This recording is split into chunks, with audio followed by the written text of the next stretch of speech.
Well, good morning. 8 o'clock Central Standard Time. Welcome to Risk Neutral Trading. This is my virtual trading journal. Everything seems to be okay here as far as make sure everything's up and running. Looks correct. So this is my virtual trading journal. The idea here is that everything that I'm watching is captured on my monitors, and my voice over here provides insight as to what I was thinking at the time. Now, a couple of things. This is Bookmap, and on Bookmap is my execution platform for my live funded account, funded by me. With AMP futures, and IRT is my charting package, and where I do back testing and back tests and strategy development, and those things are if this strategy takes trades today, it will happen within the IRT simulated environment, because I'm not confident enough in my coding skills here with IRT to take it to the next step to trade live. I have no problem with back testing, and so that's why I leave it here. I'm not going to risk my capital, to prove a stupid point or whatever. So anyway, the point of that story right there is that I am not licensed to provide trade or financial advice, but as I said before, when I am trading in the day, I anticipate a trade. When I see a setup starting to develop, I narrate it completely. I discuss it out loud here so that that's captured in the stream. And when I take the trade, it's graphed here in Bookmap, and the trade management is all fully displayed. There's nothing that's hidden or transparent. Everything is transparent and fully accountable, and it is live trading. So there's that, but I am not licensed, nor do I intend to provide financial or trade advice. But what I'm essentially doing is trading live, just allowing anyone to look over my shoulder through the day. And, okay, I think that pretty much has it. I'm not monetized by YouTube in any way, so I really appreciate the likes and subs. And the comments in the chat, the participation in the chat is great. And another thing I want to point out right at the beginning here, this is what I'm doing now. This is not meant or intended to be my way or the highway. I love the collaboration with the chat here, and any suggestions or comments or ideas are absolutely welcome. And if somebody drops something in the chat and says, "Hey, I've got this system that was working pretty good for me, give it a try," I will first vet it by back testing, and then I'll be very happy to do that. And I typically trade only setups that I have previously vetted statistically. So there's that. Let's get on now to the Let's get on to the news, shall we? And there is none really this morning. Excuse me here, I'm a little bit behind the curve.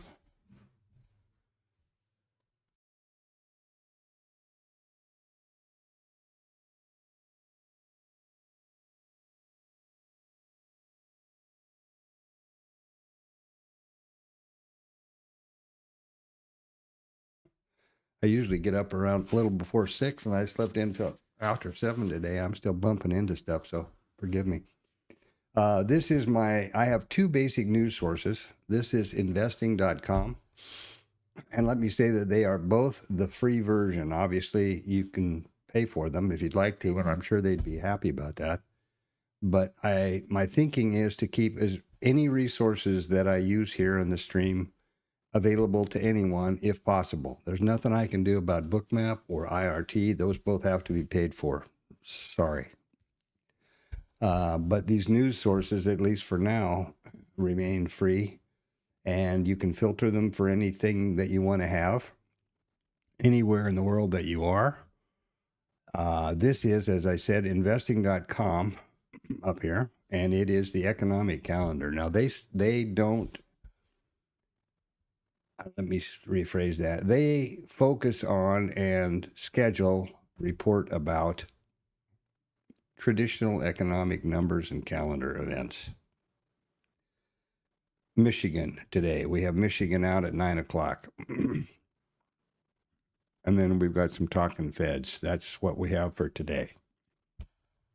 There's no, we are in, earnings are continuing, but we're not in the major bulk of earnings season, so it's not really too disruptive to our auction today. You'll notice here that any of these event titles turn to a URL when you hover over them. You can click on that, and if you don't know what Michigan consumer expectation is, you can click on that and see all about that event, the most current releases, and the history and who puts it out and everything else. It's nice. I hope they don't go away from this format. They've made a change recently in the layout, which I'm not real happy about. Just seems to be less compact than I liked it. I also prefer this format here for doing a screen capture and dropping into Discord or somewhere. The other source that I use is Financial Juice, which is also the free version, and as they point out real frequently, you can pay for it down here, and it's astronomically expensive. I was quite surprised, actually.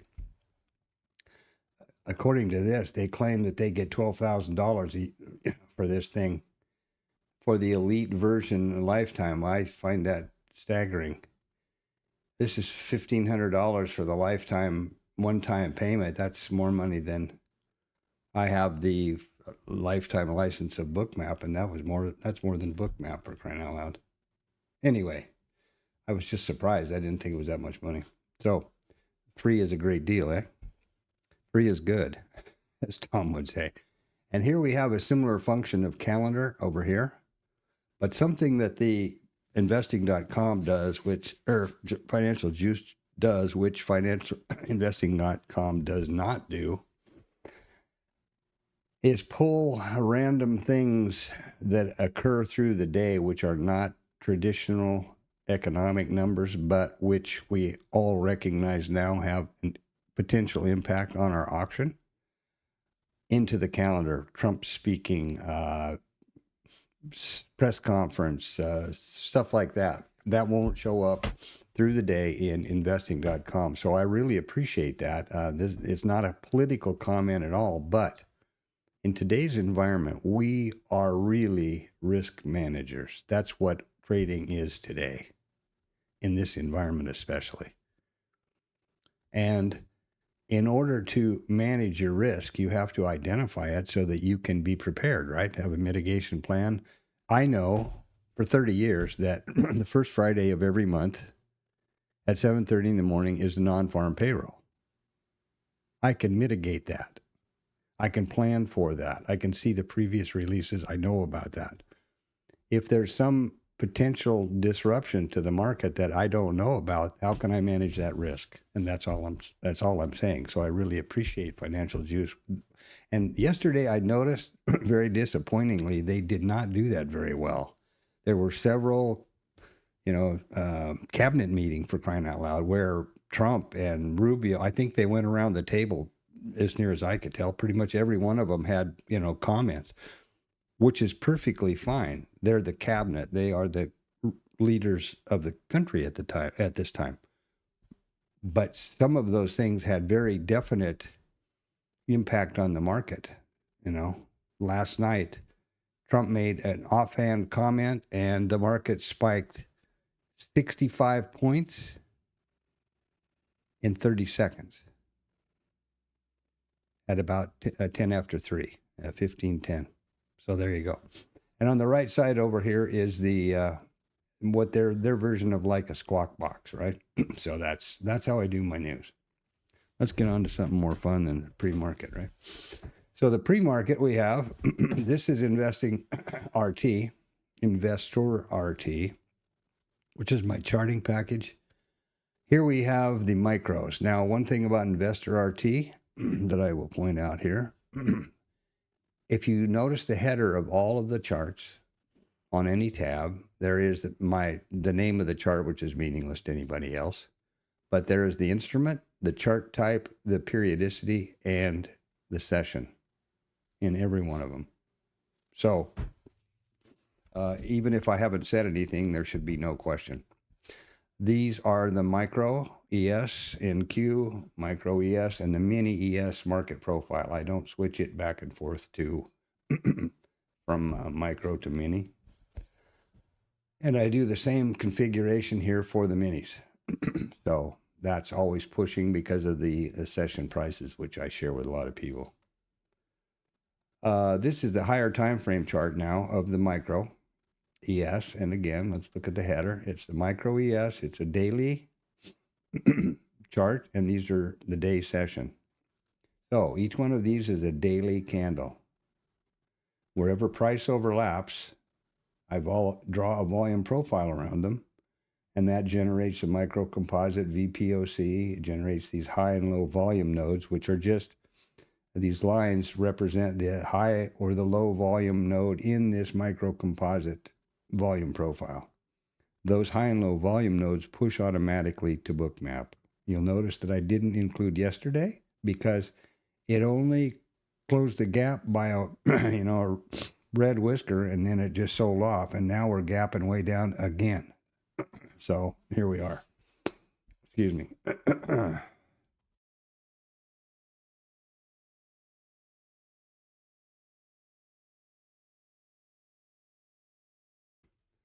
I will, if today overlaps, then I will start a new volume micro composite. And I'm not saying this again. It's not my way or the highway. This is what I do, and I may not be right, I may not be wrong, but I am consistent. So that's exactly how I do this and how I continue to do it. And a lot of people don't. Now, one thing let's take a look at up here. First of all, you can see where we are. We're down, not approaching 1% down across the board. Let's take a quick peek at this. So we're at about 63% volume, and we're up as 3 3/4 points on the 1 minute bar ATR. Light volume, scary, be careful, easy to manipulate. Excuse me.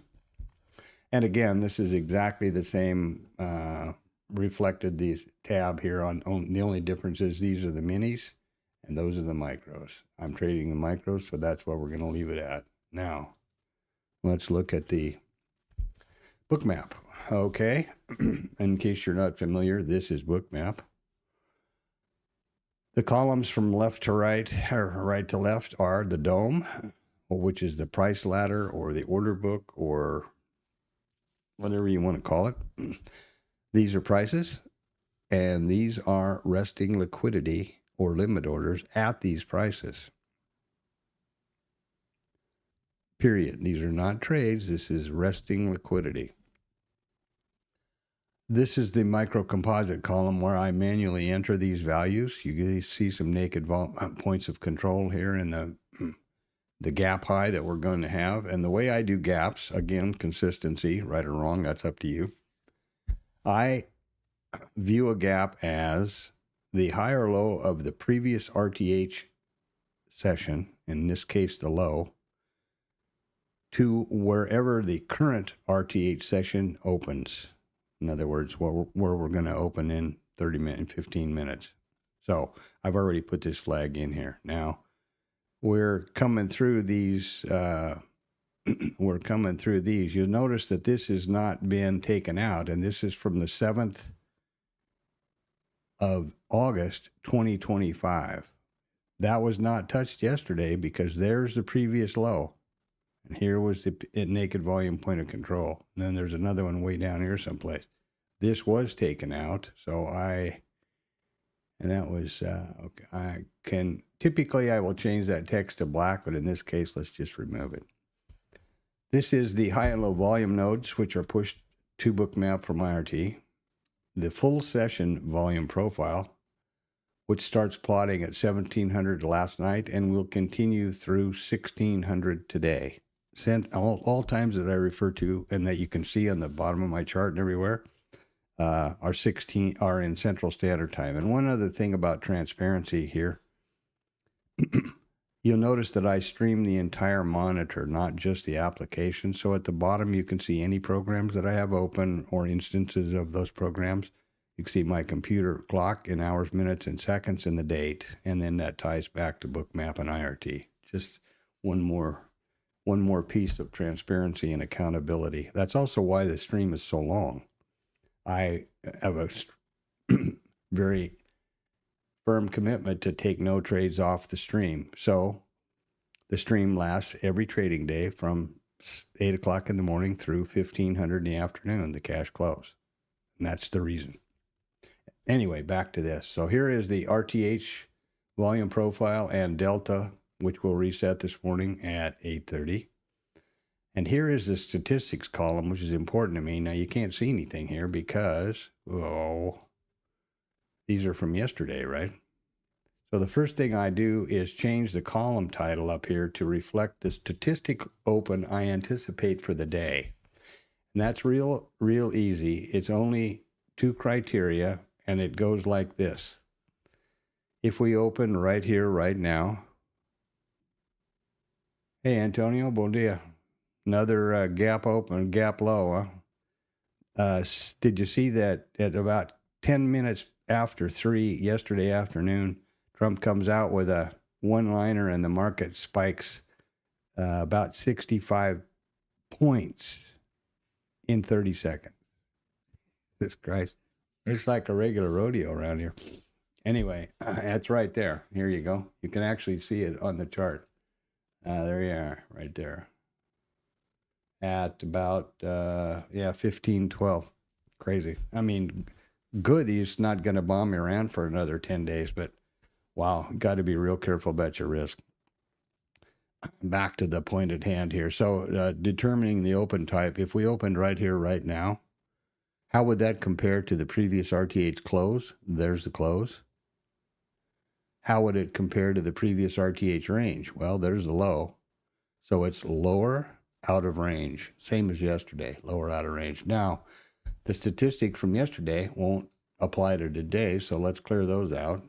And the reason I changed the column title here by right-click and configure column is basically selfish for me, because I can look at this column title on a screen snap or the stream and know exactly what the open story was. You know, I know what that data was, so that helps. Now we'll determine the statistics for the applicable session prices today.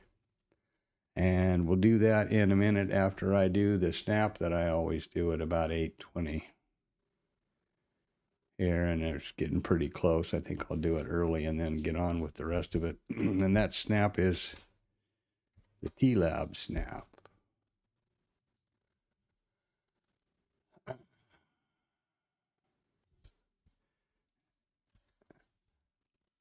And this is why I stream my journal, because I don't multitask worth 2 hoots in hell.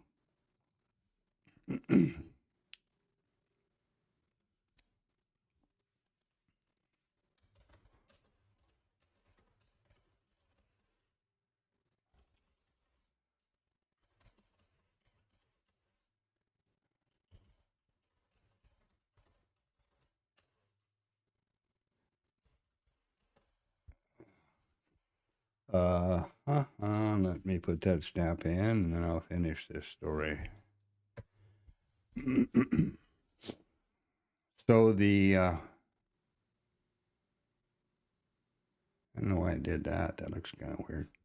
Maybe it does every day. I didn't notice. So I don't know why I did that. Oh, well, who cares?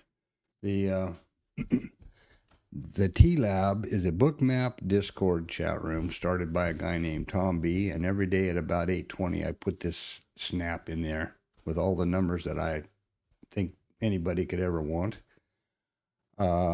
And usually, and if I'm not oversleeping at about 6, I put in a snap of the reports from investing.com so those folks can know what to look out for. And the TLab itself is, as I said, a bookmap Discord chat room started by Tom B. Oh, it's not started by Tom B., but I guess the TLab was conceived by him and he leads it. You know, that's how they do things there now, kind of. What's going on here? Okay. And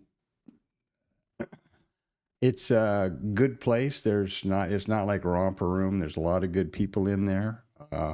I was quite active before until I started streaming here, this stream, because it was basically a suggestion of Tom's to the group, not just to me.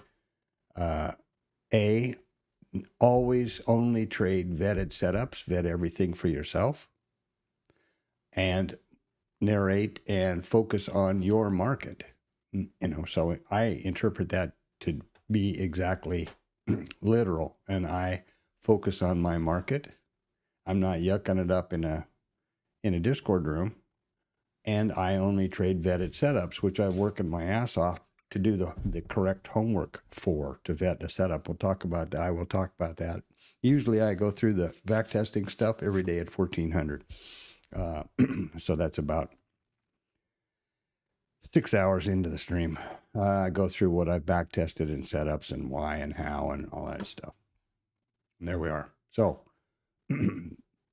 now let's get back to the real life. That's the TLab. Oh, and I will say, I got to put as kind of a disclaimer.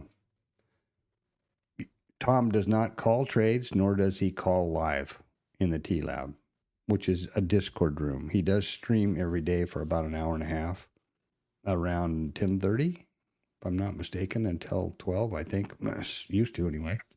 And it starts with a recap before the session opens, and then it's basically a historical analysis or a recap of what's happened with the market so far. So there's no live trades or calling trades in there. And there's that, you know. You take it for what you will. What you will and what you want. And every day I put those 2 snaps in as kind of a thanks to Tom and the group, and tip my hat. It's the only, what else can I say? So there you go. Let's get on to something more pertinent to the current environment here, and that would be, I suppose you'll agree, be a good idea to be able to trade with today. That's the point, isn't it? So in order to trade with Bookmap, you need to activate the trade control panel by clicking that padlock. You need to select a method you will use to interact with the application and trade with your mouse. If you choose chart, the only place you can trade with your mouse is this chart column here. You notice the mouse pointer turns to a $ from an arrow. If you choose dome, the only place is here in the dome columns. And both is, as you might guess, both of them. The first thing, if you're using trading statistics, which I do, and I like, I need to do this because it sends the data some frickin' where, I don't know. The reason I mainly use this is if using trading statistics, I get these that I can open for every instrument at the bottom here. I have it sized to this size. It starts out a tab like this, but it gives you all the back data and info on any trade taken, and this is my live account, and I include that in a snap at the end of the day if there are trades, so that it's completely transparent and fully accountable again. So, thank you so much. Thank you so much, Mr. Bookman. My mouse bumps into something on my desk, and those 2 mouse buttons take over. So there's that, trading statistics. And something else about this I've noticed, I'll turn it off, and if I open something up in the evening or something else, it turns itself back on. So be careful about that. And then I use multi-brackets, which is where the risk-neutral trading and my trading brackets are implemented. So this is the smallest risk-neutral package you can use. It's a 2-lot. They have to be even numbers. 2-lot. Then you you enter the stop loss for the entire package. And this is not the time to be determining what that number ought to be. It should have been well thought out and calculated during your homework period away from the live market, or, we're 5 minutes to the open here.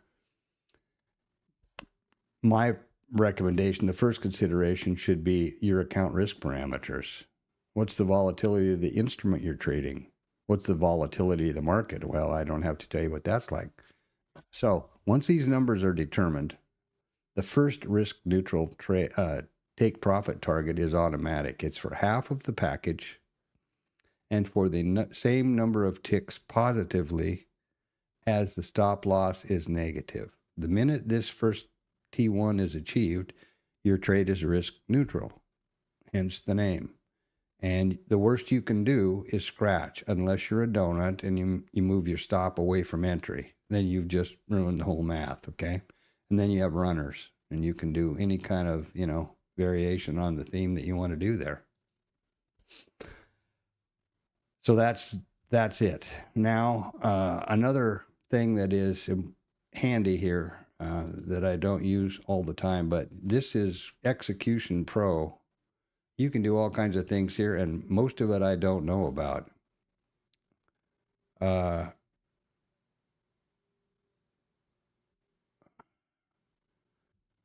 Partial fills, resize orders. What I look at is break even. So in other words, once I achieve T1, I can set this to I'll show you. Once I achieve T1, which is 12 ticks, it will bring the stop up to, in this case, 1 tick break even, which is entry plus 1 tick, basic commission, right? I don't do that. Or you can do trailing stops or whatever else you want to do, and then a bunch of other, ridiculous problems. I leave it off for now. And one other thing I need to do, I don't think it's going to happen automatically. I'll need to change this to 7 here just to make sure. It's supposed to do it automatically, but we'll see. So now we're ready to trade. We have both selected. We have our bracket selected. I have all the metrics here that I might want. I also have them replicated across the top. You don't have to have any of these if you don't want to, but I like them. And now that I've done that, I don't need the trade control panel tools anymore, so I can shut them off. I get my screen real estate back down here in the chart area. I get all of the metrics. I get cancel and I get close. Now I could trade with Bookmap using my mouse in both the active data column and the DOM. I can also always trade with my keyboard, which I've activated.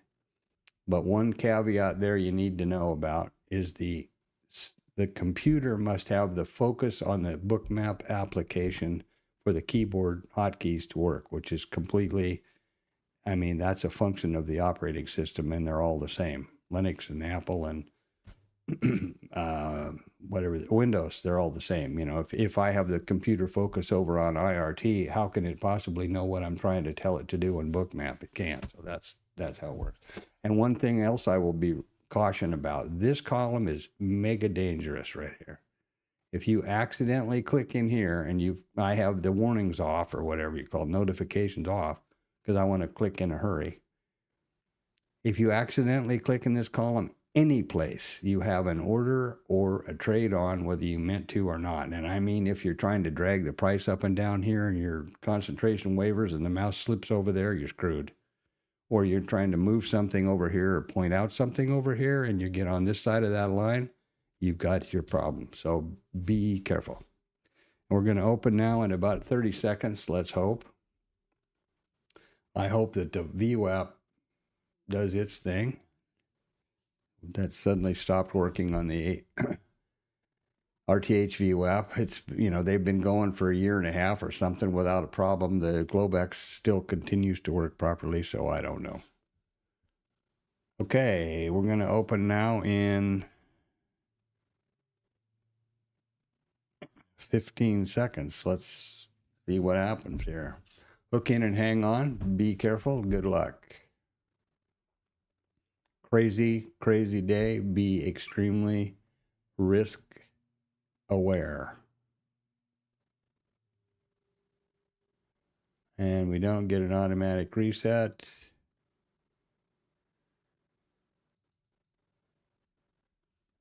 Do it manually the best I can, like that. Okay.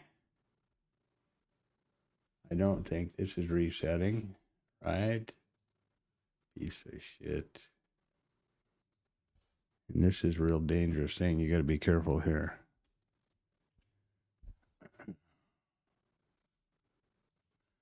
I don't know why, but I'm tired of messing with it. There we go. All right, so we've got this going, we've got that going, and now I need to change the IRT from full session to RTH session to keep the various session prices in line or relationships as expected. Come on, gun. 22 seconds lag. IRT just choking on this amount of data anymore. It's incredible. I don't know what to do about it either, other than I'm looking at different programs and stuff, and the thought of switching all of this crap, and oof, that's a rabbit hole I'm not looking forward to. Here's our open. Here we are. Here was yesterday. Here was the day before. Oh boy, the economy is really ripping. They should be so proud of themselves. Jesus Christ, what a joke. I mean, really, it's surprising to me. Okay, so we're saved, we're off, we're running. We've got a bit of a lag. No big deal. The opening range trade thingy is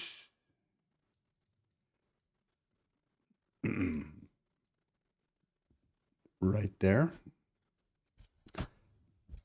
That trade is something I'm betting, and it's in the simulated mode, so there we go.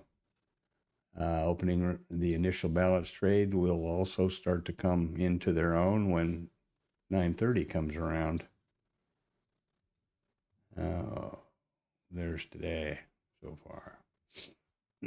Let's get away from this.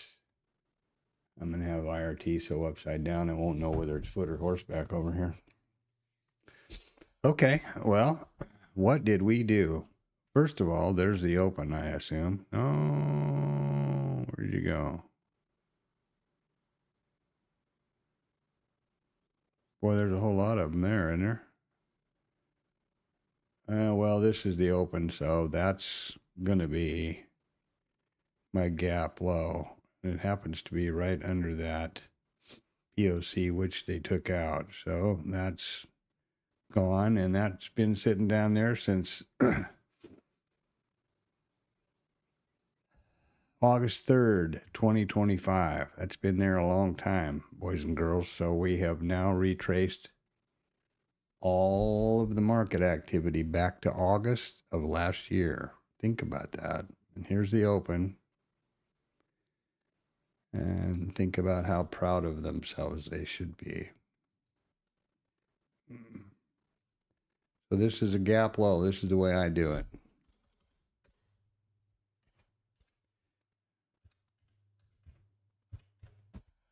And now we have it. Okay, so there's our gap high, our gap low. Some steadies been taken out. I'm gonna do what my usual workflow here is to change a revisited but important level I changed the text from white to black, so I know that's been revisited.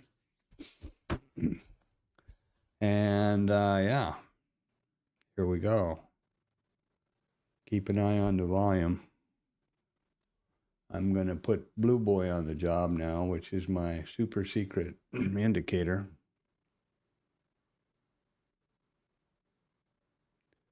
Right here.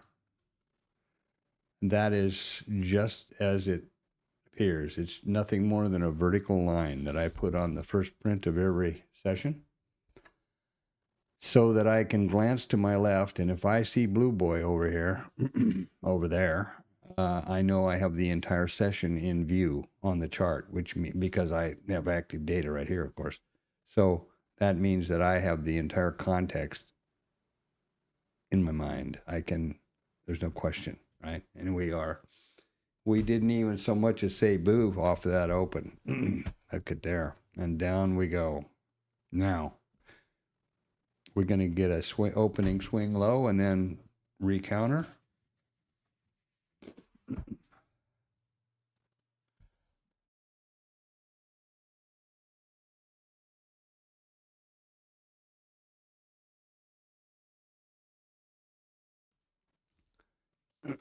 Okay, what have I forgotten? Anything? Oops, yeah, I forgot to do that. Here's Blue Boy. Nothing more than a vertical line right there. And it's on the first print, pretty close. So good enough for government work anyway. And here we go. We're off. Remember that we've got Michigan number at 9, the top of the hour, and that's on investing.com. It's always a 2-star event for some reason, but it very, very frequently has a market moving or auction disruption capability. Be aware.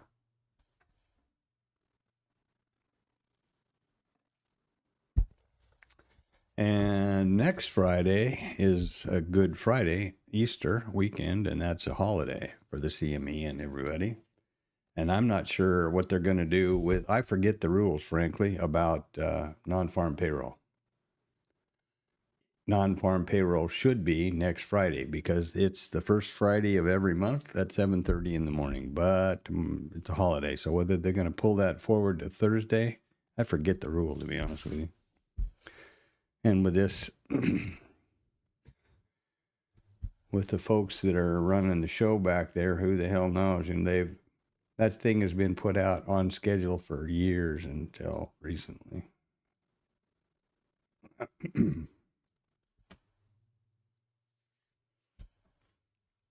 I'm sure that's the panic with the administration is they've realized that, oh my God, if there's a cluster at the airports on Easter weekend, whoa. Doesn't seem like sometimes things are thought out very well. So here's our swing low off the open. Now, if I was a real brave boy, I'd slap along on looking for the opening swing retracement, which is there typically is. But I'm none of those things, so I'm not gonna. I'll do my usual stand and complain that I didn't know it was going to be. How do I determine that value? And what I've said before, and I think it's the only approach that I can think of, because I can't figure out a way to quantify the swing, is you approach it actually as a gambling or, not a vetted situation, but as an asymmetrical trade. If you think that this is the low by price action, as I just was talking about, you go long, you have a stop 1 or 2 ticks below that level, so you have the minimum amount of risk, and see what the hell happens. Now, because of the range, this is almost 10 handles here. Look at that.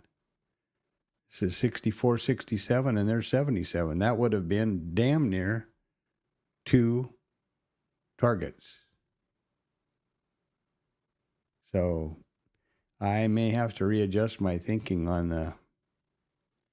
that. There's no way I know to vet that trade. But this could certainly be, I just got through narrating it, so obviously I was able to spot it. And here we go. That would be both profit targets right there, 12 points. Jesus. In theory, then I could be essentially done for the day, depending on the, not with the minis or not with the micros, and depending on my goal is. But,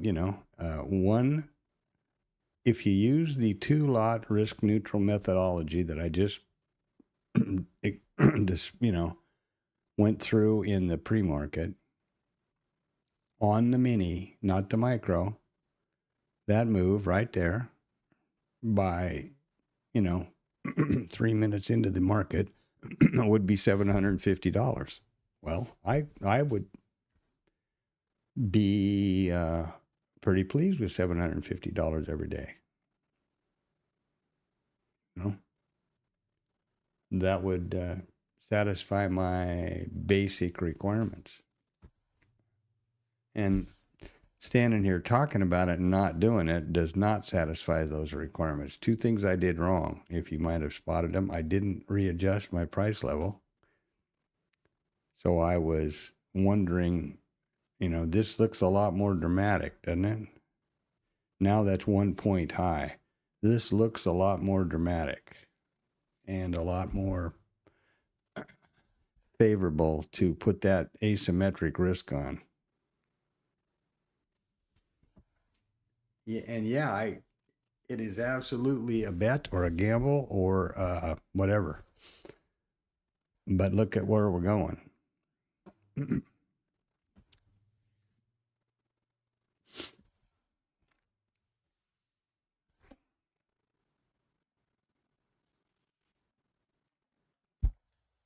And depending on where you put that, if you put, say here, you saw this test and it didn't quite come down, you could have literally had one tick,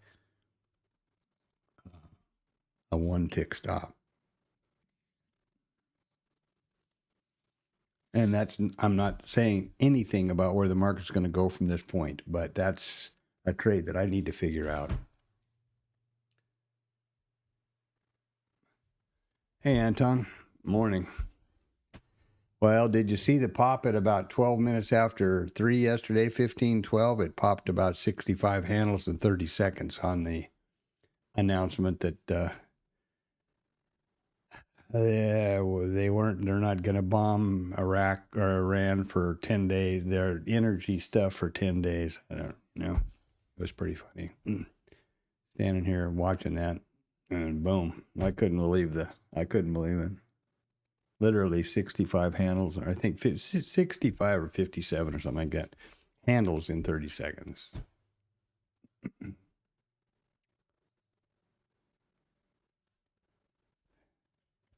Right there. That is, how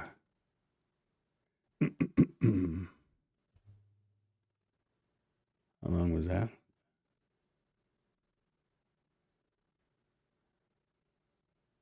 Uh, 96 to the low of 51. Well, not quite then. I lied. And here we have a breakout and a trigger and what? Let's see here. I got this thing dialed in last night after some monkeying around to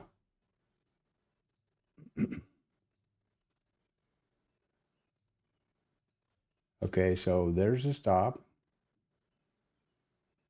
There's the entry. I got the range and the risk all dialed in so that it's all automatic, and that of course doesn't mean anything about the trade, but there's 17 points of risk up here. Points.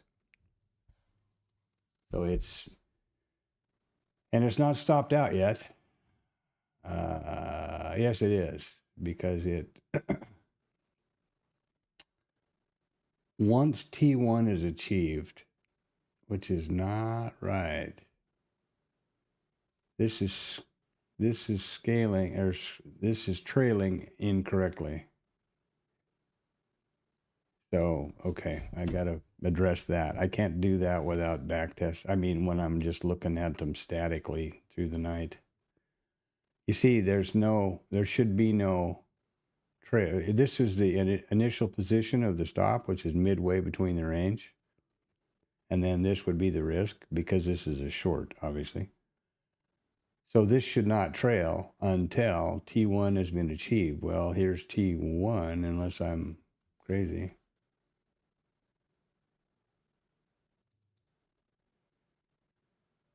Yeah, T1. Okay, so the next step I need to do is correct that trailing part, which is a different function over here. These trails. I was busy working about the math to get this automatically calculates the range, 50% of the range, and then adds it to wherever the entry is, and then that's where it sets T1, and then T2 is a T1 plus the risk again. So T2 would be out here. And it's doing that part right. Let's just get rid of the stop and look at T1. This is, I'm sorry I'm doing this, but this is just so I can see what the hell's going on. There you go. That's good enough. Yeah, so there's T2 and there's T1 and there's T2 from entry. So there's the risk. So that part's all working. And I have to do both ways, right? Long and short. Okay. So I can monkey around with that. Got the weekend to something to do now. See, there's meaning in my life now. And I don't know that this is ever going to be worthwhile or any kind of a trade that I would be interested in pursuing as a vetted setup in the playbook because of the risk involved. And I can limit the risk. That's something I have already. That's an ability that I already have with my, what am I doing here? I can limit the risk by I already have that functionality in that I can adjust any any opening range wider than X. It won't take a trade. So maybe that's what I'll do. Hold on.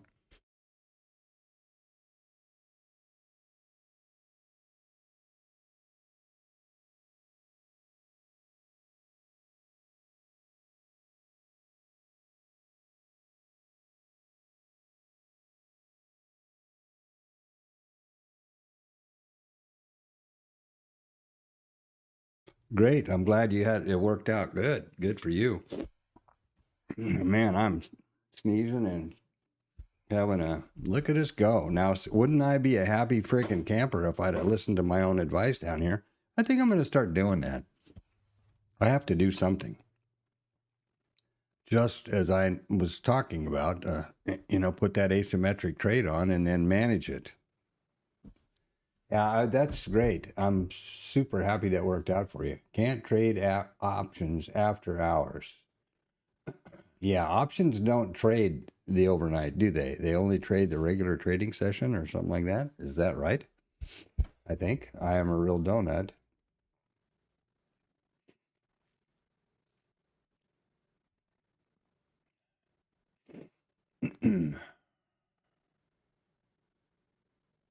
And I still don't understand hedging. So at sometime we'll have to have a discussion about hedging. It doesn't make any sense to me to take a trade. I understand if you've got a long on one way, you take a short on the other hedge instrument, but it doesn't make sense to me how you make any money. I understand that you don't lose any, perhaps, because as one loses money, the other one makes money, but I don't see how it turns out to be a positive. So I need to find something to read about that or whatever. Yeah. Cool. Well, good. As long as you got it figured out and you're making money on it, that's cool, man. Good for you. Congratulations. What a nice way to start the weekend, eh? And remember, as I was saying earlier, somewhere along the line here,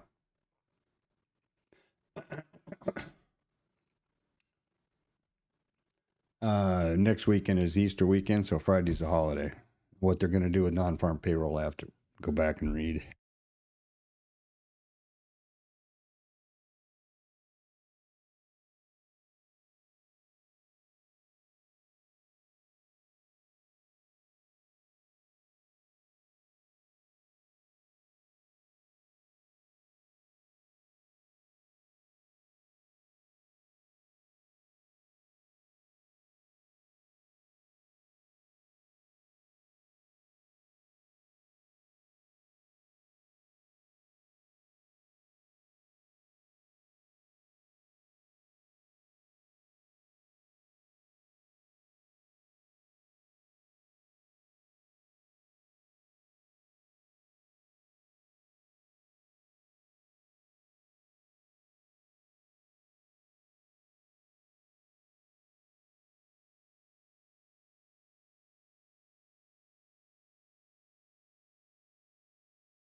You're absolutely right. God damn it. I muted off there to cough, and there we go. Yeah, we didn't even remotely, didn't even poke our nose over the IB high or the open, so they are not exhibiting any any fondness for closing that gap at this point. And they got more lower on their minds from the looks of it.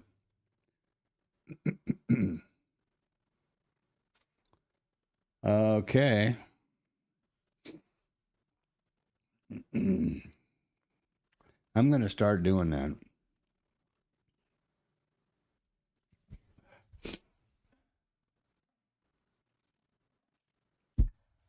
I can't tell you how close I was to doing it this morning, just clicking that button right there.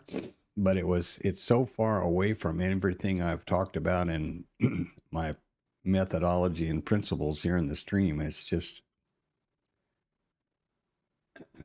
I didn't. What can I tell you? Plus, I'm a wuss, I guess. That could be it too. More like, probably likely the wuss thing. All right, welcome to the stream. Whoever, drop something in the chat, subscribe. You know, if you don't want to do either one of those, send money. That's always works.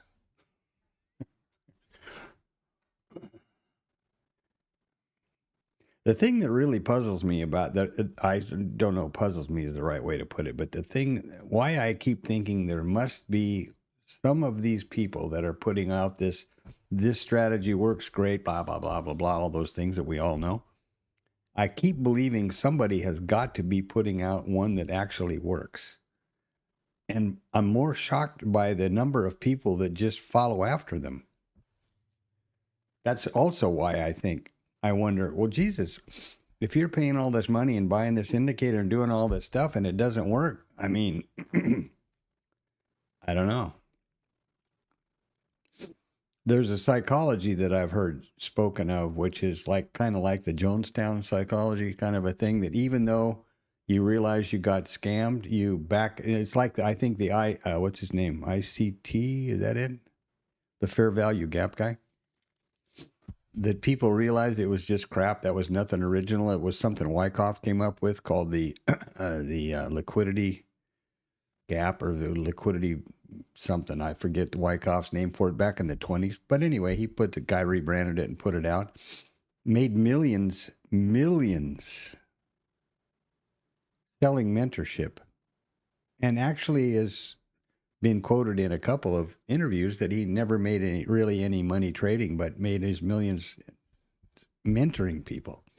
And that the theory is that even though they realize that once you realize that it's not, that all the hype is not true, that they continue to support it because they don't want to believe they were duped.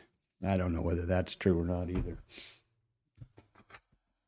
I'm not much of a psychobabble kind of guy.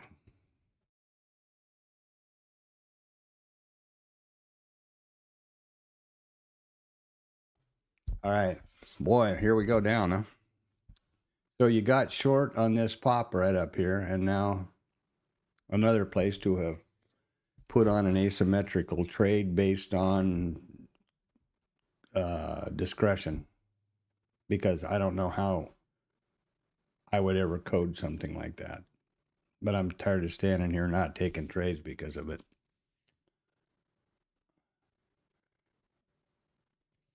That's for damn sure.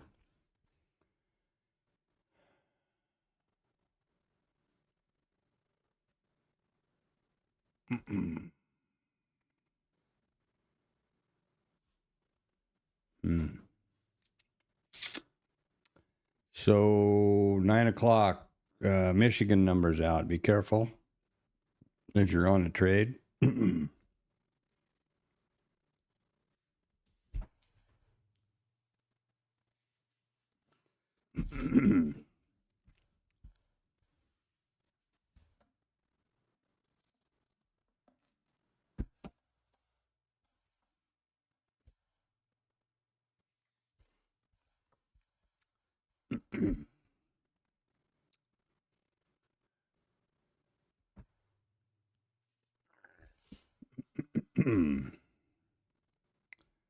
Well, what happened?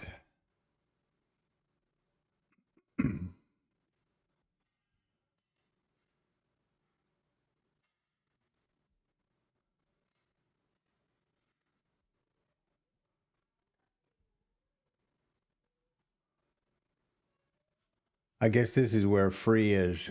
And there we go. So the Michigan number is down. What a surprise.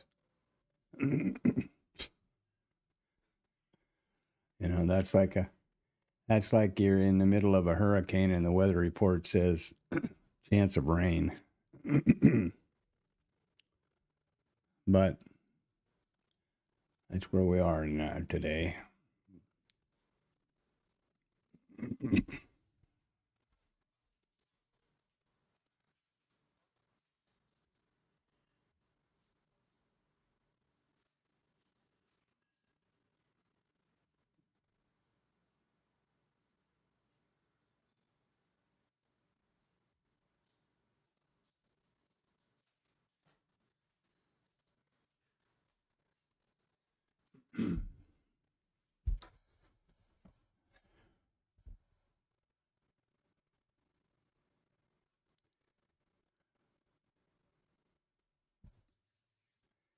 Okay, 9 o'clock.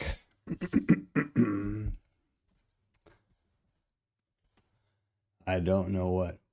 Expectations worsen after start of military conflict in Iran. Well, Jesus, really? Cold expected after blizzard starts. I mean, Jesus Christ. Sometimes you wonder, don't you? Or at least I do. It seems like, well, yeah, that's kind of pretty much common sense. And, the clown car. If you listen to every one of those cabinet members yesterday in that cabinet meeting, it's all roses and sunshine, man. That Besant, he's busy talking about the Straits of Hormuz, and he says, I guess maybe because he can't say anything about the economy because it's crap. I mean, I don't really know. But, yeah,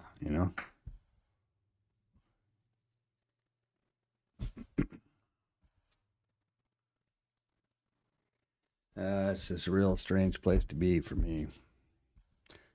So I'm going to have to start just doing this asymmetrical trade locations here. I'm going to do some extensive manual trading over the weekend, I guess, to see what's up.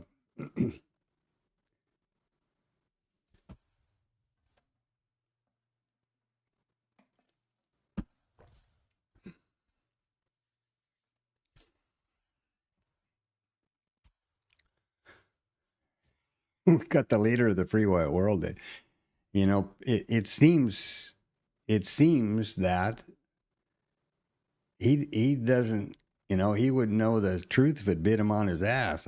I guess. I don't know. It's just amazing.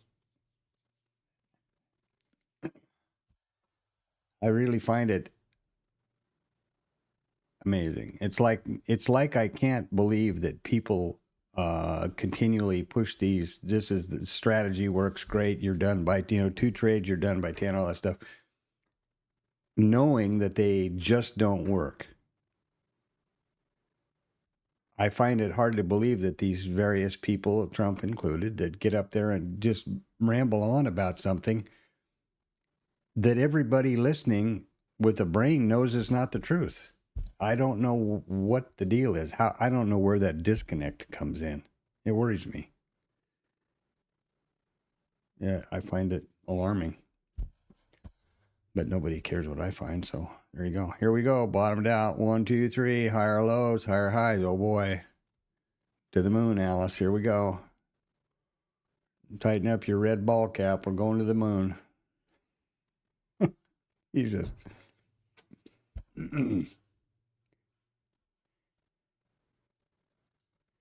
I'll never forget, during the election here, I went into a posted place to mail something to somebody.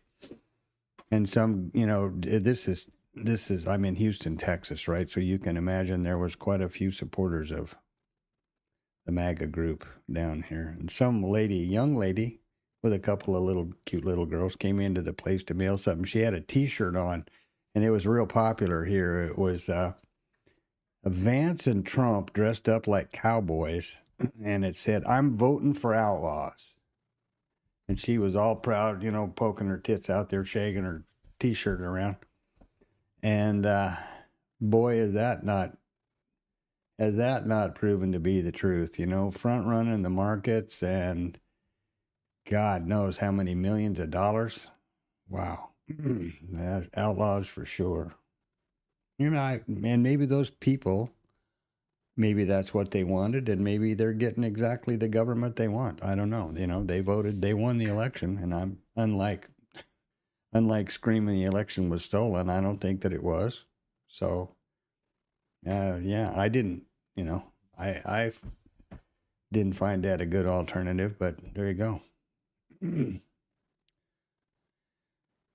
I accept the election, the voice of the people, right?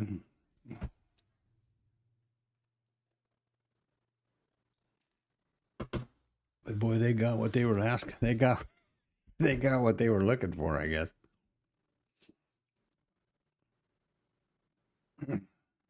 After this is all over with, I bet it's phenomenal the amount of money that's been made, like just with this front running thing and all that stuff, like this weekend. There was a real interesting, I don't know whether you guys follow at all, or I'm sure Anton is familiar with Tom Sosnoff and Tasty Trade and all that stuff. Scott Sheridan and Tom Sosnoff are the two guys that built Thinkorswim. They were career market makers in the CBOT options. And then they, I guess, retired or whatever they did and started Thinkorswim. Then it was purchased by someone and then purchased by, I think, TD Ameritrade maybe, and then purchased by Schwab. They each got over $1 billion out of that one. Then they started Tasty Trade and Tasty Live, I guess. Tasty Trade did the similar thing with building a platform and sold that to whoever for another $1 billion or just under. And then finally, they have now started a thing called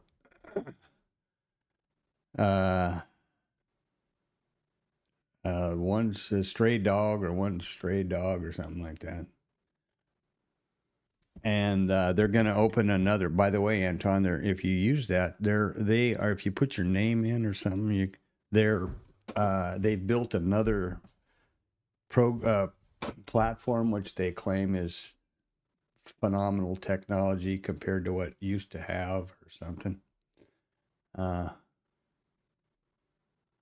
And there was the reason I'm going on here, I'm clicking on the upper screen, sorry. I'm trying to see what the hell I was looking for. Where did it go? Lucky Dog. One Lucky Dog is the name of it. And there was a real interesting YouTube.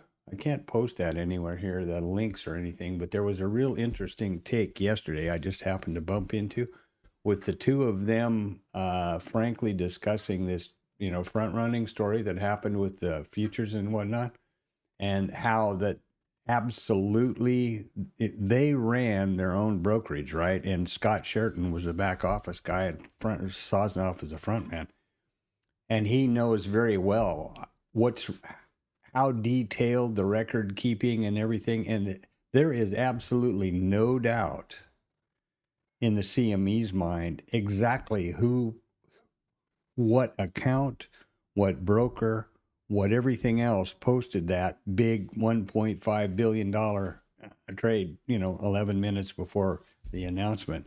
And they are of the opinion that if the CME doesn't come out pretty quick and have a breakdown about all of that there's going to be a big blowback. I have no idea, of course, but it was interesting to me. I wish I could post the link in here. It's a YouTube link. It's just One Lucky Dog, and it was the live thing yesterday. That's their new deal. It's One Lucky Dog.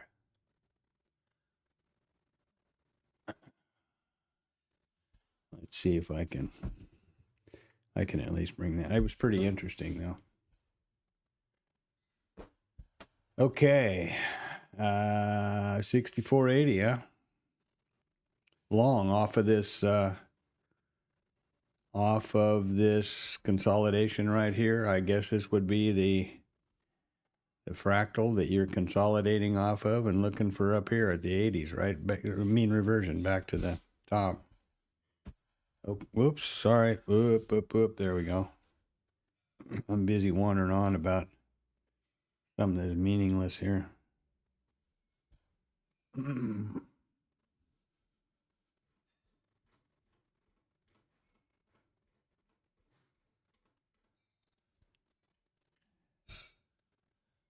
If you're interested, this was it.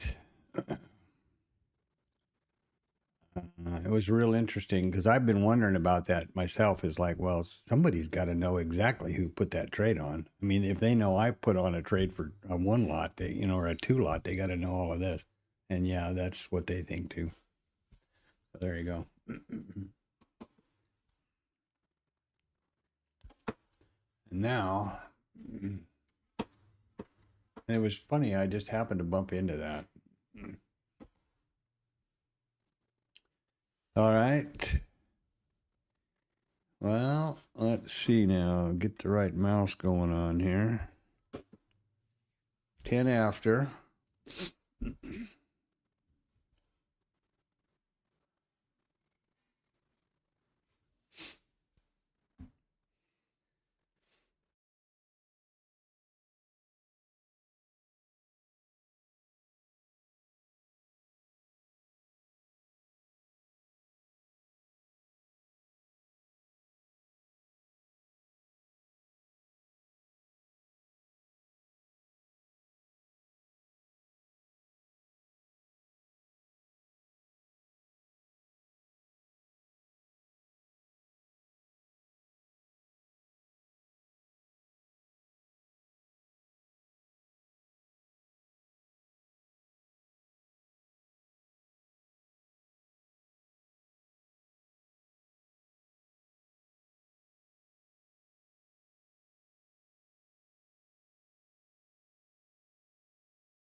Okay.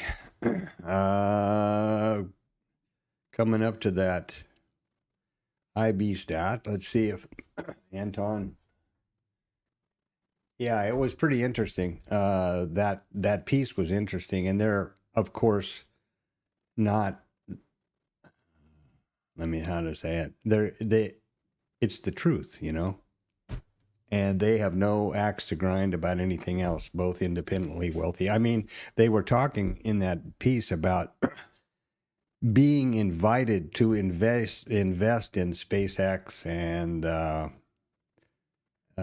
Chat GPT, I think it was, and both turning it down for various reasons. Sosnoff was not very candid about his reason. He said he couldn't stand that effing prick Elon Musk and wouldn't give him $1. It's pretty funny. But, so, and the reason I found it interesting about the front running is because they have absolutely in-depth knowledge of the interworkings and the back office workings of the market, the futures market in particular, and options market on a real big level. So I thought that was really interesting myself. And I don't know anything about the platform. I believe that our buddy Anton here uses Tasty to do his options trading on, I believe. I may be wrong.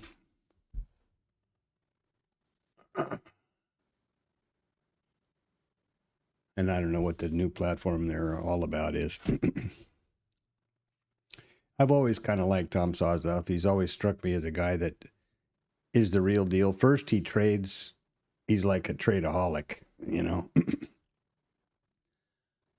and really trades, not secretively.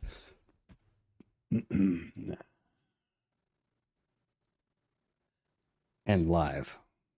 And they have the same philosophy about, you know, trade off and trade small, probabilities, law of large numbers, occurrences, all those things that I think or make sense, but hasn't been proven out very profitable for me lately.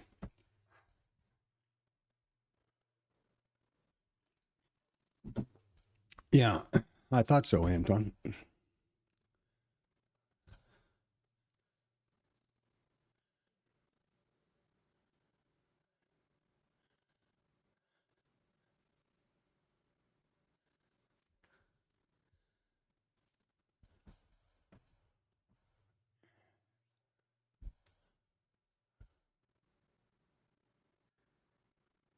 Well, all the static guys are calling the weekend already. I guess they've already made their money. Harry and Justin and everybody are pulling away. And I haven't seen Rod. I think he's been moving into his new house. He built a new house, or built a house for his family. And I think they moved into it. He built it himself. Not did the swing hammer, but, you know, hired the subs and did all of it. Did that part. Seems like a real competent guy, obviously.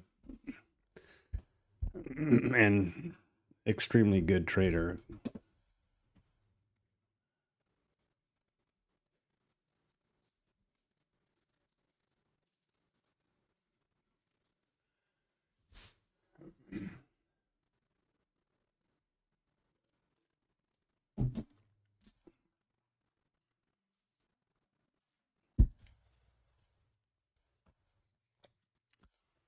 So let's see, just my usual pitch about the initial balance trade and how I'm going at this.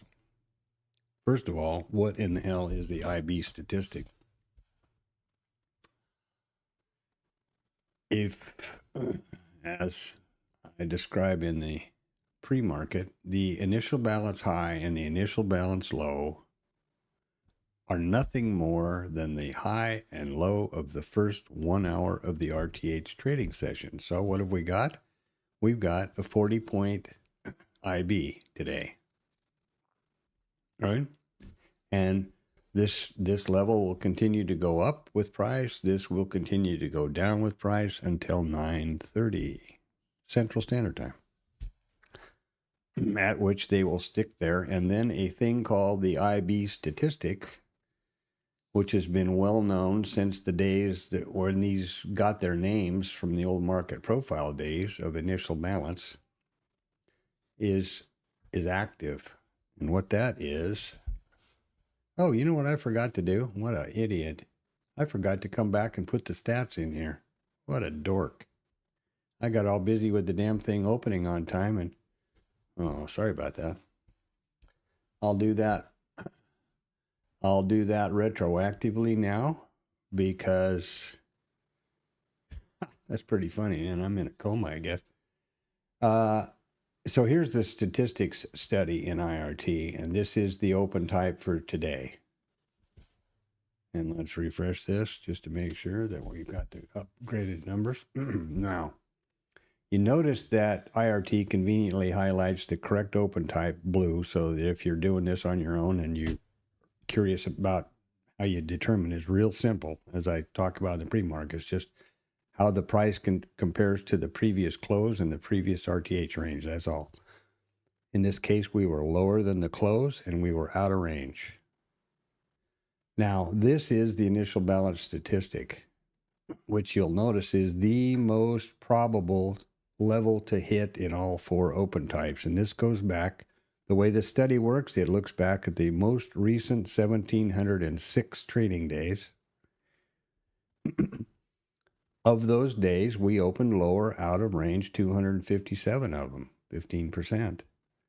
Of the days we opened lower out of range, price revisited the overnight volume point of control 73.5 times, the overnight low 71.6 times, etc. That's it. Well, the most common statistic every day is the initial balance high or low, the IB stat.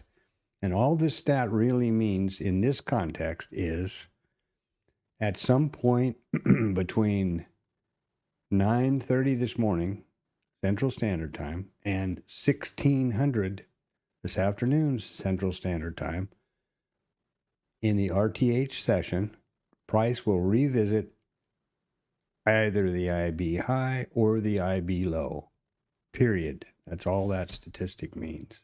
So that is it. Now, and if you're wondering why I'm doing this, I can't do the important ones, damn it. So the initial, the overnight low is 71.6. I'm putting these in here now, even though I forgot. And I'm amazed that I forgot or got busy talking. Is for the record of the stream, right? When I replay this day or look at any screen snap here, the IB high, I can't do that. The overnight mid is 67.7. I'm going to have a hell of a time doing this because I've already switched those over.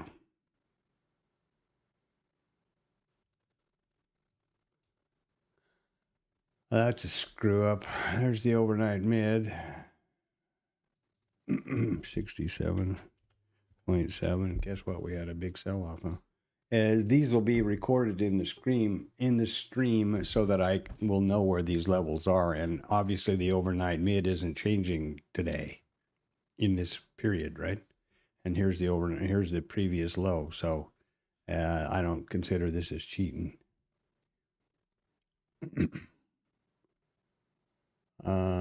Previous low is 66.5, and that's way the hell up here somewhere.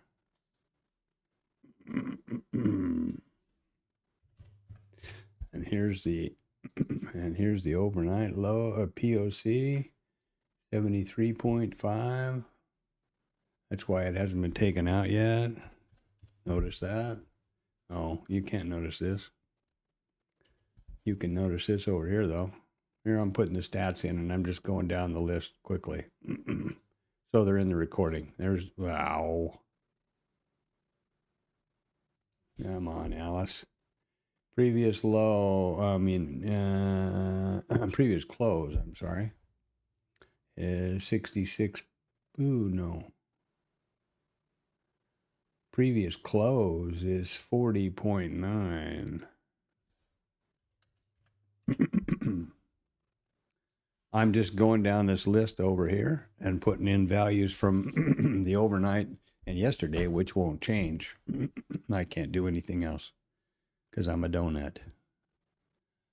Previous low is 66.5. That's right there. And what does that mean then? Here's an interesting statistic. This means that in this open type, lower out of range, there is a 66.5% probability that they'll close the gap, as the gap is determined or defined by me, which I talked about before, but it's real simple. I determined a gap to be the previous lower high, RTH lower high, and wherever the hell we opened. So right here we go. There's the low from yesterday, and here's the open. So I have that as the gap high, and that's the gap low. Boop, that's the end of it. Well, that was dumb of me. I'm sorry about that. I better lay down immediately and not pass go or collect $200 here.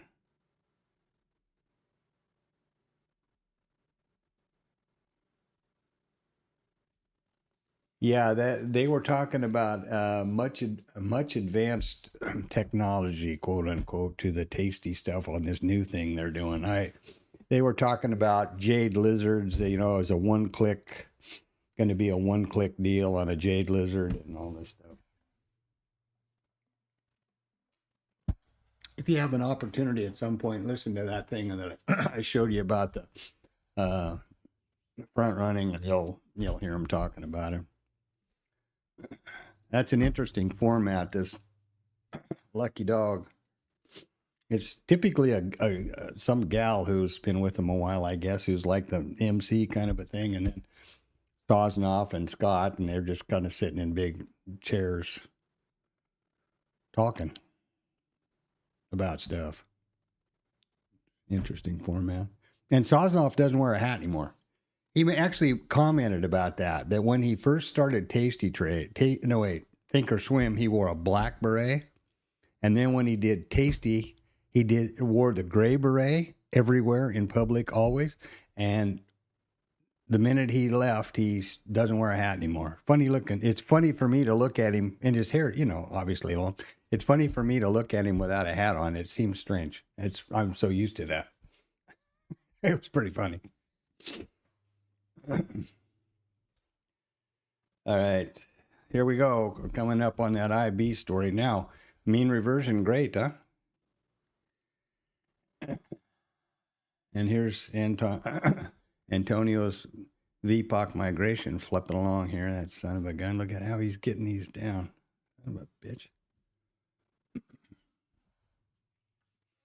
Yeah, I'm thinking I'm going to just work real hard this weekend on trading, replay trading various. And it's funny, you know, I can barely remember what I had for breakfast, but for some reason, if I take a relatively recent day, I catch myself having an inclination that I know which way the price is going to go when I'm trying to just replay and retrade something on a replay. So I just grab a one way back month, and I certainly don't remember what happened in January. But I record each day's full session, ETH and RTH, so I can go back donkey's years and see what's back there, and trade them. But it's funny that even though I don't mean to or try to, and I always shut down IRT so that I can't, accidentally glance over there and see what the trade was for that day.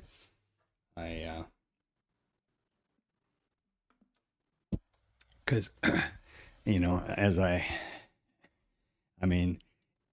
if you cheat when you're trying to practice, who the hell are you cheating? Who are you kidding? You know what I mean? That's a lot of people do that, though. I guess we've got a pretty flat bottom here now. I harp about this a lot, but look at this auction right here. Or here. Flat bottom girls don't last very long, right? That auction looks to me like it got cut short right there.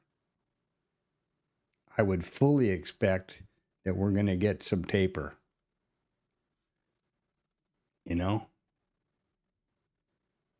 Incomplete auction, cut too short, whatever, however you want to call it.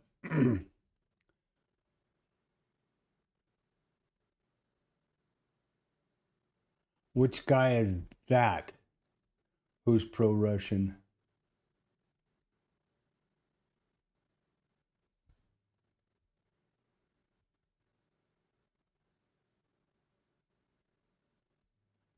Anton? Sosnoff?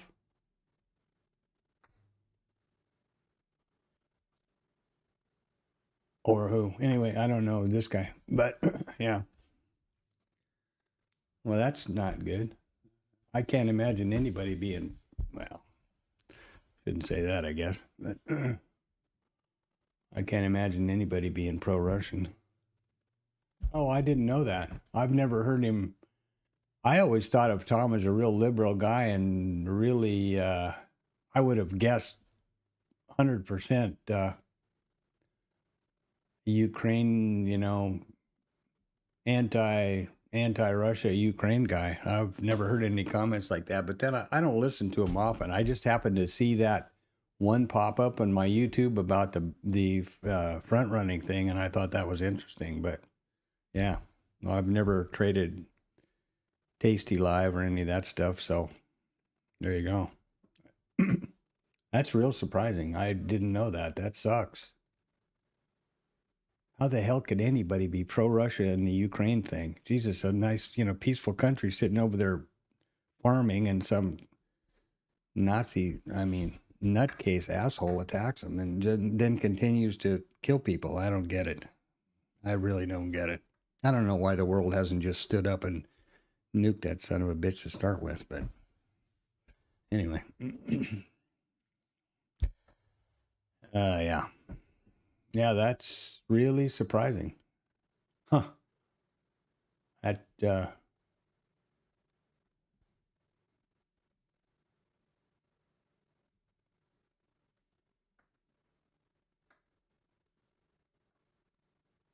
That's really strange. I would have never guessed that in a million years. Actually, I'd have bet the other way, that he would have been, he doesn't mince his words about Trump or the administration or anybody else. And I'm really surprised that he would have, what is Sosnoff? What is that name anyway, actually? I don't know. But so what, even if he is a Russian, heritage or whatever else. That's really surprising. Well, that's disappointing, actually. But I don't have anything to do with them, or they've never made a penny off of me, so I guess nothing I can do.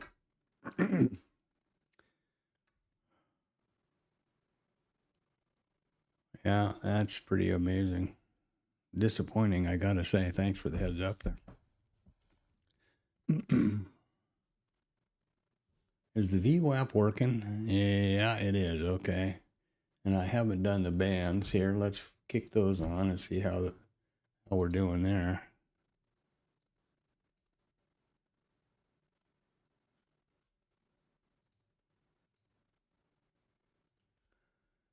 Well, bobbing along the one standard deviation band, huh?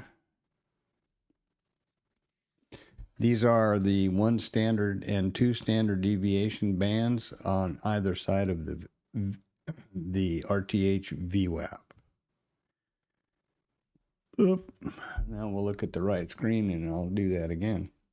So we are now in the initial balance area, and you'll notice that the pullback and continuation and trigger zones have pushed across here to Bookmap.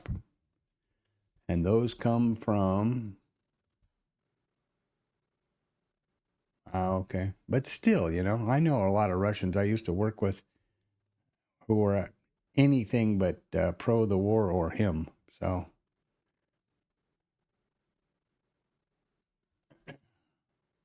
yeah, so this is the...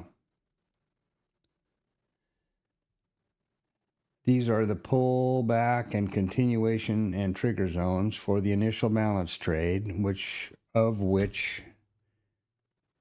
this is the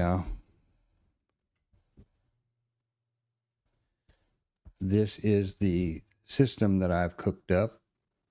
There are only two trades associated with each of the initial balance high or low, and there are only three rules that validate an entry in this system.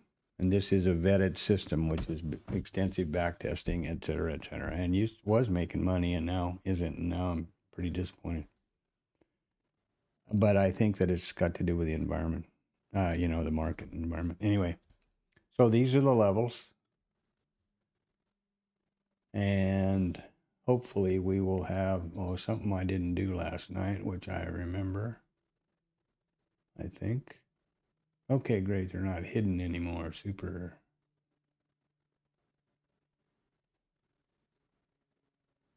Okay. That should be working.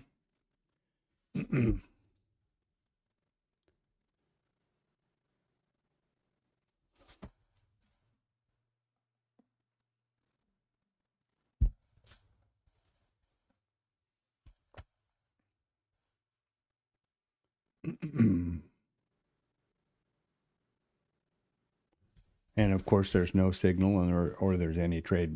But if a trade is... now, here's the way I've been doing this. And yes, it's as inefficient as it sounds. as I said earlier, I don't have the confidence in the next steps to take it from backtesting, which is what happens here, to live trading algorithmically with my account in AMP. So, simulated environment within IRT. Once a trade is signaled over here, I manually replicate it over here in Bookmap. And yeah, it's as inefficient as it sounds.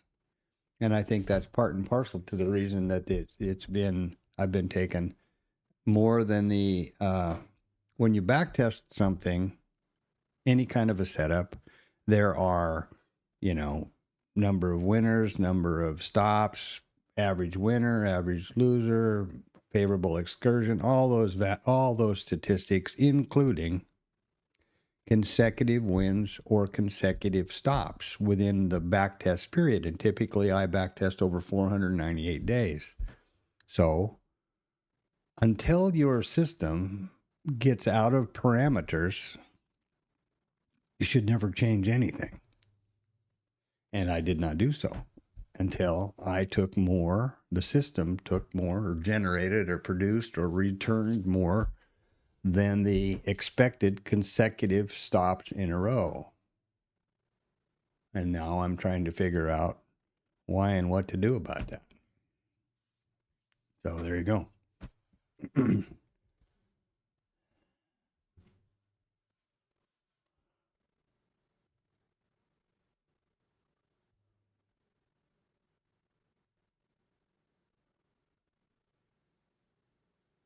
Wow, that's pretty weird. I'll be real stupid here. And not to, not that this is a political discussion, but the fact that you and your family are very definitely involved firsthand. I don't know what what was the story? From my point of view, it looked like, well, what is this asshole doing? He's just, going to go mosey over and try to take over the neighbor's house. I mean, I don't understand the justification. For example, I don't understand the justification of why your father would think that was a good idea or the correct thing to do. I don't know anything about the history of Ukraine or anything else. So I'm guessing it used to be all part and parcel of Russia, and some of those people, like maybe your dad, still think it should be instead of independent as it is. I guess that's probably what it is, but I don't know. And, that's why I try to keep my mouth shut about that stuff, because I don't know. But yeah, that is pretty weird.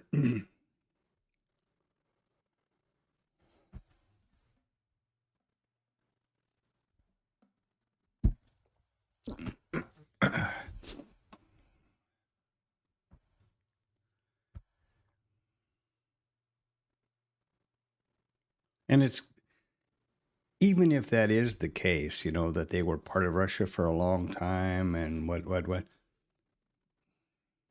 I realize Ukraine and the breakup of the CSI and all that stuff is much more recent, but it's kind of like Palestine and stuff. How damn long do you need to live someplace before it's yours, before it's your country? It's something else I don't understand. But the world seems to have, somehow the world justifies that kind of a genocide, and I don't get it. It doesn't make any sense to me.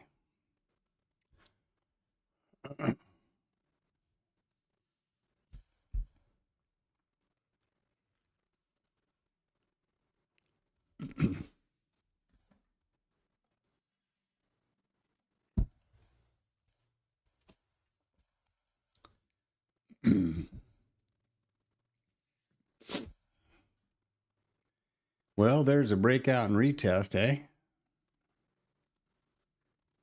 I guess that's what you could say.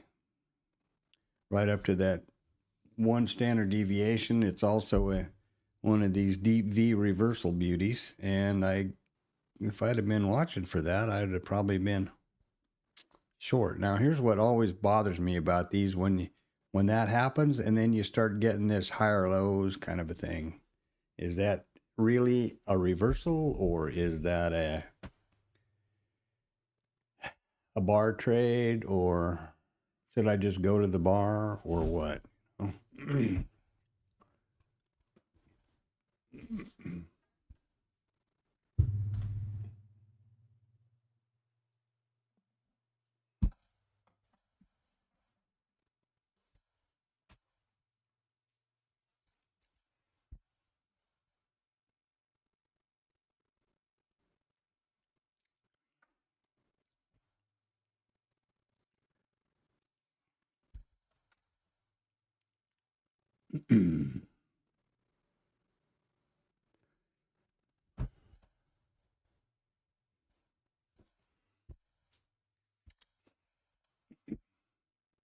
And by the way, this is not, we are in the initial balance zone. I guess I should put in my usual disclaimer.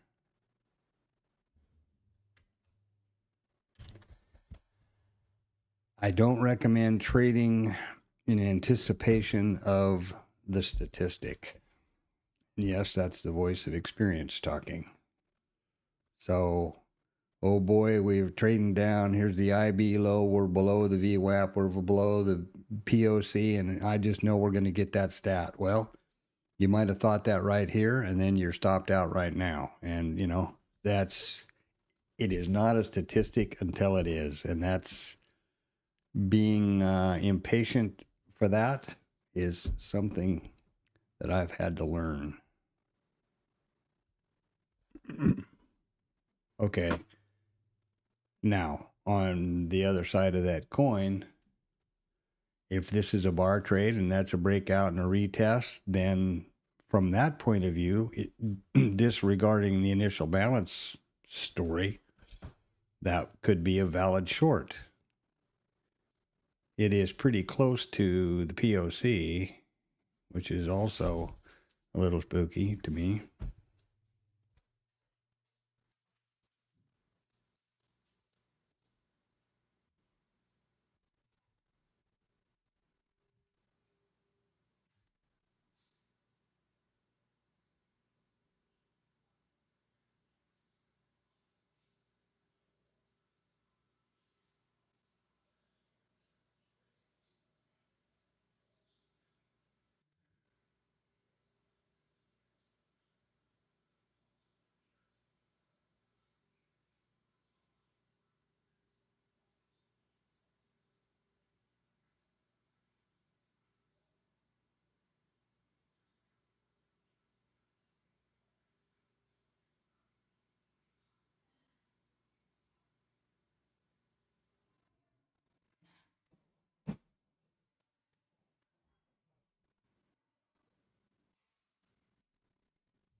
And having said all of that, yeah, I think we probably will take the IB low, but I don't think that that's a reason to trade towards it now. I like the idea of the bar trade thing, but we seem to be continuing that idea.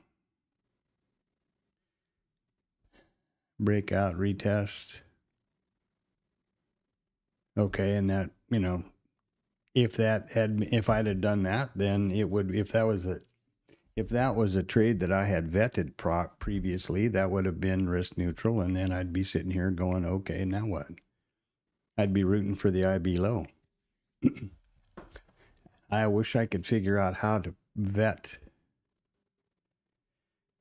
code up properly to indicate this breakout and retest thing, because that seems to be a real common trade that a lot of people are doing well with, I should say.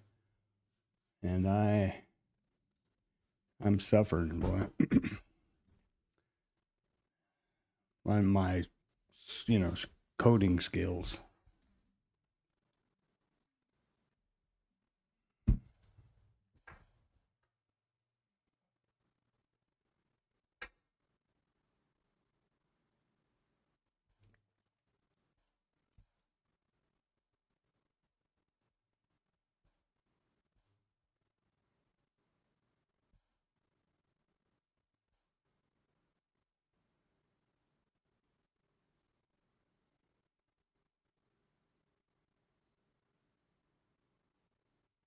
Oh, okay. Interesting idea. And yeah, I think he's a, yeah, I would not pass that kind of logic, I would not put that kind of logic past him at all. It sounds perfectly, sounds like a good analysis there. You're probably right.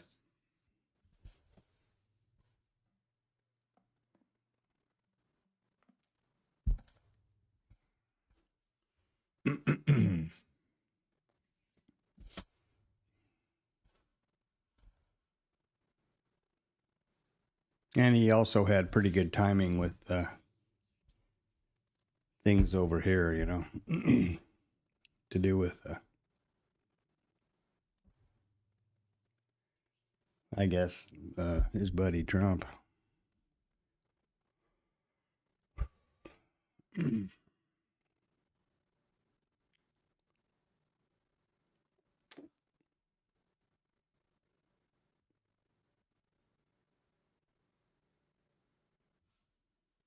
Man, I am so sick of this goddamn thing not working right or stalling out. I just don't know what the deal is.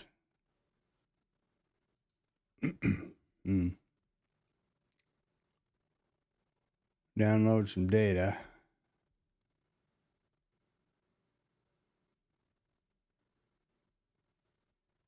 What a pain in the ass.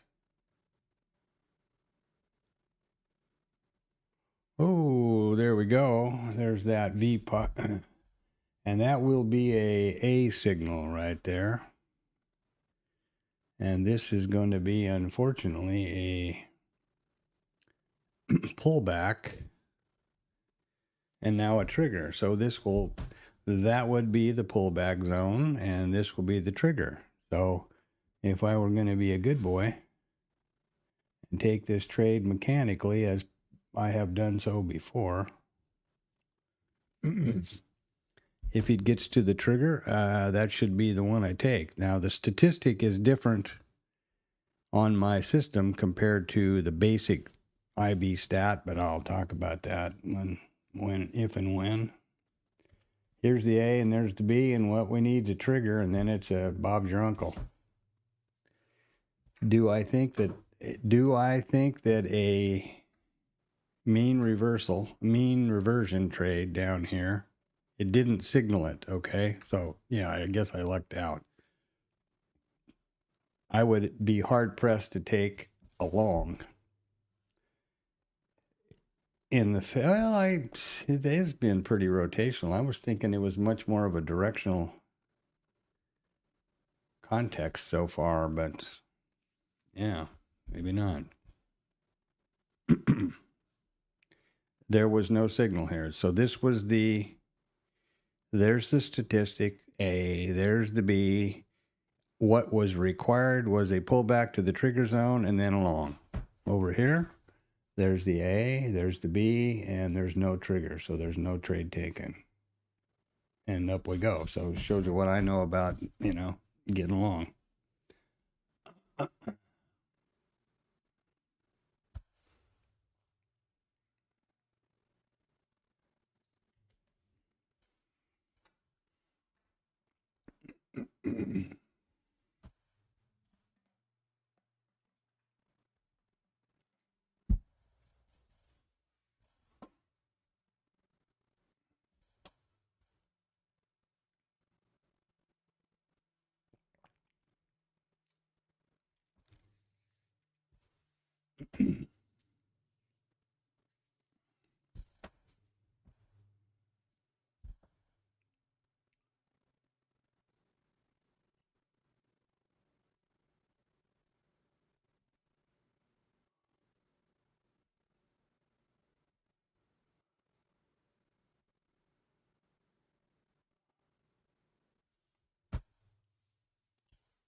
Well, so you see exactly what having a predisposed idea means.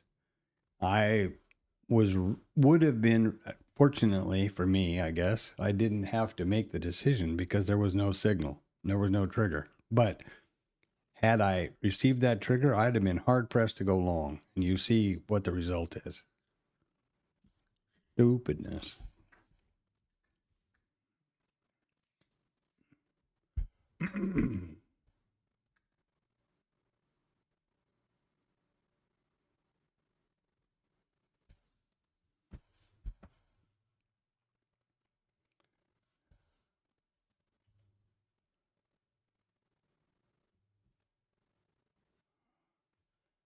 And that was the bar that should have been the trigger.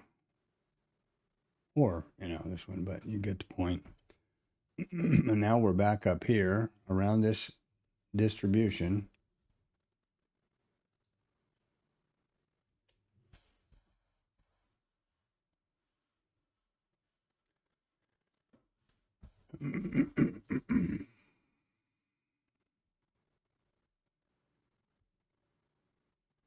Man, I don't want to restart this stupid thing, but it sure got a hell of a lag going on all of a sudden.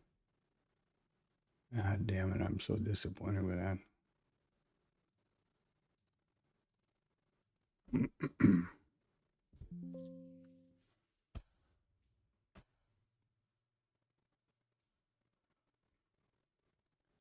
Come on.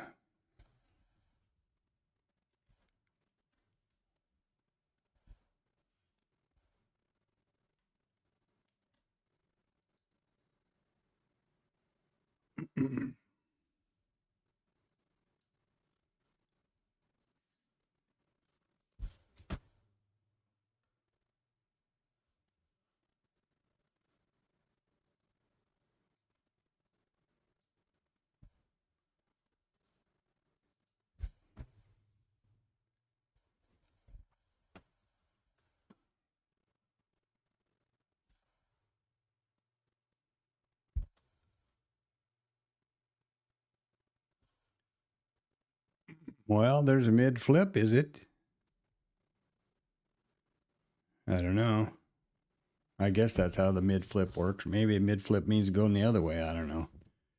I see him talk about that a lot, but I'm trying to go one at a time here.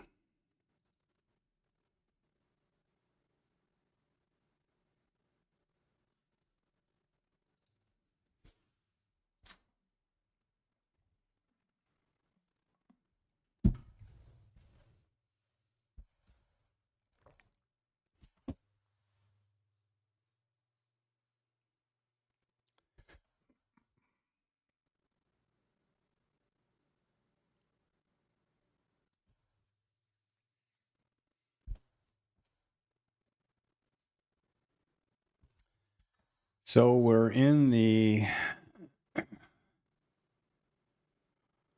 well across the initial balance period. We've had the statistic taken. Didn't get a signal for the initial balance failure, which would have been lovely.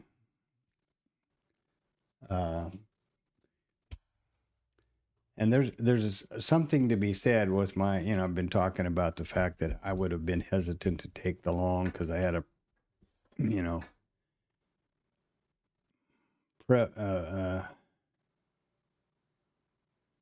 prejudice basically against longs, looking at the context today. And that's exactly why they say, and it is a statistical reality, that if you do all the work and everything to vet a trade with the setup and everything that you believe in it, and you statistically demonstrate that it has a positive expectancy, you must take every occurrence of that trade that presents itself in the live market. If you do not, and you exercise any kind of discretion, you've wasted all your time. You've wasted all the time you spent vetting the trade or the setup. And I'm aware of that. So it doesn't make it easier, but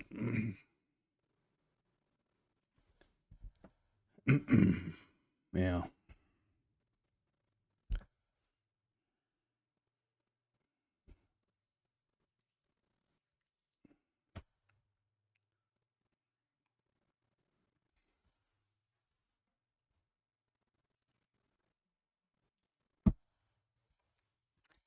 if you look at the higher time frame, what are we doing?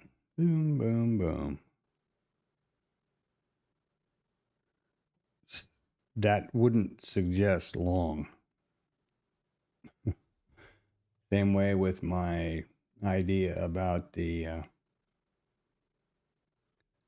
no excess at the bottom. They did get a little bit down here when they took that IV low. Just a couple of handles, or a couple of contracts off, I guess. 132. What's the volume? Let's check that part out. Still pretty low, even though, no, that should be coming right here. Yeah, that's low volume. And look at the average true range in a 1 minute bar, 5 1/4 handles, 64% average volume over at a 20-day look back. Normally we're at about 1 million up here at this time. So as much as I hate to say it, it's not a conducive environment to be a gunslinger. If you're, approaching it as from a point of view that your job as a trader, your basic job is to preserve your account, be able to trade tomorrow, right? And what that entails in this environment is risk management, more so than maybe other environments that we've had. But certainly in the last year or so, leading up to the election and now, it's been one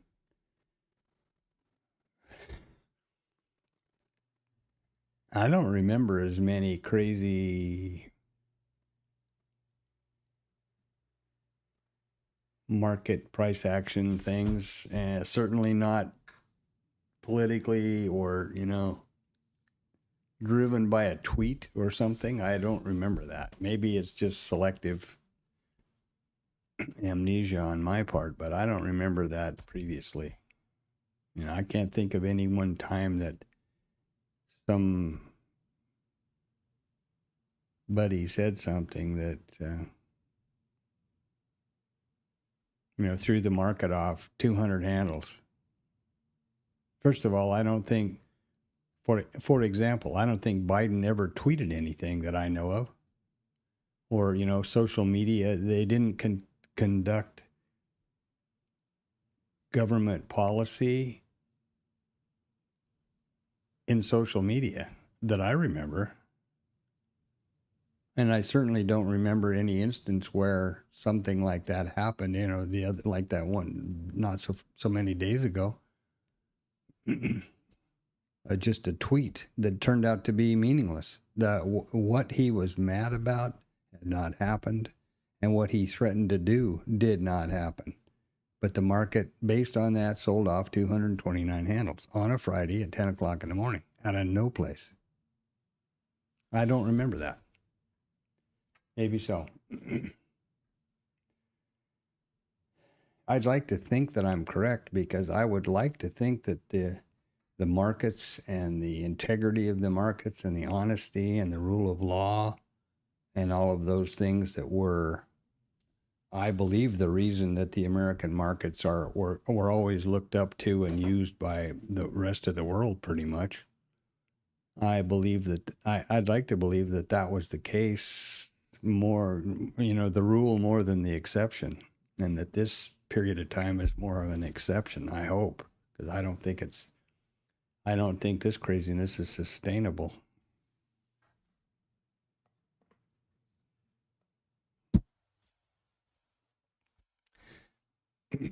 I don't know.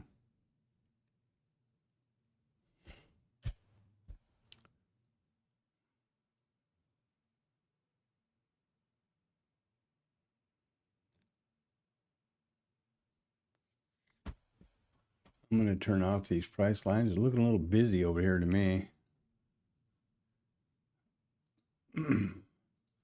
Now, these are just the VWAP and the VWAP bands, the standard deviation. We get back around the IB someplace. I can turn that back on, see if there's a trade, but also I also have that going, of course, over here. So long way before that would become a thing again. Here's the, what these, where the hell did it go? Oh, I downloaded the data, so I got rid of the flag. These V-pound variables up here are what the rules really are, which dictate what happens over here. It's important maybe to explain that this chart has got zero to do with the trade system, except that these lines and levels and the signal markers, when they're here, accurately reflect the rules of the trading system. These are just custom indicators that I built on this chart, and I did it selfishly because I want to see if stuff is happening when and where I think it should. And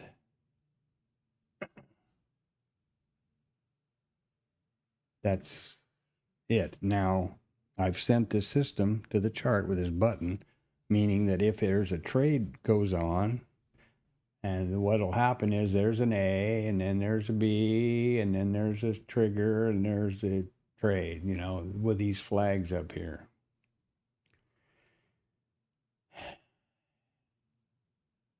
And the reason this is 30 seconds now, and rather than a minute as usual, and over here, is to be more precise on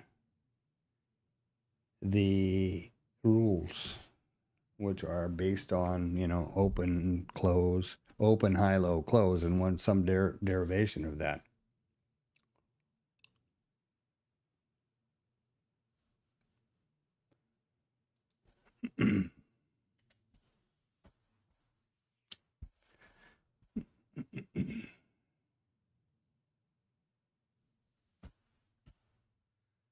This afternoon, I'm going to drop off probably early because we're going to go get Tam's student driver's license. Oh boy. And then Daddy's going to do the teach him how to drive deal again. I did that with Mama. And now I'm going to do that with the young one. So at some point in time, in a not too distant future, I won't be doing the school runs. I'll just be standing here biting my fingernails until I know she's safe and sound wherever she's heading.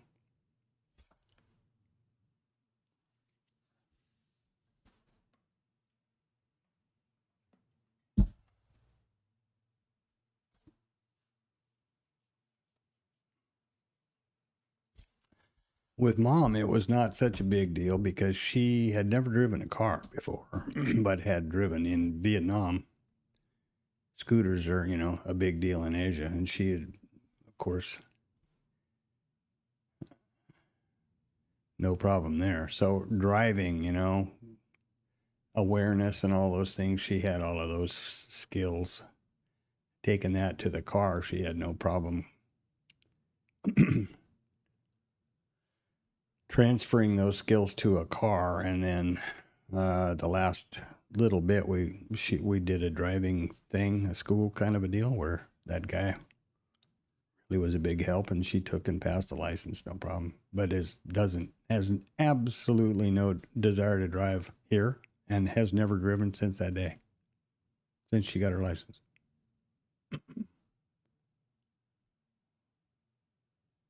But has the driver's license. And with Tam, she's never driven anything. So that's going to be a different story. I'm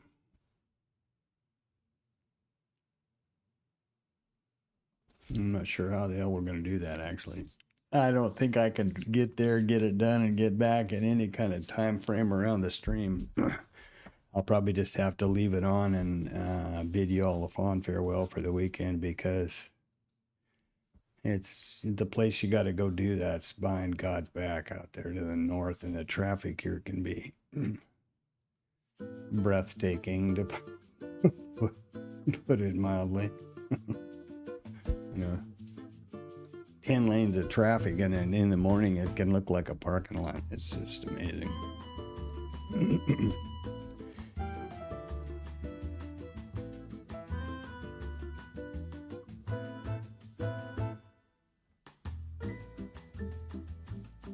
I don't mind at all. What worked out real good with Ying was, started out in a parking lot and all that kind of stuff. Did all, get used to where everything is and how it all works, and then just driving around the streets, residential streets slowly, and until she got pretty competent with all of that stuff, and parallel parking and those things. And then we have a Highlander, which is the only car we have. And so the guy that we found it's what he does for a living, trading school or driving school or whatever, right nearby, has a RAV4, so that was real handy, because when you sit in the RAV4, it looks exactly like, all the stuff's in the same place, and the seats and the buttons and the mirrors, and you know what I mean? It's just a little shorter. And so he did the final driving stuff with her that I didn't want to, nor was I, insured to do necessarily. And then she went and took the test, the driving test from a crazy lady. Actually, there's people that are licensed to do that here. This gal turned out was Filipina. And Gin was laughing when it got over with, because she said the woman spent the whole time they were driving around, looking in the rearview mirror, dusting, touching up her makeup, and then she'd just point one direction or point the other, and Gin would go there, got back, passed, gave her the thing, and then we went out and got our license. It was pretty funny. But yeah, Filipina testing a Vietnamese chick how to drive in Houston, Texas. Think about that for a couple seconds. And I don't fear either one of them driving, because they're level-headed and normal people, but the drivers here are freaking nuts. We never, and I say this with some reservation because I stopped trying to be aware of it all the time. We would never, for the longest time, we kind of were aware amongst ourselves that we would never go driving anywhere without at least one person running a red light. It is like the national sport here. And it's amazing. I'll pull up to a stoplight, it'll go yellow and red, and I'll pull up and stop, and cars are whizzing by me on both sides. 2 or 3 cars through the light. And that's the thing that scares me. It's not what they will do, but it's what some, yahoo will do. Yeah, 6480, exactly. Well, good for you.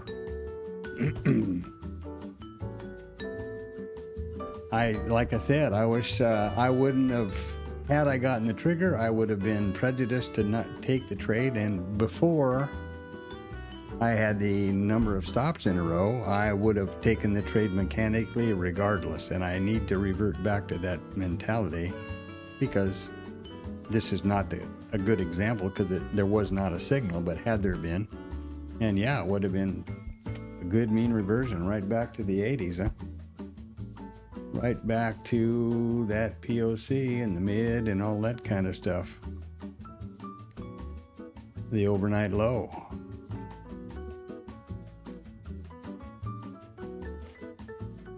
That's pretty cool. I hope you were on that and not listening to me yammer on about Ukraine and driving licenses and stuff like that.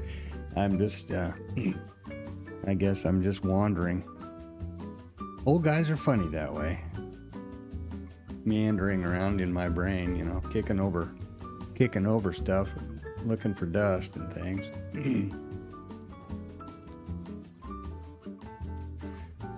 I am watching the market, but I'm trying to be religious about sticking to my only take vetted trade story. I'm still mad I didn't take that asymmetric trade. I'm going to have to figure out a way to do that somehow. I don't have any idea how I could vet that trade.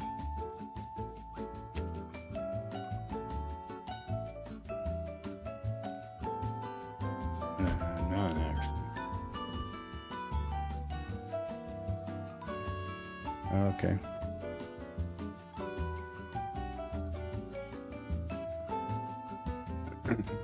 Good for you.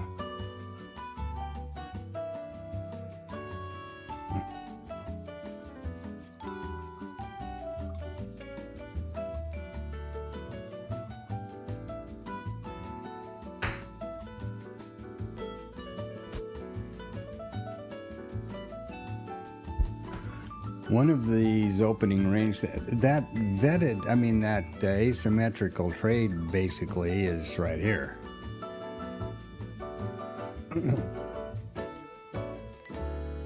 And had this been set up as the opening range fade, obviously it would have been a winning trade. As it was not. So, yeah. I'm trying to think of how in the world I would vet that thing. I don't know. And maybe just stop worrying about vetting it. I mean, nobody else does it that I can, I'd bet money that there's one single person, maybe one, in the TLab that's actually done the homework and vetted anything, to be honest about it. And I use that as an example because we all know about that place.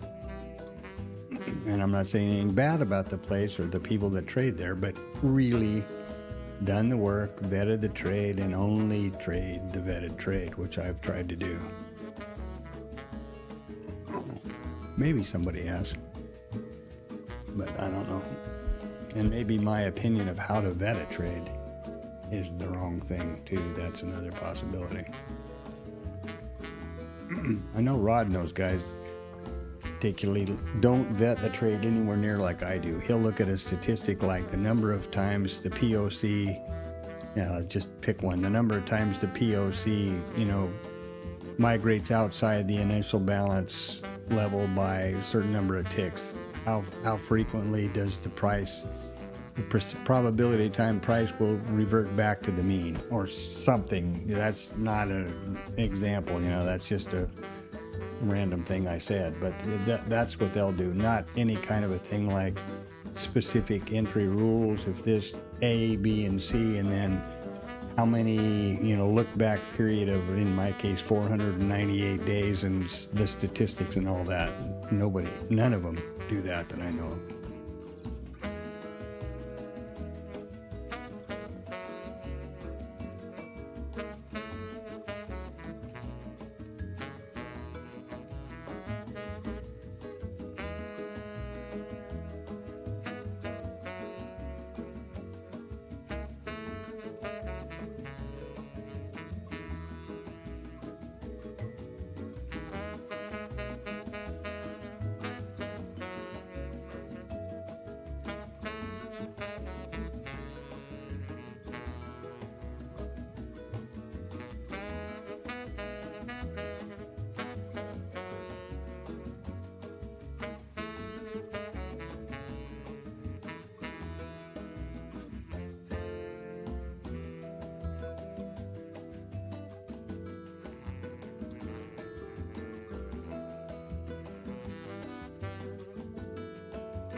And I'm not saying anybody's doing anything wrong or that I'm doing something right. I guess I'm questioning my resolve because, they're making money trading and I'm dragging my dick in the dirt over here. You know what I mean?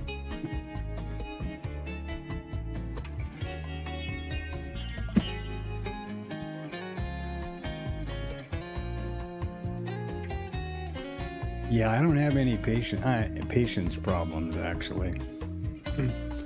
Of course, what I don't have, Antonio, is the the extra brake pedal or any of that stuff. And with these new cars, like our Highlander, for example, there's no emergency brake. There's no handbrake that you can just jerk up if you need to.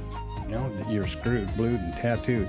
If they get the wrong pedal, there's nothing you can do. And there's a big console and crap in the middle. You can't even reach over there with your foot. So yeah,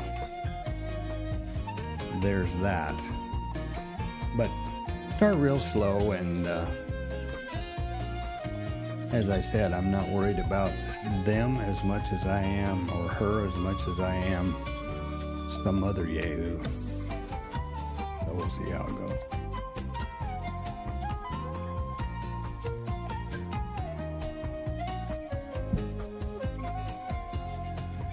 And I'm pretty sure it's not going to be any time soon that I'm not doing school runs, because especially in this driving environment, it takes all of my, I got a driver's license in Montana when I was 13 because they knew ranch kids needed to come to school, and we'd all been driving since we were 8 or 9. I started driving a tractor when I was 9 years old. And I've had a driver's license,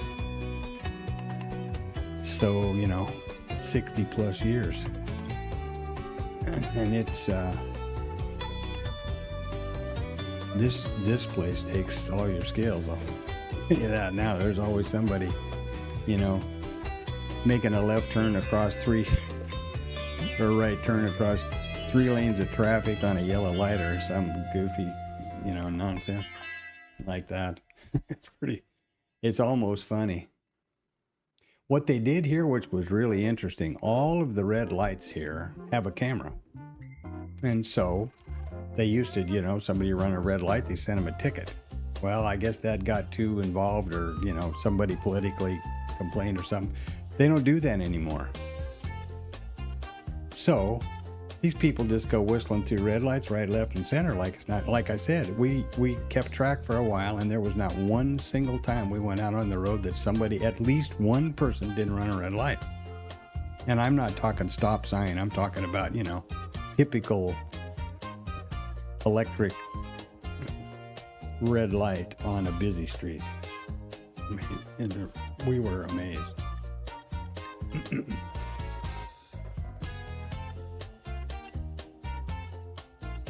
Amazed. Well, now what are we gonna do? We had a big V reversal right up to Anton's level here, and down we go.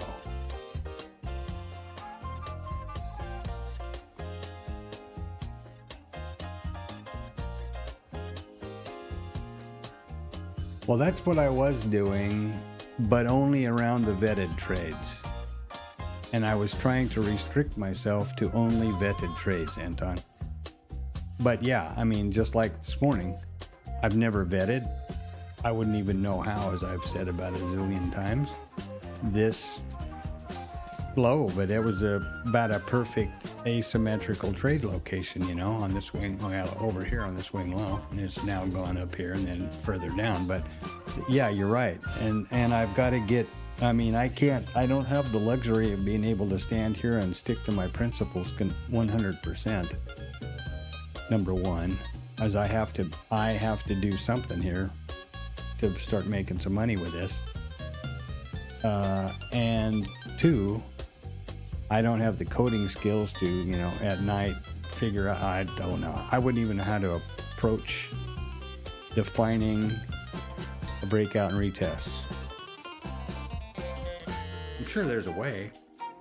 I don't know how to do it, so I'm screwed. Everybody.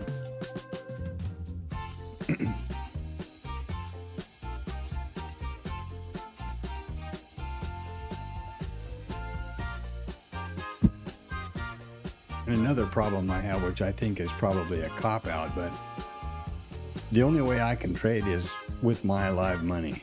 with my live account. I don't have any, well, I'm going to try this out for a week sim or whatever else it is. You know, this is it. So that's pretty inconvenient, but it's the way it works. I talked to AMP about it, that being able to flip back and forth.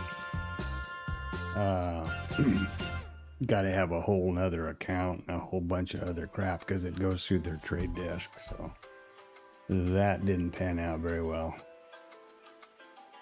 Or it didn't produce the result I was looking for, let's put it that way.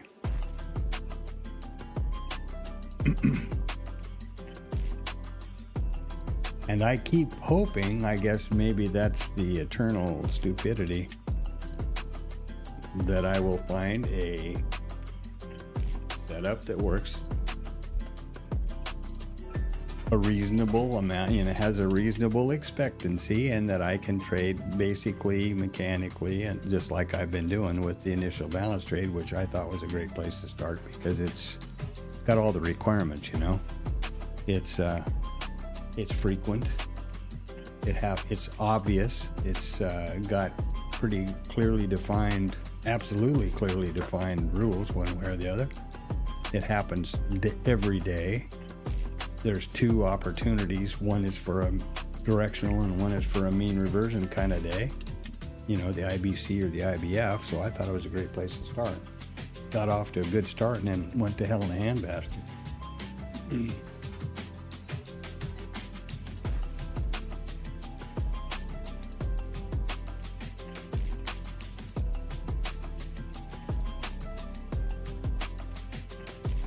Yeah.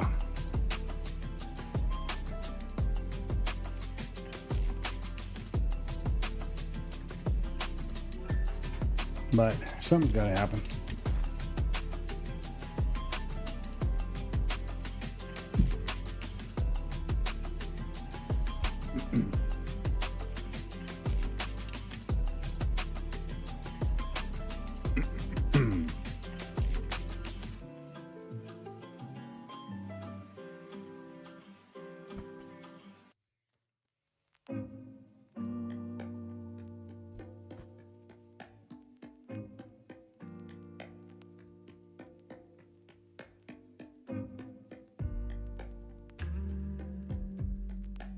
And now we're just kind of making a big pot of retail soup, you know? Being real careful not to get my mouse in the wrong spot over here. Well, I'll tell you, I've done that frequently enough that I have had to develop a lightning fast reaction to get up here and close and cancel. And that's not a thing to brag about there, but I can't begin to tell you how dangerous that column can be. So there's 1 point high. How high can you go? And what have we done? Boop, boop, boop, boop. Market goes down to go up and back and forth and back and forth. We're just rotating around this distribution right here. Looking at it on the volume profile here on Bookmap, there is, you know, a conclusion to the auction. It winds down to 78 tick or 78 contract. It looks a little more abrupt to me over here, so I guess that's just a optical illusion or a scale problem or whatever else. What happened? What happened here? I don't want to do that.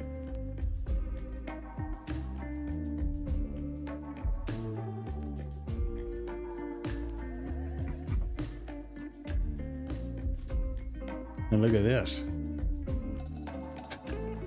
What the hell?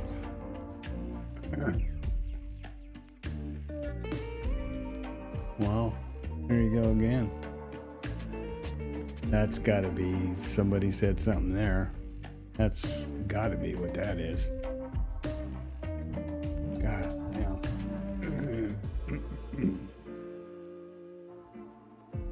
Well, let's see. 65 to, where did we get? 65 to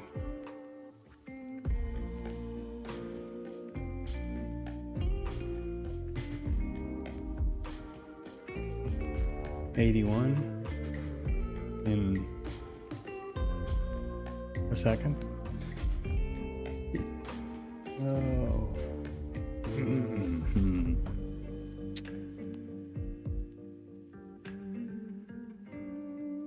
Let's see, who's talking that I don't know about? The University of Michigan, we already know about that.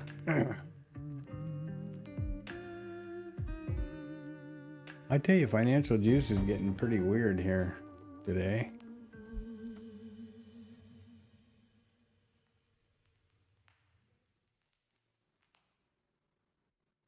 It's not March 31st.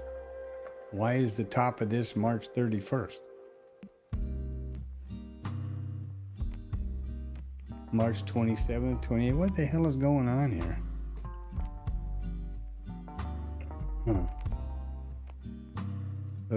White House officials are cautiously hopeful that the latest negotiation is making progress. Well, there's your spike right there. Son of a bitch. I don't know why this is doing this, but this is really annoying.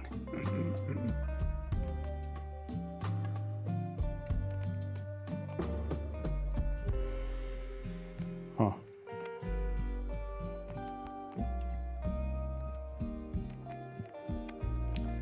That's a little better. Jesus.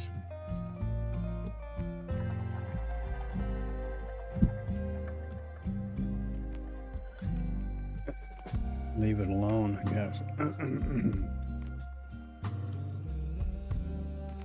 So we've got nothing after now over here in that. What's going on with these guys?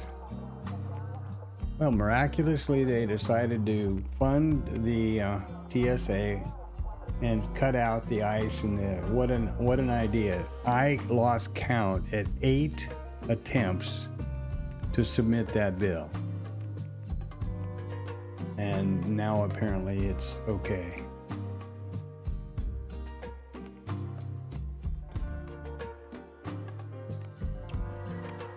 And who isn't talk about an oxymoron. House Ethics Subcommittee. It's a pretty sad state when that is truly an oxymoron. You know, like military intelligence or whatever.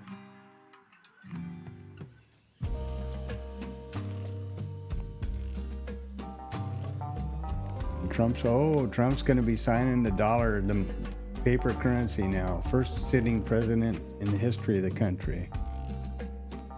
That's interesting. This is ground news, by the way, in case anybody cares. Ethics Committee.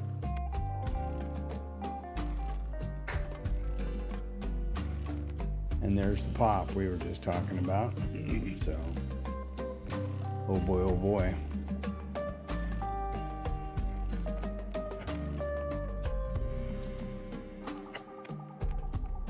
That's hilarious.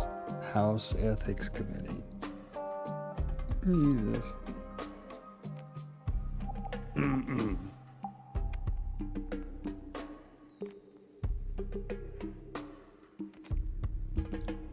don't know what to think. So I think I'll just do this and not look at the news. That's the best approach. I'll do that ostrich thing.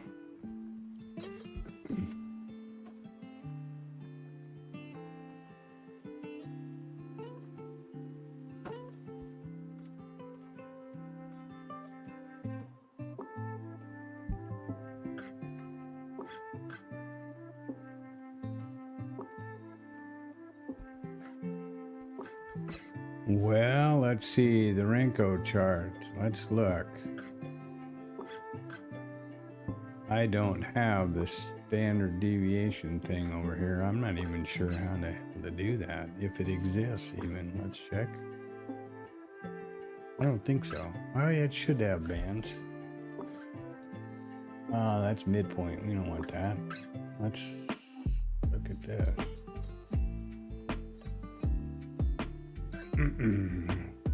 This is the session prices indicator. So it doesn't have, I would have to figure out a way to code up the bands on this Renko. There are not standard deviation bands around that. Maybe there's an indicator that has that. Hold on.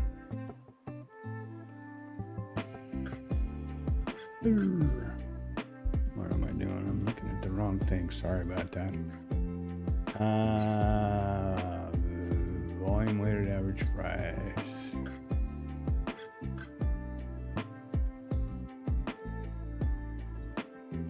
VWAP.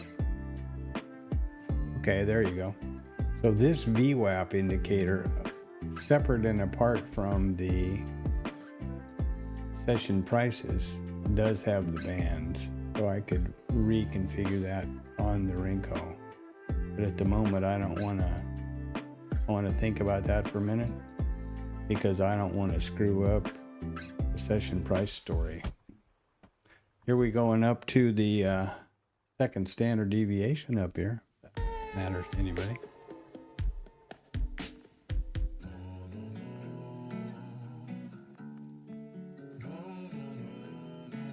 And I don't think that the standard deviation on the VWAP had anything to do with this price spike. That was that news that came out of the thing, right?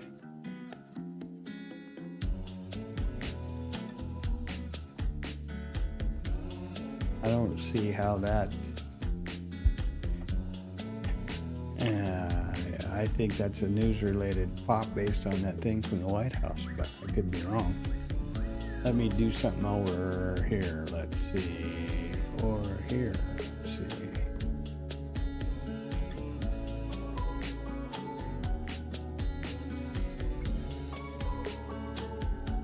Let's look at this. Put it here again. Nope. Not that. Go away. Ooh.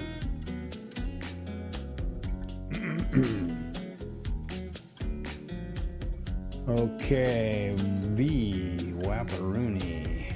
And boom.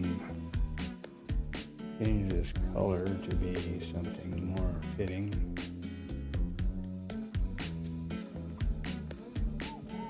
And bands at 1.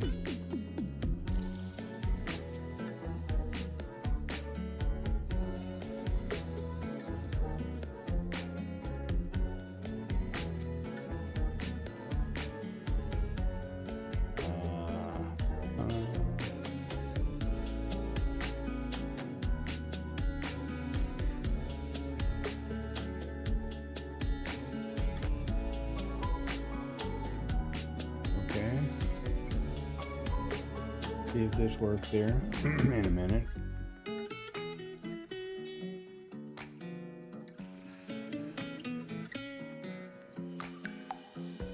Maybe we won't even see it. Who the hell knows? Draw solid band. Let me see something.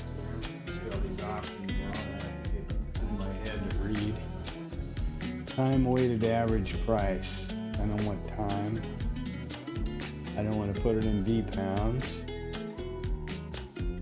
VWAP oscillator, don't want to do that. Continuous bands, lines, continuous, VWAP, standard deviation. Standard deviation close versus VWAP. What the hell does that mean?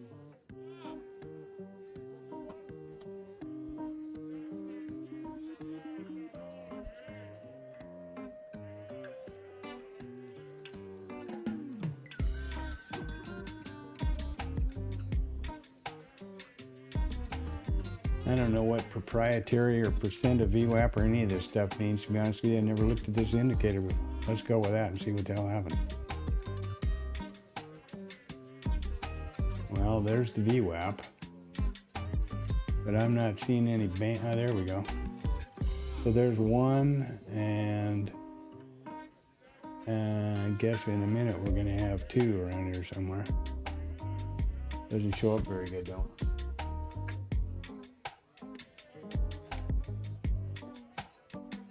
Oh, there was two. I see it up there now.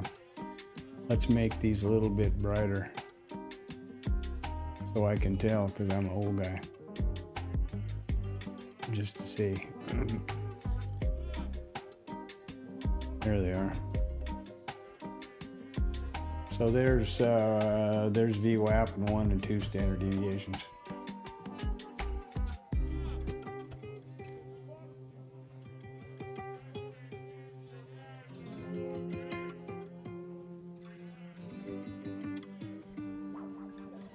I'll have to figure out how to put that somewhere else later.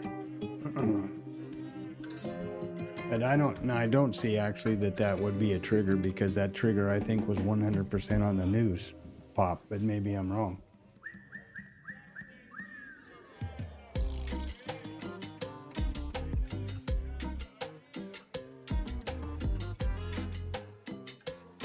Oh, I see. You're talking about looking backwards for a structured trade or a vetted trade. Okay, missed that. Sorry. What is this thing? I gotta keep remembering this.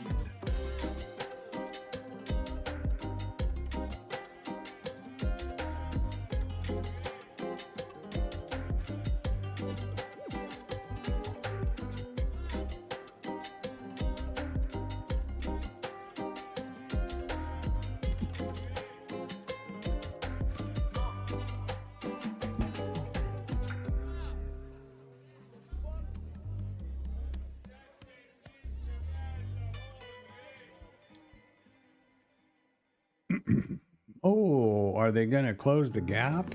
No, because this is just the gap low. Getting back to the open though, that's pretty cute.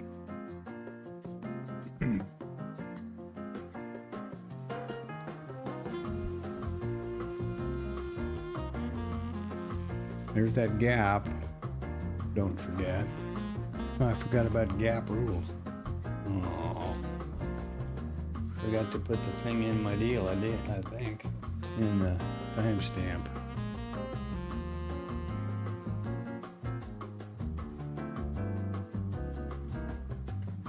Not a very pretty picture over here, huh?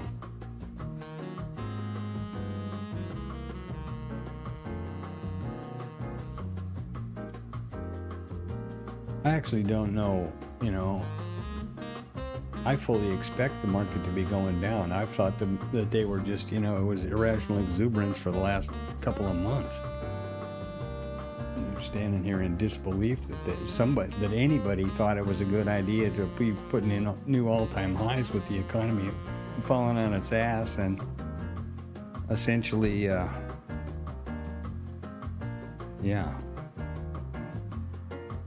essentially that.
Well, there's Blue Boy. And here we are.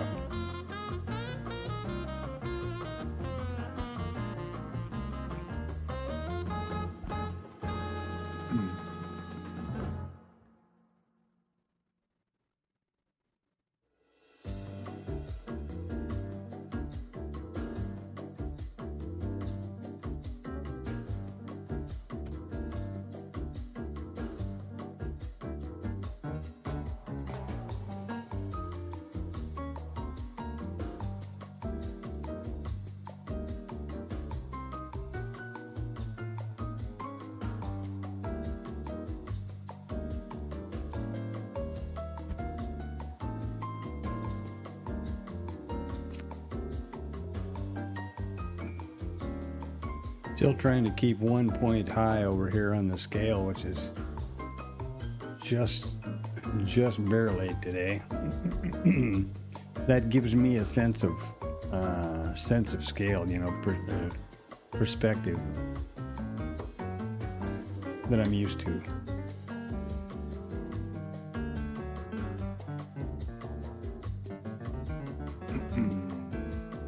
What we're ending up with is just basically a real balanced distribution with very little kurtosis, which again is suspicious for me. And you know, we're still in a sell-off, but we're at 1.5% on the NQs, 1.1% on the NQs down, percent change, and looking at 1% on the ES.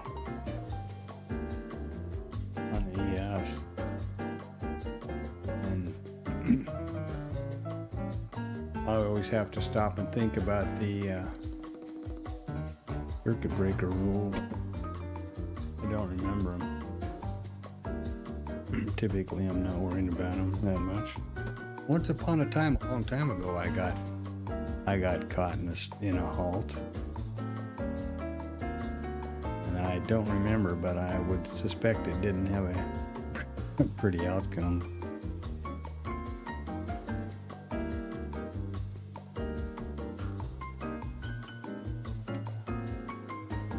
Well, there was a 2 standard deviation back to the VWAP, from the VWAP to the deviation back to the VWAP. So interesting.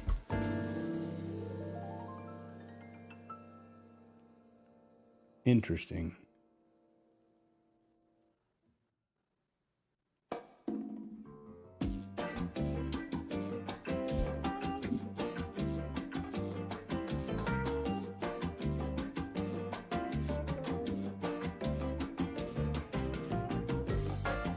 I tried to listen to Tom's stream yesterday. I noticed that it was, you know, he hadn't hidden it or whatever he usually does on YouTube.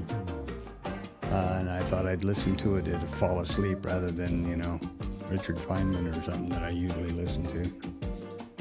And I did fall asleep pretty quick in, so I didn't get very far. But I think I'll do that from now time to time, because I do appreciate some of the stuff he says. I certainly did. And I'm interested to hear. It's been a while, so I'm interested to hear what's going on. And since I'm not active in the TLab anymore, that will be interesting. I'm gonna go grab some water so you guys get ready to make a lot of money.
Here we are back.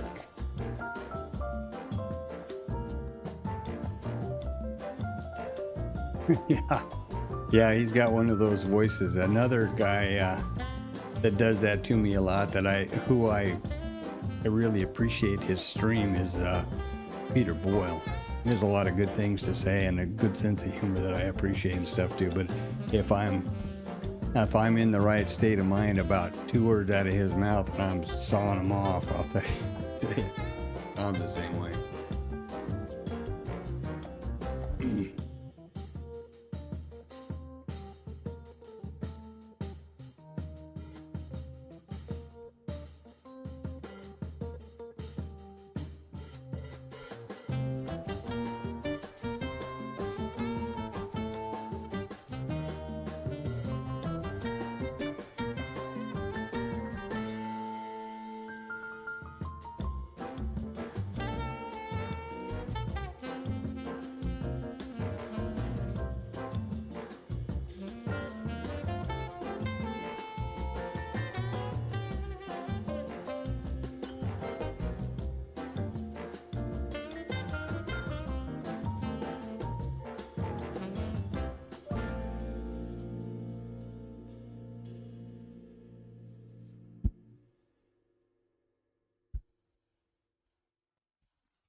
All the static boys have gone to sleep or checked out for the weekend, apparently.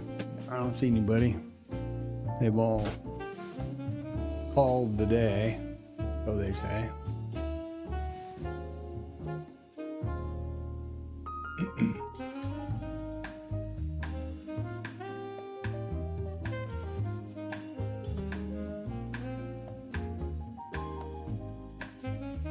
there's that.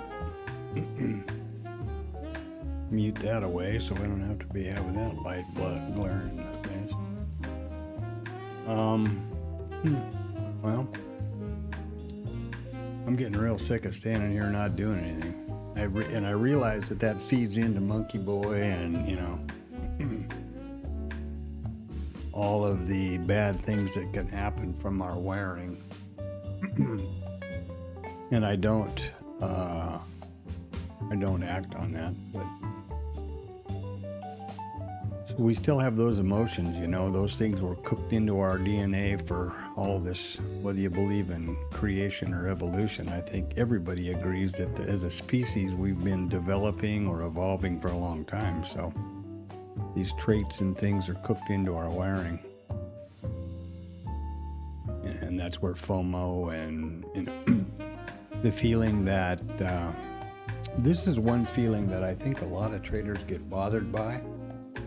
And that is, hold on. I don't know about bothered by being the right word, but fall victim to is maybe a better one. Depending on how you were raised, probably you had a good work ethic. And, you know, day's pay for a day's wages and all that kind of stuff. Couldn't be further from the truth in trading, I don't think. There's not a direct relationship at all between effort and reward in trading, or action and reward. And a lot of people feel like if they're standing here, they got to be clicking that mouse.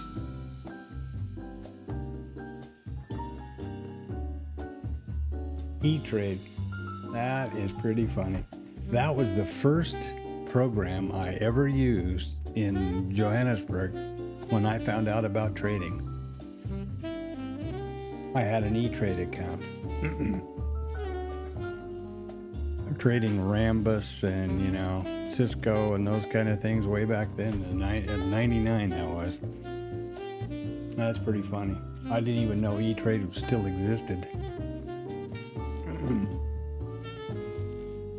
I'd like to find out that I had some, you know, some shares of something that are now worth $1 gazillion. That'd be pretty cool. I wouldn't have any idea how to even log on. I don't have a computer or anything around here that's even remotely knows that period of time. E-Trade, that's pretty funny.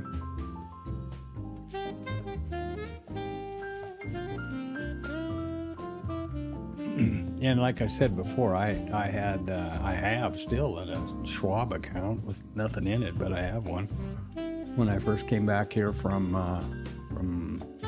started coming back from Malaysia before I could bring the family, I'd come back for a few months, then go back there for about a year or so, and opened a Schwab account because the guy at work, finance guy at work, said that was a good thing to do, so we did, and I still have that. And as part and parcel of that Schwab trading, I have access to Thinkorswim, which I believe has a whole lot. Like I said, I've never done the options thing. I think they have the whole options chain and all that stuff there, though.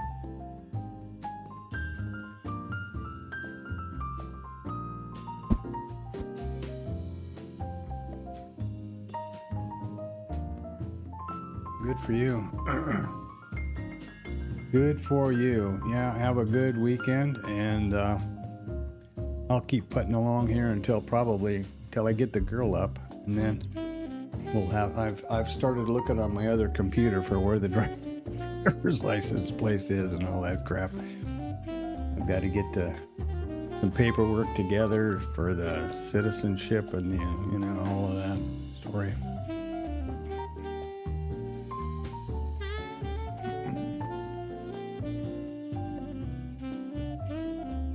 The reversal at 11:37 from standard deviation 1. 11:37. Okay, that's your time, which is Eastern Standard. So.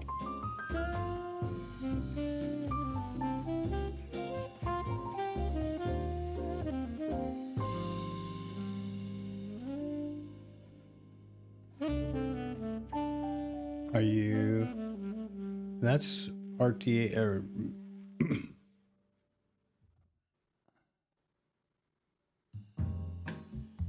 that's +2 for me, or if I'm looking at the right time. Are you trading minis or micros? I've noticed that there's sometimes quite big differences in there, and I don't look at them much anymore. I mean, you know, I try to focus on what I'm looking at, but what I see is right there is 37. My time, 1037. And there's a reversal at that band, but it's 2, not 1. Or am I crazy? Likely. That must be it. And good for you. I think that that's a trade I can actually start working to vet, because identifying those price levels is something that there are tokens for in IRT. From a backtest point of view.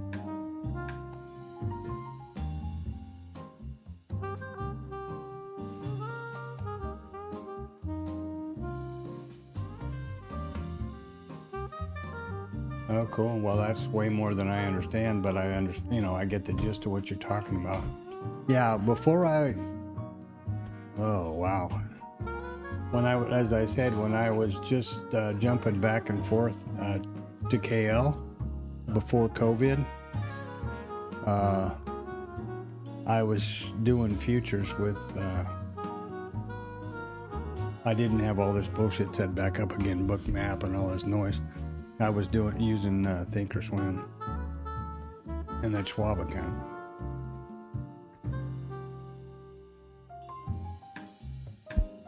And now that Schwab was bought by somebody, or no, maybe it was after Thinkorswim was bought by Schwab, but they also have a version of Bookmap that comes with that, I think.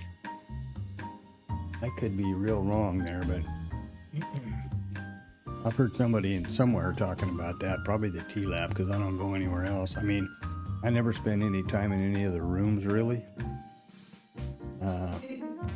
Seems so annoying to me always.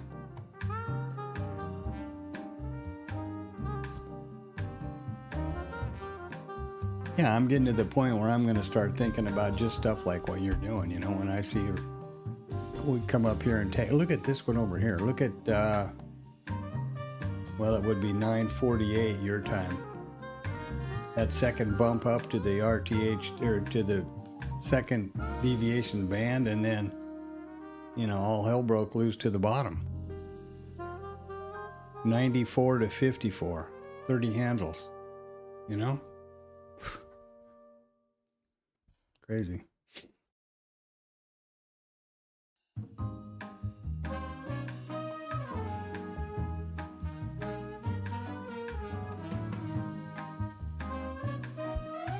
Wow, holy smoke.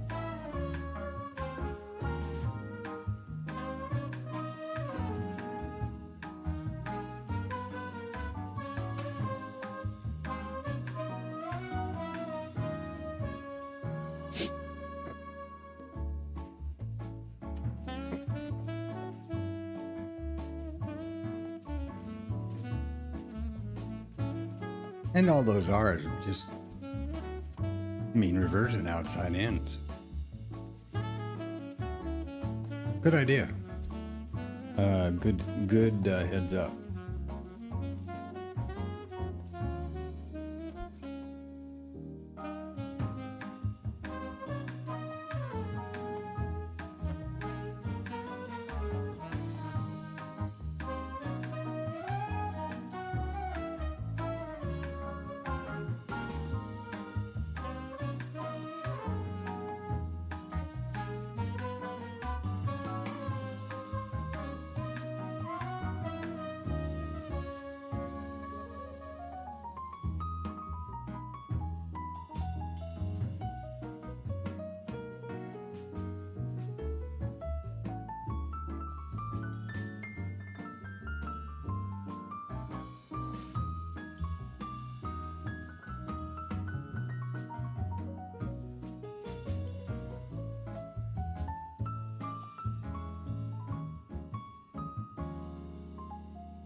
Well, yeah, I didn't know that.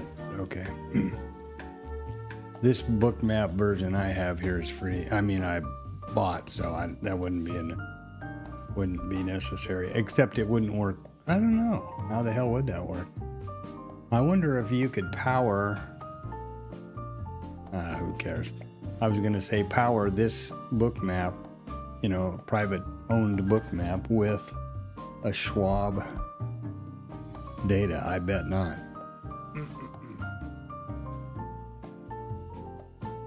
Ooh, I have to start thinking about busting a move too. I didn't realize it was 11 already. I gotta get Sleeping Beauty up and get her fired up.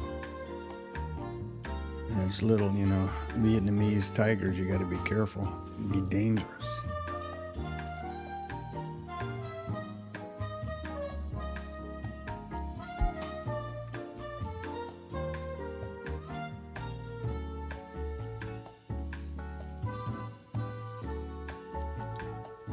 Yeah, I remember some people were trying to use the Schwab book map in the TLab and always asking a lot of questions about it and whatever, and I didn't ever have anything to contribute because I didn't know.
Are they going to screw around and get an IB trade off here now? Jesus.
What I was saying here was that I wouldn't be surprised if next weekend there isn't some sort of a surprising act somewhere. Next weekend is Easter. Remember that Iran was bombed and the spiritual leader killed in the, middle to the end of Ramadan, which is as holy, I believe. I don't know about Islam as much. I believe it's about as holy to them as Easter would be to Christians. So that wouldn't surprise me.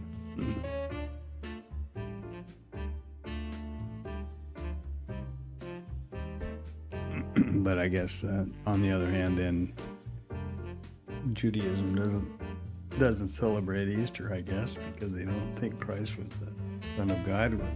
It's all New Testament stuff, so I don't know how that would. I have no idea how Iran would think about that. But if an eye for an eye kind of thing, if you get your spiritual leader killed and your country blown up in the middle of your spiritual holiday, maybe you would think turnabout's fair play. Don't know, but I wouldn't be surprised. From a market standpoint, that would be some pretty big risk.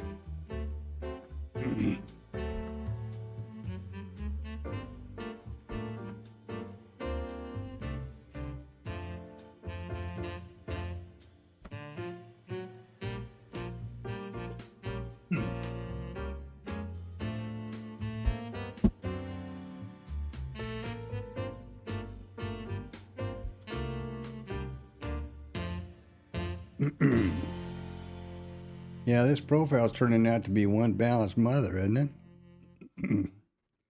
POC is a little bit low, it's a little bit skewed, but yeah.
So what's going on now? Look at a lot of jumping around here. Why? I'm busy shuffling through papers over here, getting all this, trying to find passports and visa stuff and whatever out.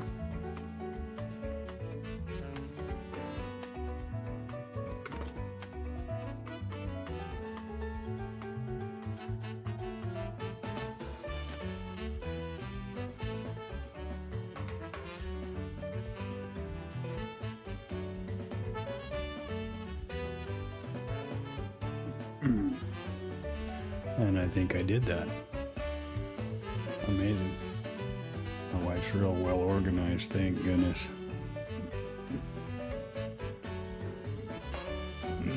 Thank goodness.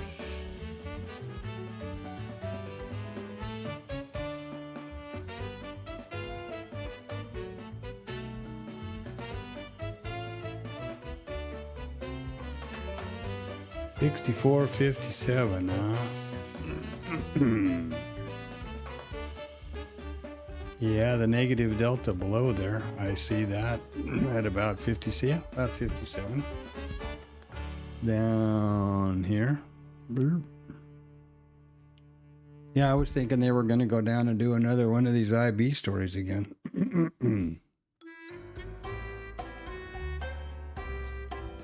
And we're, dangerously close to Einstein having something to say. I don't know, but it scares me. Maybe he's golfing, I hope. Or something. Now, wait a minute. Hold on. Remarks to farmers. There we go. He's going to do something. And when is this going to happen? Is that now? Yeah. So he's talking now. Careful. Be careful. Live. So.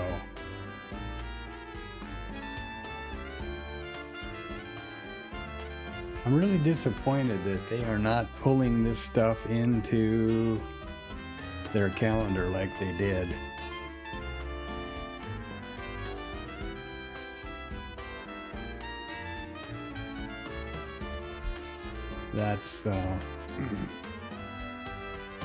That's disappointing. That's why that's kind of the main reason I used to keep an eye on Financial Juice. Is that this is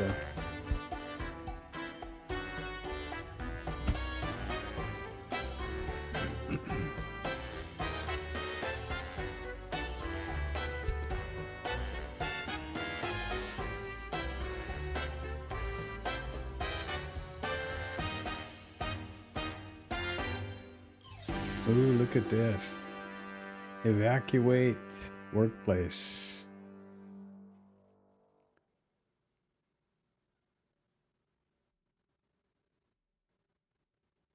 And this asshole, this Speaker of the House, they've passed a bill in the Senate to fund the DHS, which would mean all the TSCP or TSS or whatever they're called people at the airports. And this guy is not planning on having a vote because he's, I don't know, They specifically cut ICE out of that funding to have another hearing on it. So that's why the Republicans won't go ahead with this. That is really interesting. And why that doesn't blow up, I don't know. It makes common sense to me. And I saw something else that was pretty funny that you may or may not have seen. Trump voted by mail from Mar-a-Lago.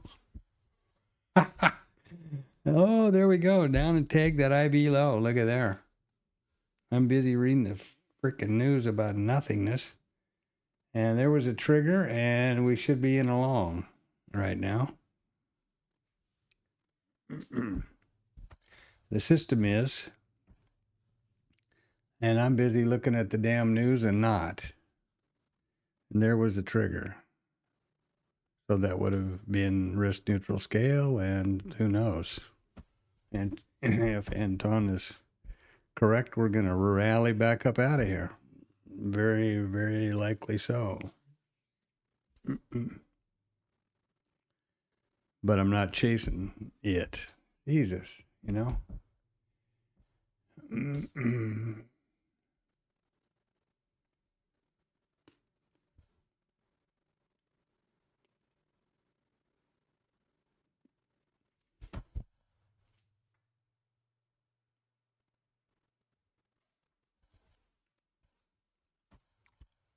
Well,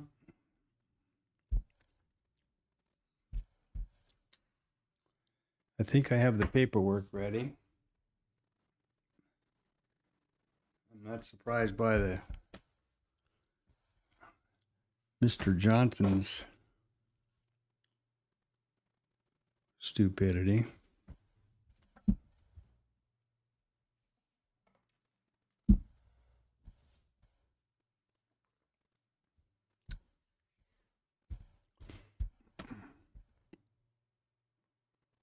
And what's happening over here? We're still just holding fire.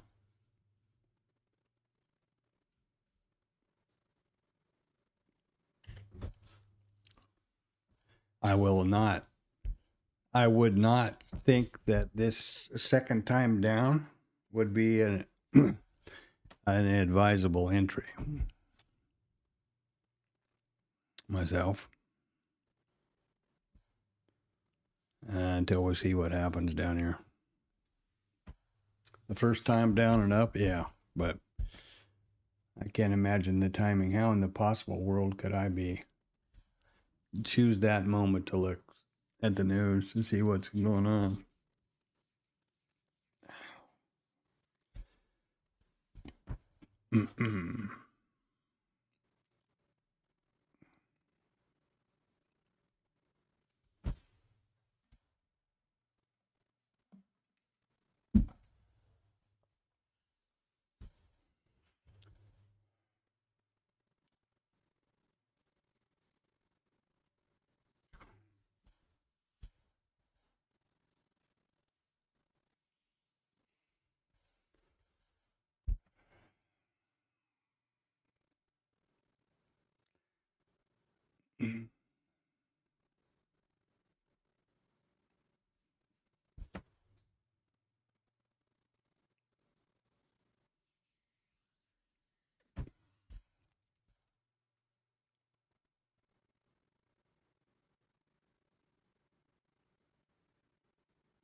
Is this a bear flag? That's I say it frequently, but it's so funny about trading. For every expression, you can take them both ways, and every which way you look at the market. That's what kind of reinforces my opinion that the only way that this is a completely random environment, and to approach it from a probabilistic point of view is the only real way to go. It's gotta, I think. Hasn't worked out well so far for me, but at the moment, but I have hopes. Lately, So be careful about the what's his name on the microphone. On the microphone.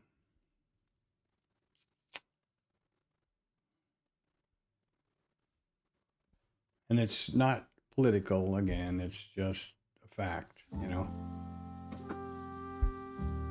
Anytime there's a real possibility of a disruption to the auction.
Shall we bring the old passport?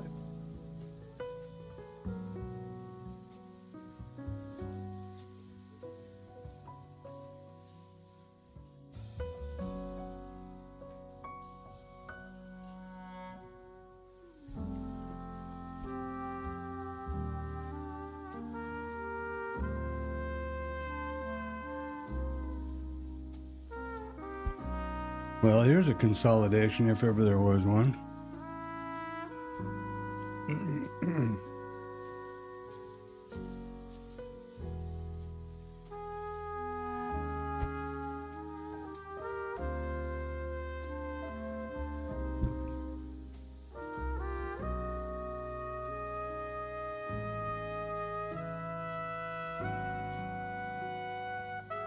Yeah, a lot of that going around.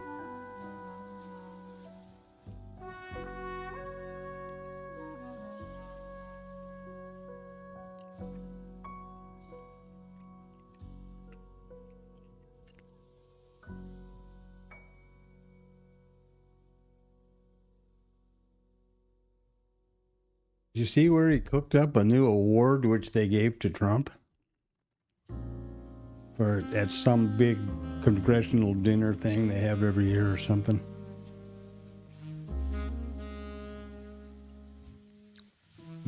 It will be ongoing every year, but Trump will be the first recipient. It's the Make America Great Award.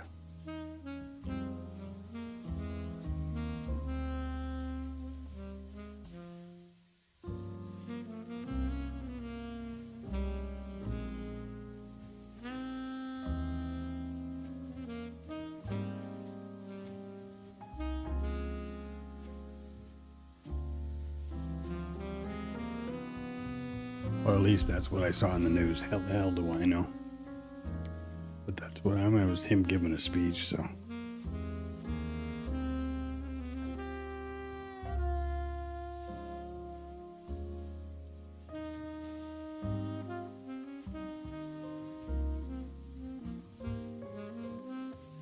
Well, yeah, that would have been a.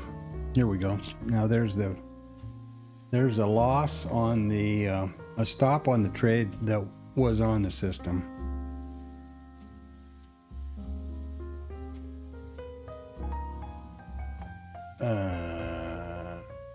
Okay. Why those flags aren't reset, I'm not sure. But and then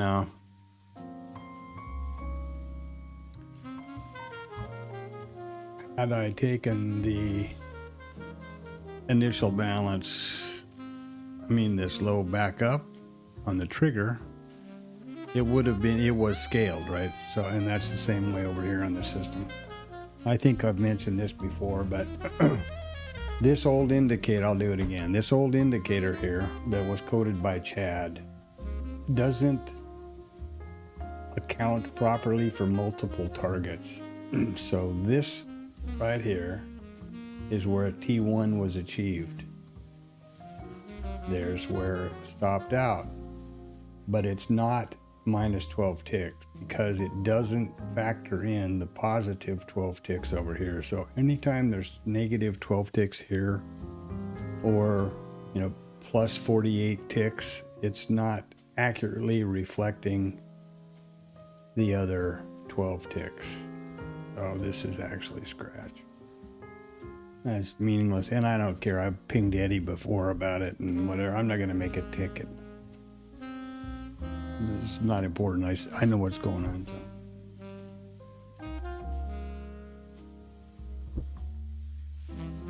And as you notice, I don't have the stops and the targets and all that stuff plotted here.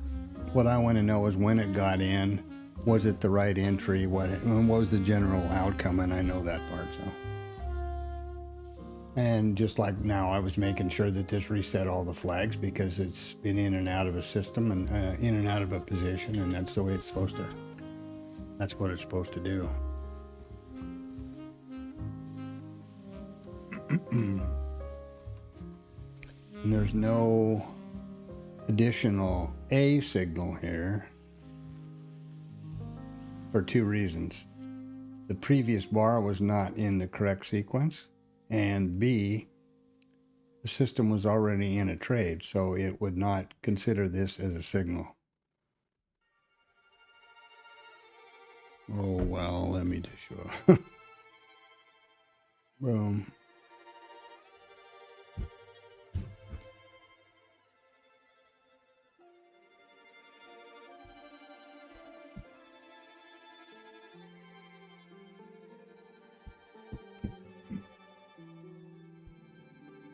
That speech thing, yeah, that was like, are you kidding me? That's like the FIFA word. And if you just think back how fast the news cycle works, right? Think back, how many weeks ago was it? He was all pissed off he didn't get the Nobel Prize for Peace. Has started more military aggression and killed more military Americans than any other president in the last five go-rounds or something like that, as I understand it. I don't know for sure, but, you know, I mean, hell, look around. Twice in Iran, Venezuela. Yeah.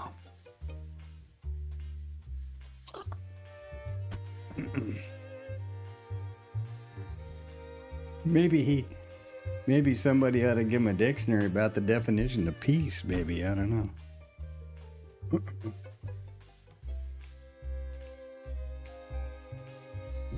I'll tell you the person, you know, not to be politicking, but what the hell.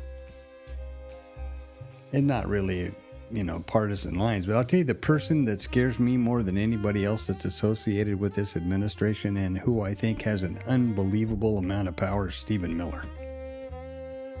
I don't think that guy's got the principles or the morals of a pit viper. And it kind of strikes me as a close running mate to Peter Thiel. It's just weird. Really weird to me. Now, this would not be an A signal or a trade signal because it's went through the initial balance low from the bottom up. And that isn't how you would normally think about it, you know, or at least me. I think about the initial balance from the top down, low from the top down. However, this is, you know, working out pretty snazzy. If you took this double bottom down there at 51s and traded it back, there is the 2 standard deviation VWAP. Tested a couple of 3 times here. Would have been a likely entry. It would have been scratched, and what would it have been? It wouldn't have quite made T2 because T2 is 12 handles. So, you know, if you got in at say 49s, you'd need to be 51s in order to get the T2.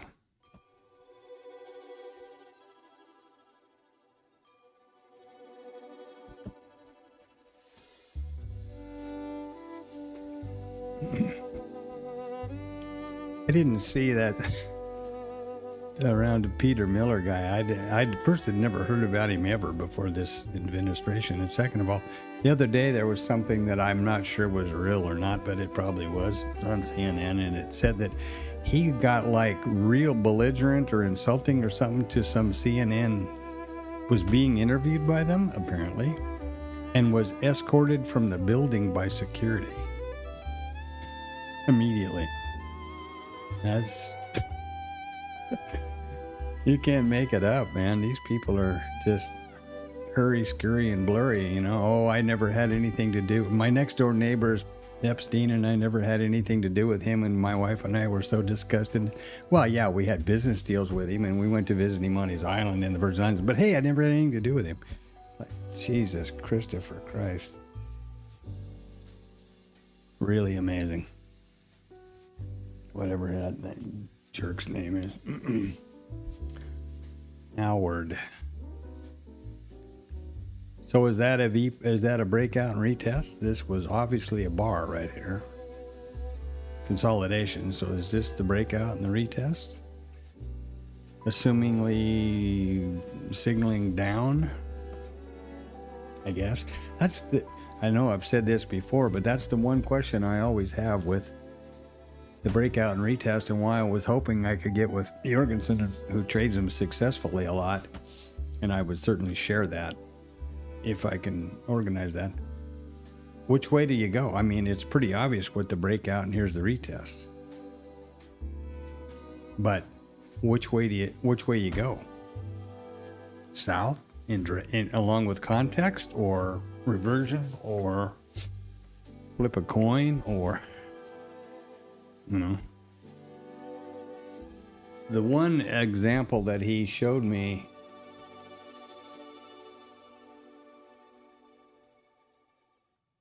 yeah, I know, that's one of the things that's like the Surgeon General they're trying to push through that isn't a licensed doctor. It's like, you got to be shitting me, man. It's just, oh my God.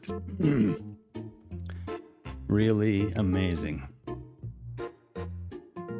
Yeah, that whole bunch and the new didn't take the new head of whatever that is, long to get that, Jimmy Ray Bob or whatever his name is, out comes a big thing about violence with his children and all kinds of shit. Always puzzles me though, is like, why didn't that come out in the middle before the hearings? So he could have been grilled about that and perhaps disqualified. I don't know. I think there's probably so much deal making going on that we don't, or that I don't know or am aware of it. So there we go. I guess that answered my question. If you get a breakout and a retest, you go in the direction of, no, this is the opposite direction in context. And here we have Antonio's VPOC migration, which has been working out pretty stellar if you look at it. But if you want to see it immediately fail, I'll hurry up and jump in here.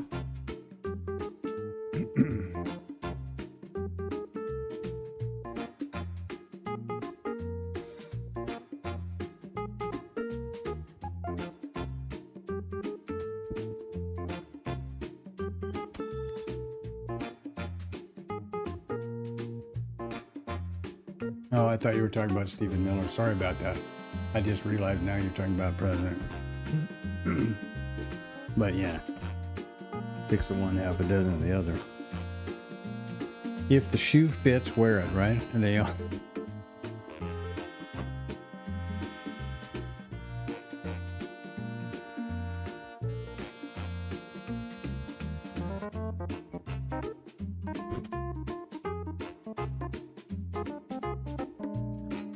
Well, hell.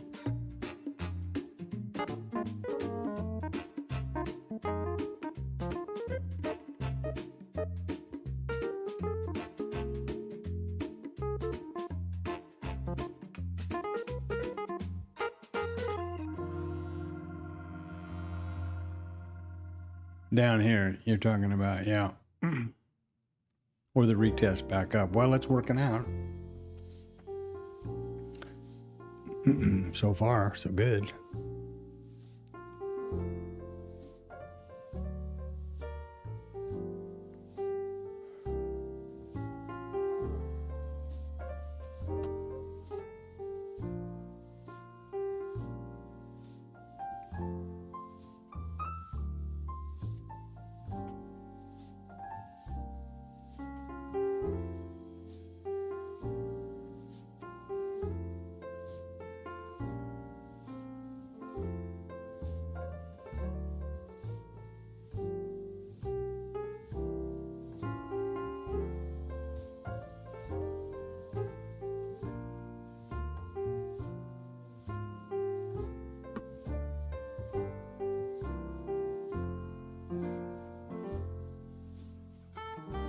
I'll be real curious to see if and when anything comes out about this front running in the future story last weekend or like Monday.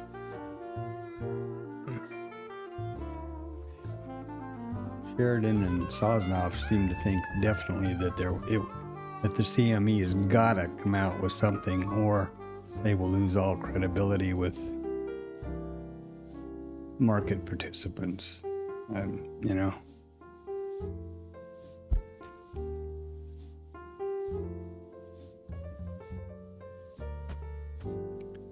And they did confirm the fact that, as I suspected, well, everybody's got to know. It's just, but it's the same story as Jeffrey Epstein.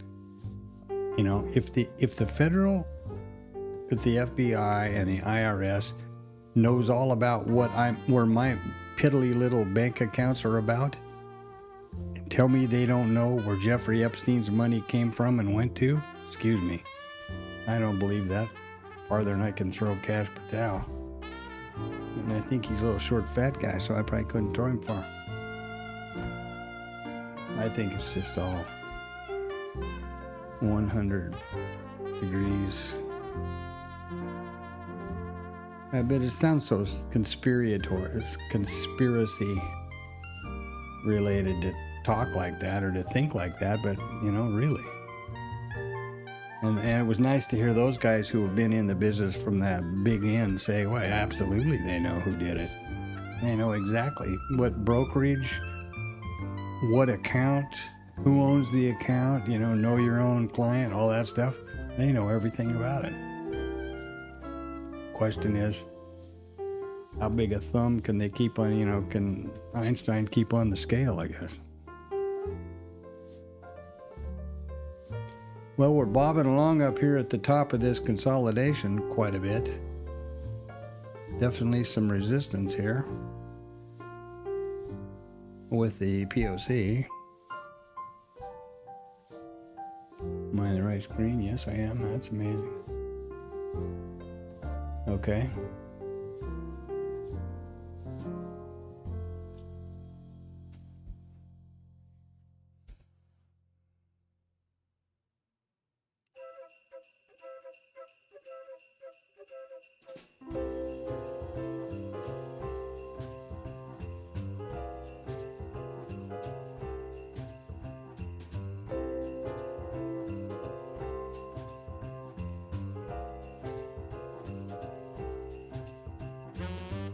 Trump is still speaking, so FYI. Engineer's like, no.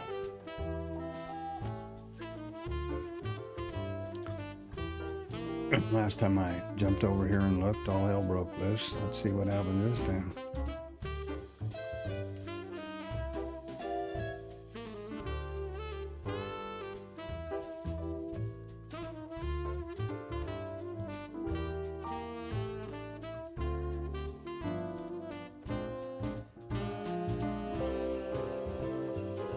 Nothing, it says live talks, live speech, but nothing about it. Maybe it hasn't started yet. Or something. I don't know.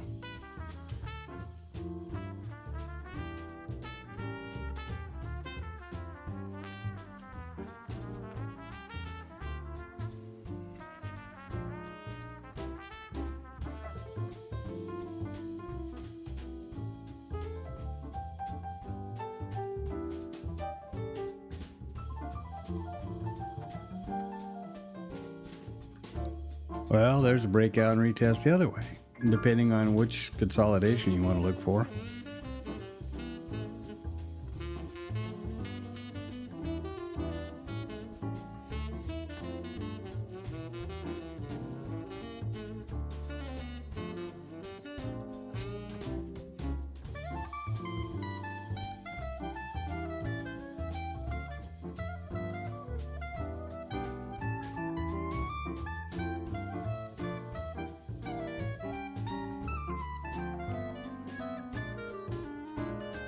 They're just all over the place. That's also a confusing part. Here's a, consolidation, breakout, no retest, breakout, consolidation, breakout, retest, and then on a bigger scale, retest.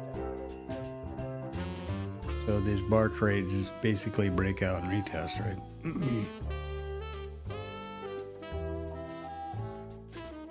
Throwing that in there for the stream recording. I forget to talk about what I'm thinking.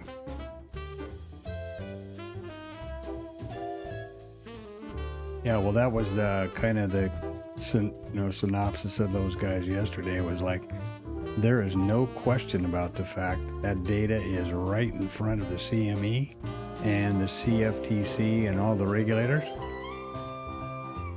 And if they don't collectively, or at least one of them, come out and say something about it, it's going to just undermine the credibility of the whole markets. You know, if the grifter in chief can get away with, front running, essentially, their theory was that Trump wasn't crazy enough to be involved in that, but that obviously somebody in his tight circle knew that was going to be announced and, had somebody else working it. Sosnoff had an interesting theory that some big prop desk, Goldman or whoever it is, has people that they know in the inner circle trading with them,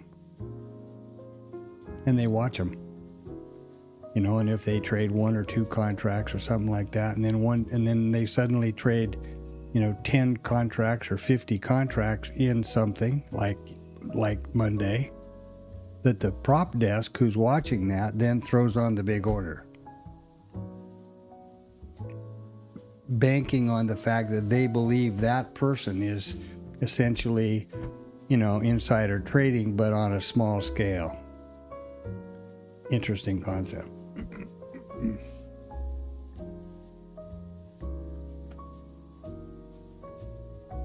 Yeah, this would have been a risk neutral down here. This would also have been a bear thing, a bar thing, I don't know.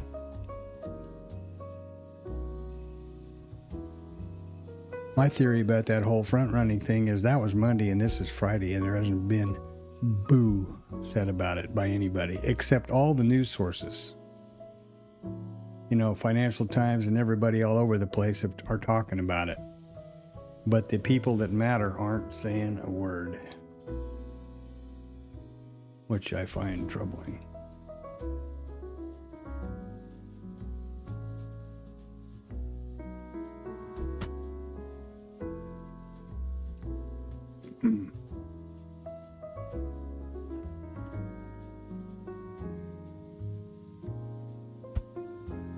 In the typical day, I would think, higher is probably it, other than the context, and it's just been trickling down. Not too far down, though. It didn't take much to get the POC up there. Where are we? 68.75? We only got to get up 600 or 700 contracts up here to bring it back up. Actually, IRT hasn't moved it down there yet. You notice that? Is that true? Hold on. Nobody move.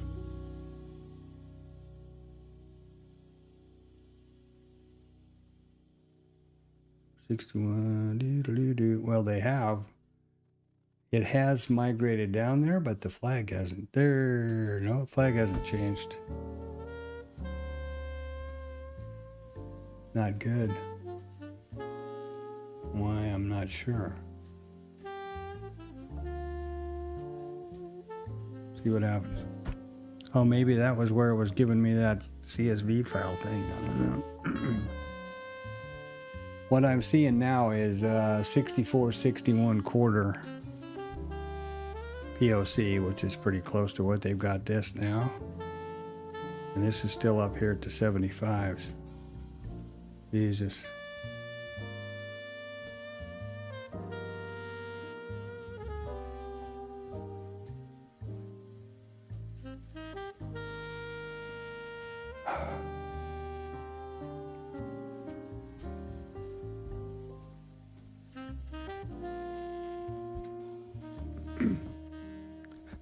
Now this one could put out a signal because it's going the right direction, and we'll see what happens. I kind of hesitate to switch off of this thing. It's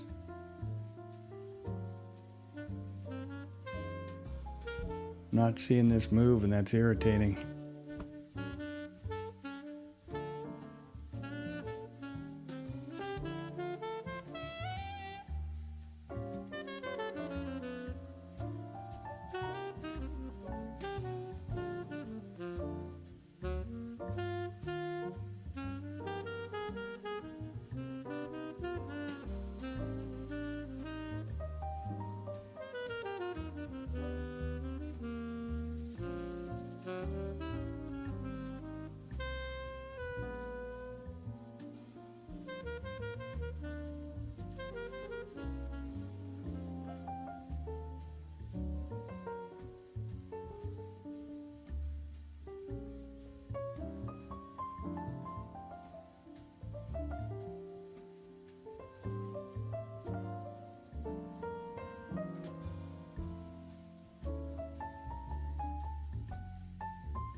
Oh, she's printing stuff. Secret stuff.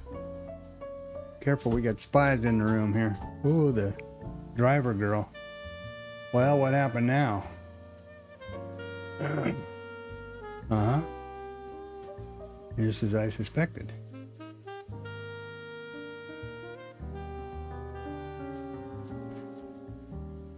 So we have another A going on here. And we don't have a B yet. What is required would be to penetrate this continuation zone and then come back for the trigger, which would be pretty scary for me. Now that it has done so, this would be pretty scary for me because it's right on that 2 standard deviations. But I'm sort of at a point where, you know, I've got to just do this or not.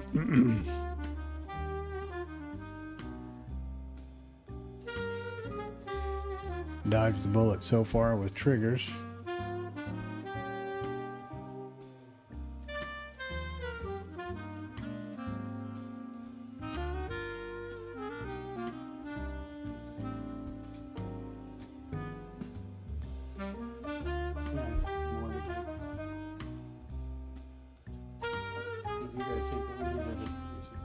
This stuff. Okay. I mean, I gave it to her to make sure I'd gotten the right stuff.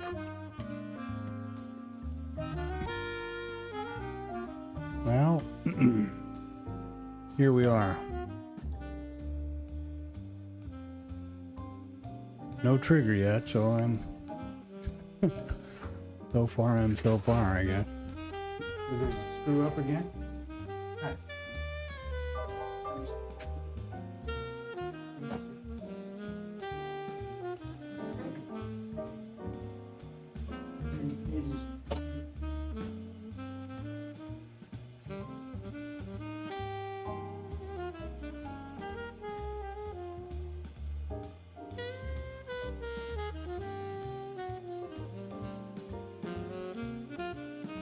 Heading up for a trigger, that's gonna piss me off.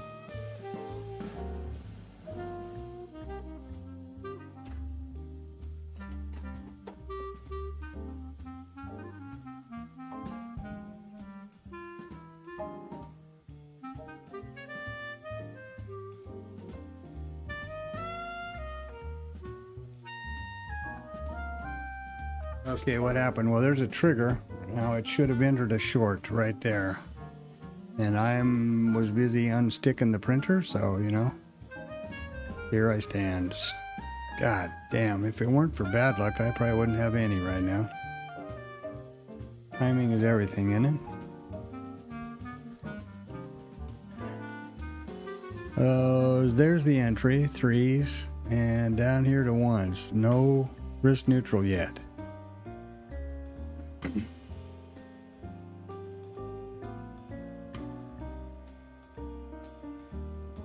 This system is in the short, so we can see how it turns out. I'm not. Boy, oh boy.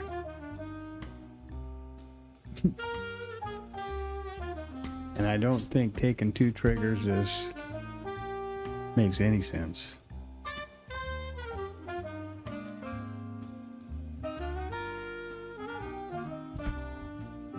I do think that probably Anton has suggested this bounce off the 2nd deviation band is likely to be going higher. That's seems like that might be the case.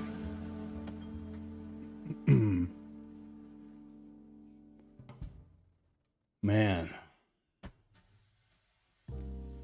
oh man.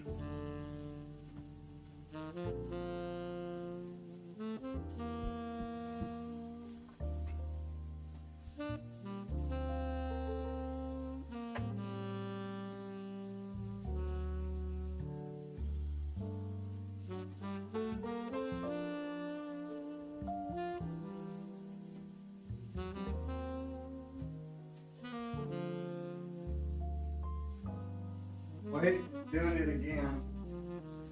tell me what to do. I guess I'm gonna have to take this damn thing apart, clean it out.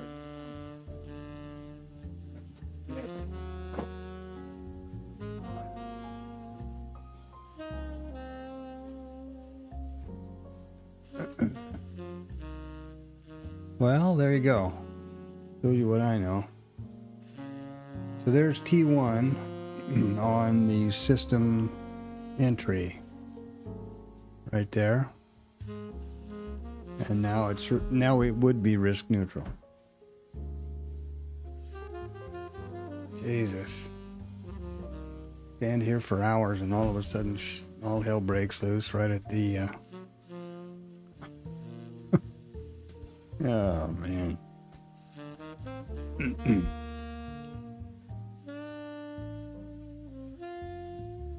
Yeah, I know. And that's contrary to what the system that I have vetted so far would have done, which is, and I'm not saying you're wrong at all. I'm saying I actually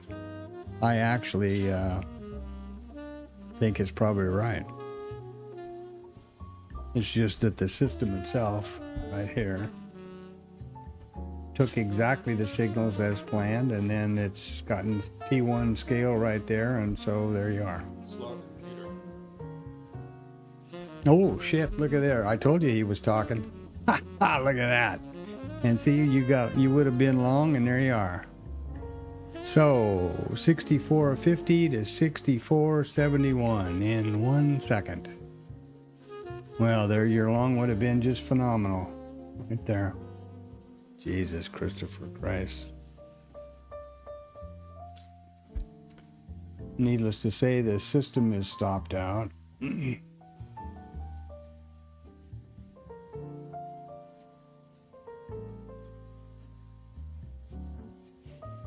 Jesus, Christopher Christ.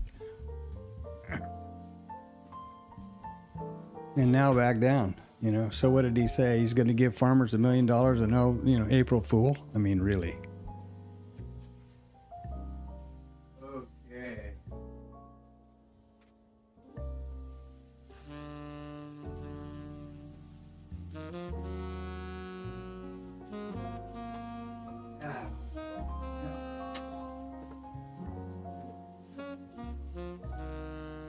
I wonder if this is a function of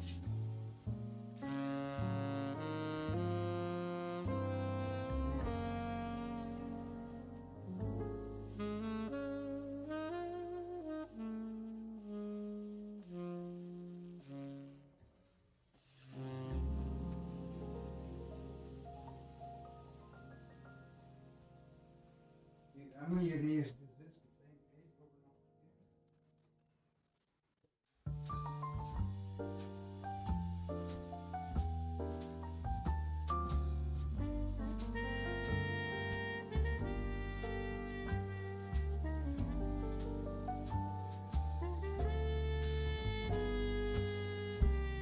Well, that was a fine how do you do. I hope you were not trading but were watching that. Well, if you were trading and you went long like you thought, aren't you a happy boy? Jesus, Christopher Christ. That's like the 65 handle 30-second candle last night at 15:12 or whatever it was. And let's go look at what the news is and see what Fantasy Island has to say. Oh, U.S. signals to allies no immediate plans for invasion. So that was it.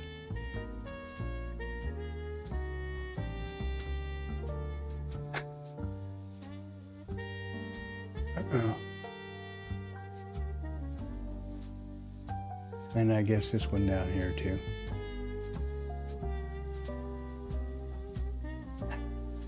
I'm not arguing that any of that stuff is not great. I think it is wonderful.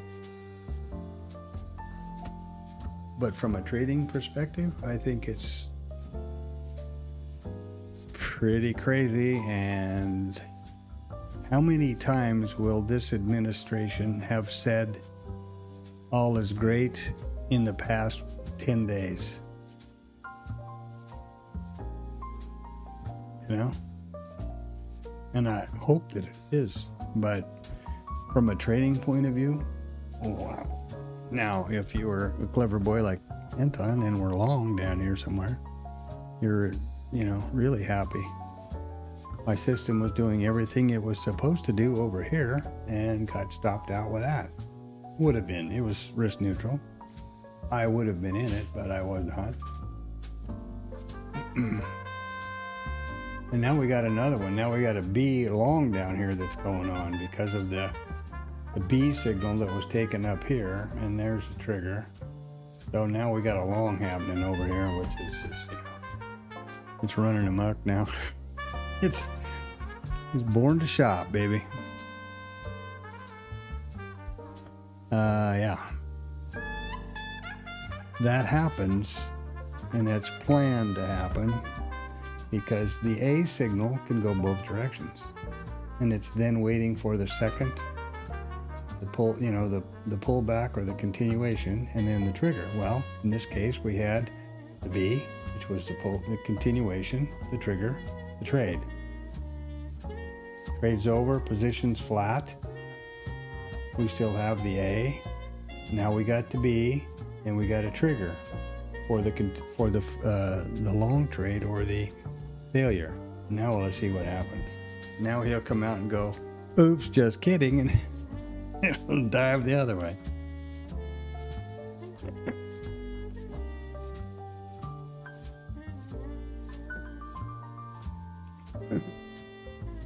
Man, oh man.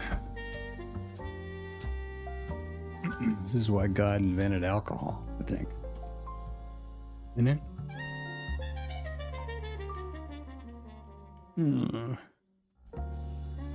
So it's 12:20. We're in the world famous witching hour here, which I hate. We are in no, we're not in. It's not a 12-to-1 stat because the market's not out of balance. It's pretty definitely in balance. So no 12-to-1 stat on the table.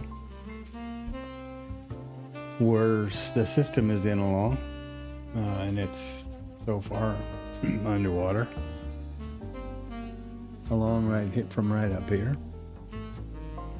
at this trigger. The minute it touches this lower continuation zone, it should stop out. And yeah, it did. Oh, it did, I'm sorry, it did take the first, it got the scale, risk neutral scale, so there you go.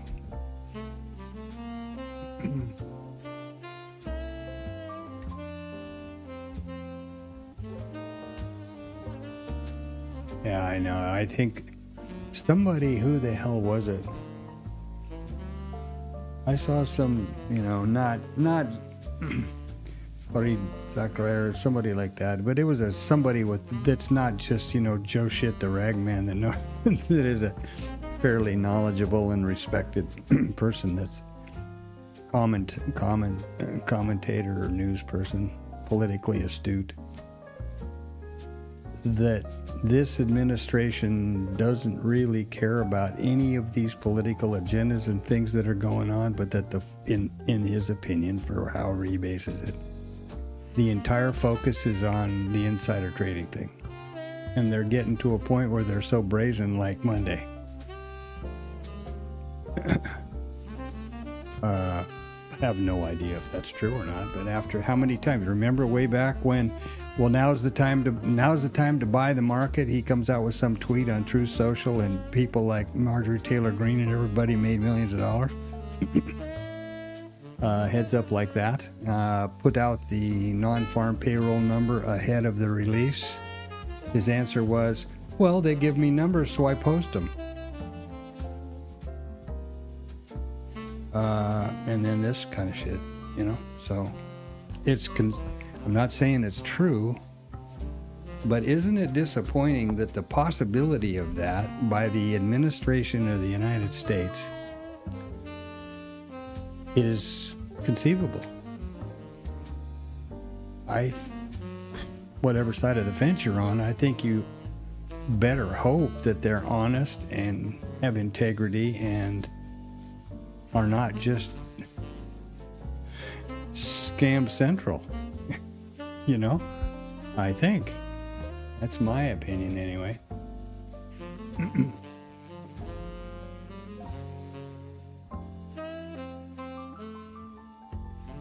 And following along on Sosnau's theory that somebody is watching someone, some big trading outfit is watching someone that they know is on the inner track, does make a certain degree of sense, because I think everybody pretty much concedes that Trump pays a lot of attention to what the market thinks about him and how it reacts. So if he can do something that's going to have some big positive reaction in the market, he's not doing it from the front-running scam personally necessarily. Is, you know, motivated differently, but that someone else is, and then perhaps this big trading outfit, whoever they may be, are watching that and riding it. Makes sense. I mean, makes as much sense as any alternative idea I would come up with. So there's that long, and it's scratched and stopped out. So there we go.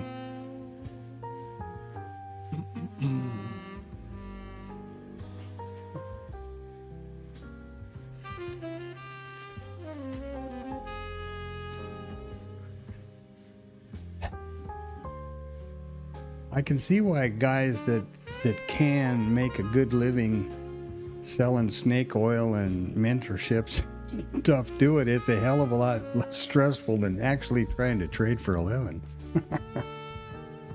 You know? It's pretty funny. Not really, but oh, and here we go. Now we're going to take a dump down below this, take out all these, run these stops down here. 619 of them out the window.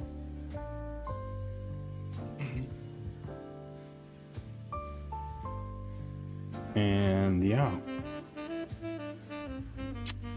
Is this the long off the double VWAP down here, or the, what do you call it, the standard deviation down here with that big, not quite a big enough V bottom, is it?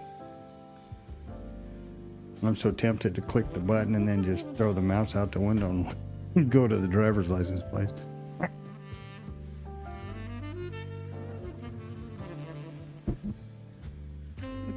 One thing I will have to say is I have always been, hold on a minute.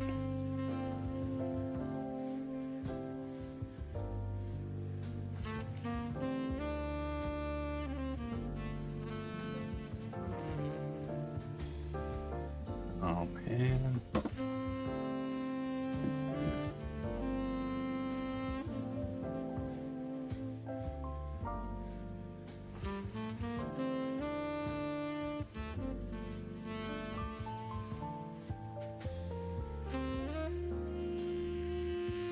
I've always been real conscious of psychological capital, my psychological capital, and there's nothing more, a bigger drawdown on that to me typically than to go into a weekend, you know, in the hole. I don't like that at all. And I'll be the first. I realize it's just an emotional thing and monkey boy and all that stuff, but it's something I've recognized like the rest of it. So, you know, psychological capital can have a big influence. And I think that's the underlying, you know, kind of the precursor for FOMO and why we do those things. Chasing and revenge trades and that stuff is we just don't want to end on a bad note. Speaking of bad notes, now what are they going to do? Come off the bottom here? We're pushing the 2 deviation lower. I think. Wait a second here. Hold on. Nobody move. Where are we? Well, we're down here again. Wait a second. That's not right. Come on, you son of a bitch. Okay, here we are way down here.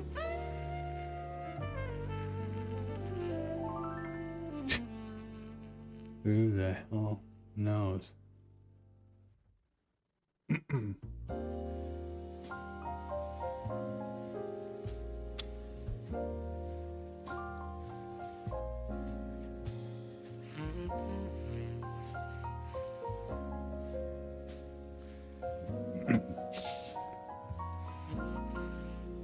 $674, 111. Got 212 of them, more than that, sitting down here at the 40s, though. And that's been in there an awful long time. That's been in there since 11 o'clock. No, wait, wrong one. Wrong since, yeah, about 11 o'clock. It was in and out, actually.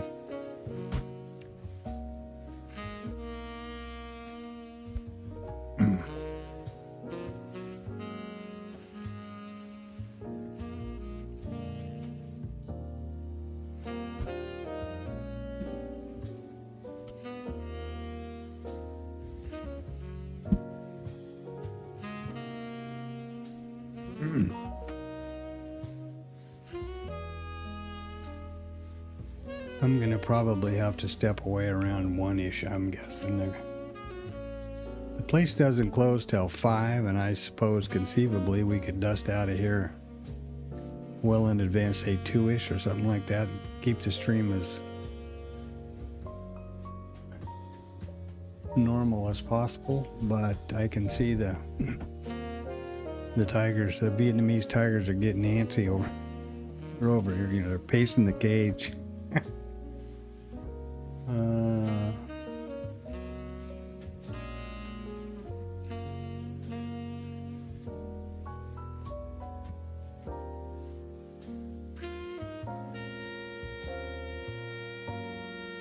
No, I don't think that it's that. It's what he was talking about was that some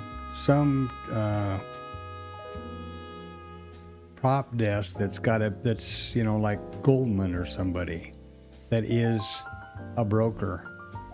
I guess like in my case, AMP, you know, if they knew that I typically put in 5 handle trades on oil or ES or something like that, and I suddenly throw a trade on for 1,000 contracts or 100 contracts, then maybe even algorithmically they're just tracking along, and when they see a big excursion, they double down on it. It's what I took from it.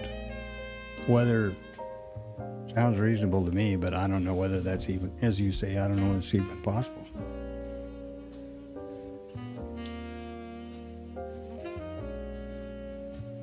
A broker sure as hell knows what you're doing, because that's how they manage risk. You know? So they can certainly, at least programmatically, put something in, you know, associated with your account for orders and stuff, and they won't, you know, if I tried to put on a, you know, I've got to limit this AMP account is a small account, $5,000. If I tried to put on 10 handles on the ES, it wouldn't let me enter the order because it wouldn't work. Well, that's all part and parcel of the back end, you know, the back office. So I'm sure the broker of whomever that was or is would have that knowledge.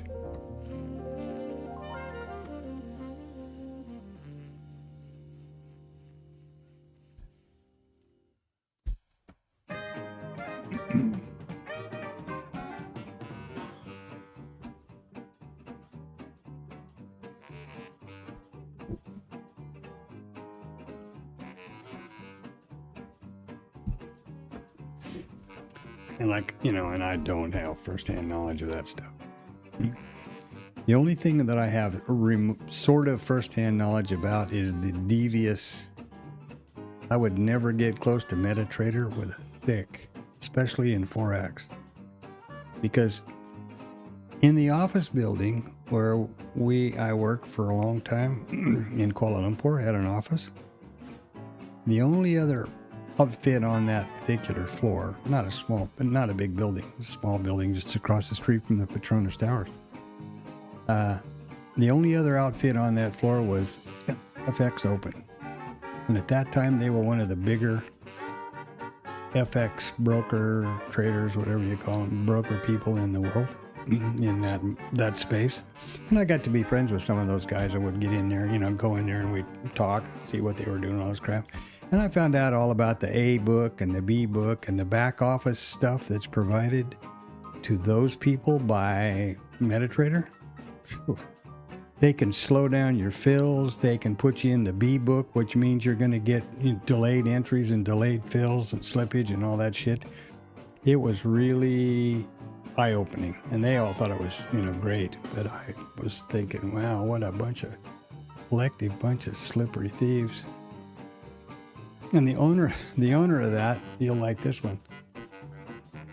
The owner of that was would come in, and he was a little, relatively small, say 5'5" or something like that. Short, young Russian kid.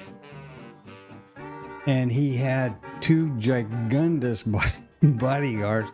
We had one, on that floor. There were, like I said, there was just two of us, two offices. And there, these two big when he'd go into the bathroom, there was not private bathrooms for each office. There was one on the floor. These two big blocks of wood would be standing outside the door, and nobody could go in, nobody could go out until he was through and back in his office. Pretty funny.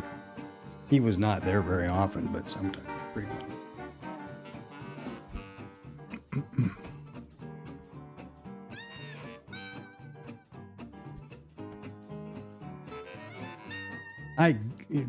I'm not sure. I said Russian, but I'm actually not sure about that, to be honest with you. Somewhere in they used to be Russia, I guess. It used to be Soviet Union, CIS, or whatever it's called. I'm not sure where he really was from, and I'm standing here thinking, I don't think anybody told me. For some reason, I had Russian on my mind. Maybe that's because one of the colleagues that I knew from there, I got to be fairly friendly with their bookkeeper, for example, and their lawyer. And maybe that's where I got it. I don't know, but that MetaTrader and the back end stuff they offer. Oof. If they liked you, you were a rock star. But boy, if they decided you were making too much on them or whatever else, you were suddenly in deep shit. Well, we got through that 40 without a whole lot of trouble. 220 at the 30 handle now.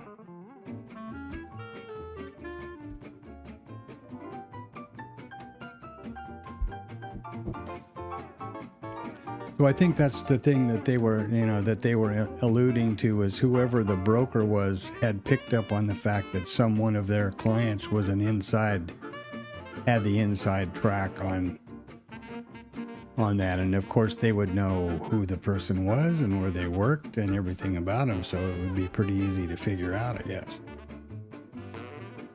What do I know?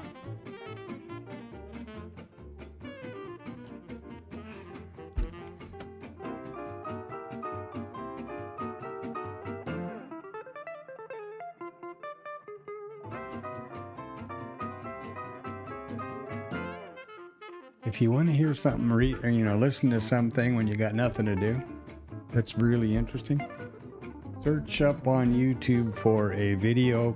I don't know who did the piece, whether it was PBS or maybe, I don't know. It's about Haim Bodick. And it was called, his company was called Trading Machines. Way back before there was a lot of real algorithmic stuff going on, and his dad was a Nobel Prize winner, I believe, or some whiz bang, I don't know. It's a real interesting piece, and quite a surprising but not unsuspected outcome. I won't ruin it for you, but it was pretty interesting what he finally found out.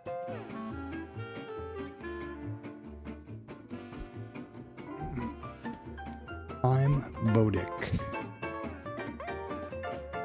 Trading machines. I had it, used to have it saved somewhere. It's a YouTube thing, so easy to find.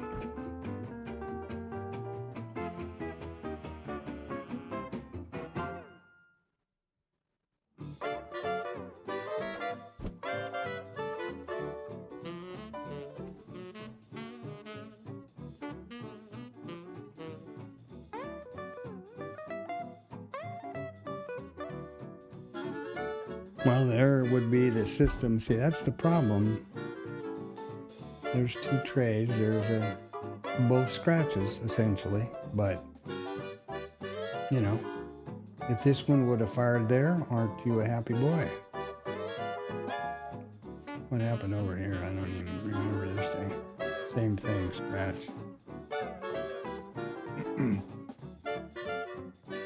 Oh, the tigers are pacing outside my door here. I better get in the shower or I'm gonna be tigers lunch here pretty quick.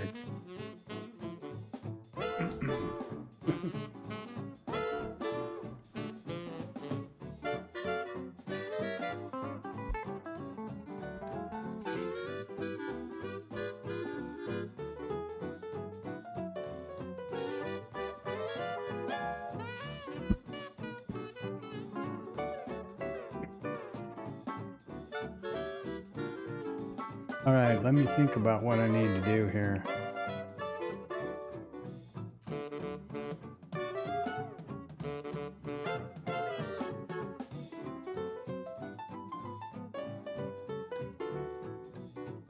I don't know what happened to those people, but I can imagine.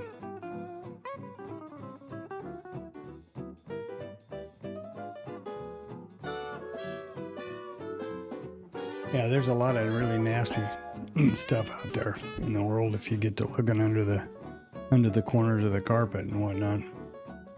And I'll be flabbergasted if nothing. And now maybe all of this serious talks and postpone this and that and something else, you know, could be based on some kind of intel. I would be shocked. Shocked. That might be a little extreme. I'd be pretty surprised if there wasn't some sort of a response from, you know, Iran, basically, over Easter, given what happened to them during Ramadan and their spiritual leader. I mean, it makes sense, right?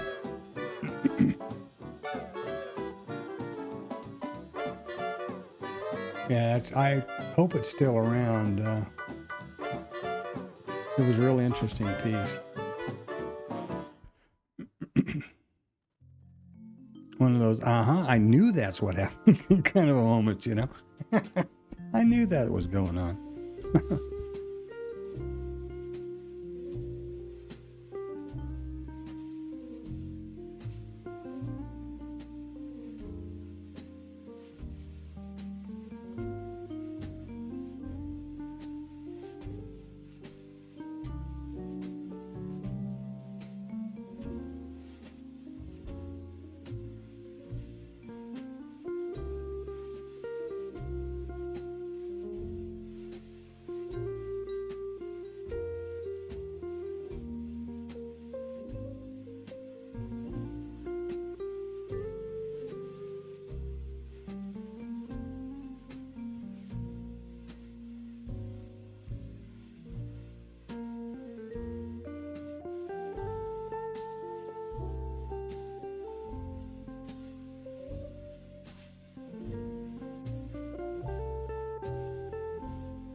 That's where that big delta fired on my thing anyway.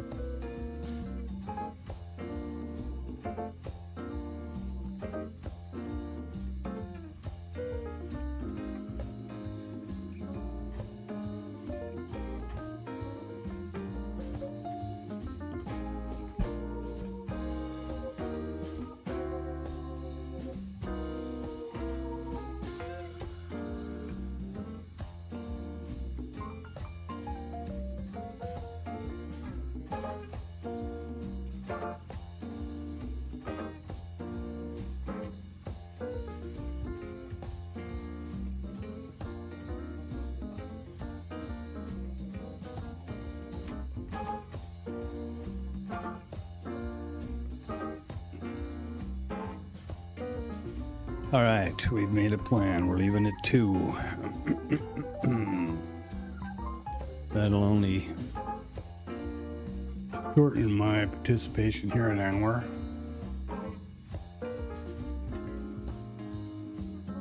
Not that that is any big deal, but I feel responsibility, obviously.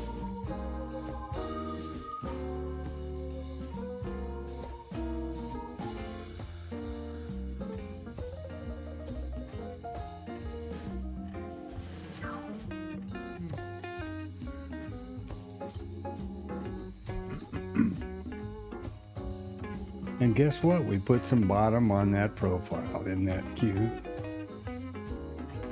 Back to what I was talking about a long time ago. There was no, looked to me to be an unfinished auction.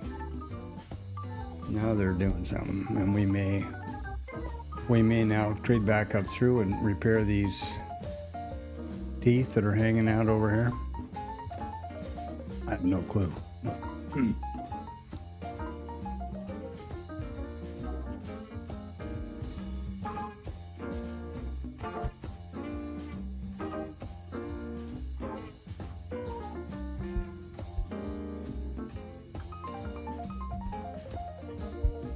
Yeah, 47s I've got.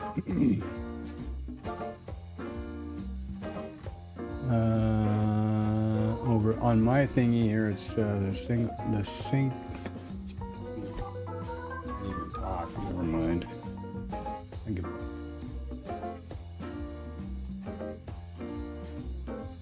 Come on, piece of stuff. So the single marker is 47s here.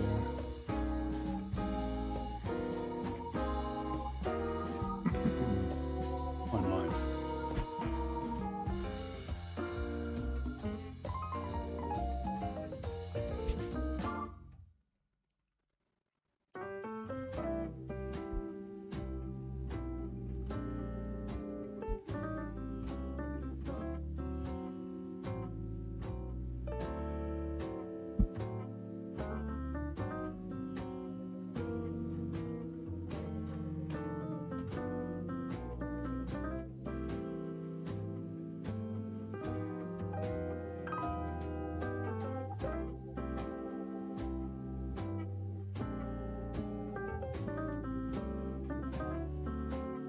$412 of them. Wow. That's a whole bunch of boys and girls picking the bottom, huh? Throwing their stops down here.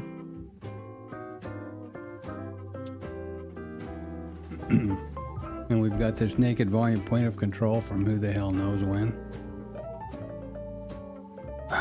The 1st of August, 2025. Well, boy, they ought to be pretty proud of themselves that they've been able to unwind. I wonder how many trillions of dollars.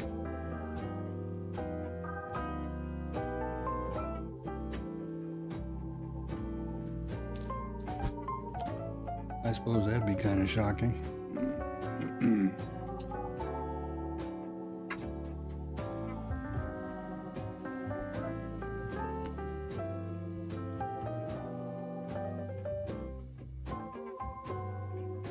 So between now and 2, I'll slide out quietly and make sure I'm all ready to roll. Shower up and all that stuff.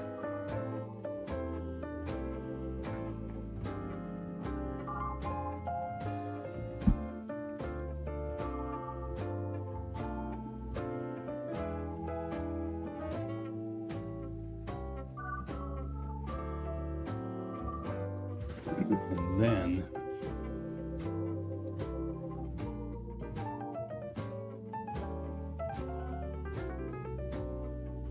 they're looking like down is the favorite direction here today.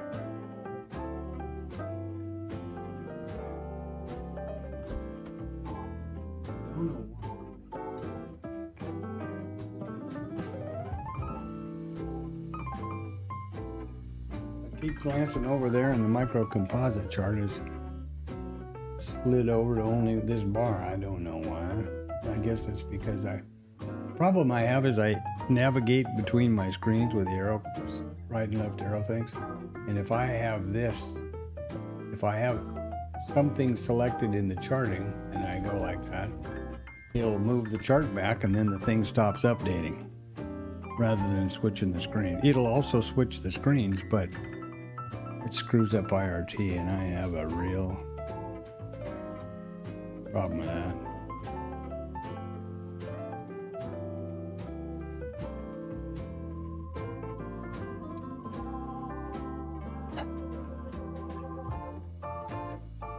Well, there you are. What can you say? Let's cut rates. Jesus Christ.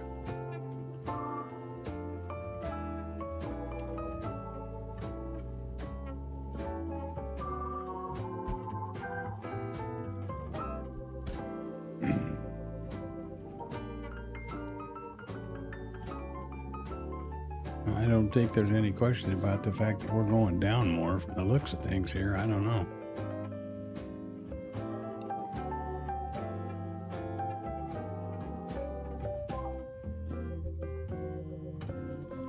It is definitely a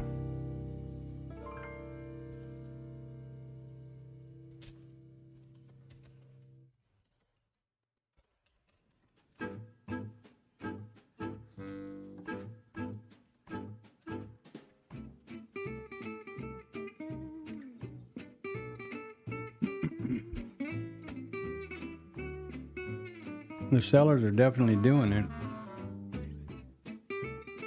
Nobody's stood up to take a stand. We got 192 of them hanging out at the 30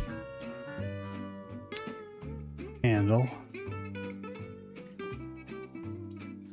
and they just keep coming across. Remember that it's for anybody besides doesn't know, this is futures is a zero-sum game, and there is never ever a possibility that there are more buyers than sellers or sellers than buyers, because we trade contracts, and that's between a buyer and a seller. And what happens in a situation like this where we continue to go down or up, aggressive sellers are crossing the inside market and hitting the bid, and the bidders aren't coming back the other way. That's how it goes out. There's never more of one than the other. And who do you suppose, this is another thing that's real important to remember, all this selling that's happened so far, there's been somebody on the other side of every one of those trades buying. Now, are they covering back shorts? Maybe. Some, I'm sure. Or are they taking the other side as a counterparty? And if so, if that's it, then how are they going to make money? How are they going to make a profit? They're going to spank all these retail boys and girls that were thinking that the world was ending and they're shorting the hell out of things. And then they'll squeeze them up, and there you go. The market goes down to go up and goes up to go down. That's why they say that. I think, in my opinion.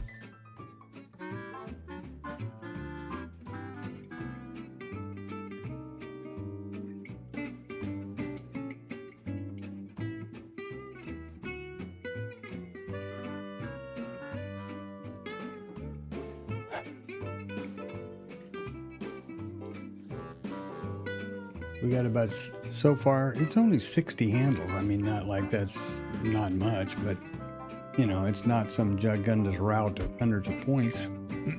But it's, you know, it was down, consolidate, and some more down. I mean, and the open is right at the high. So, in my infinite wisdom as a rearview mirror trader, I knew that, and I shorted right there on that swing, and you know, now I'm 60 points in the money, and I'll show you a picture of my wrap Lamborghini, my diamond encrusted tweezers.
What happened? Did we bottom out yet, or have we hit your 24s?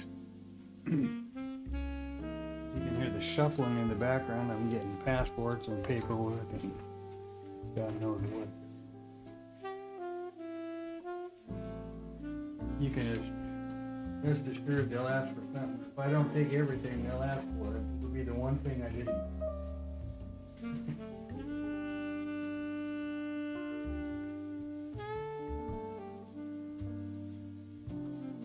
That's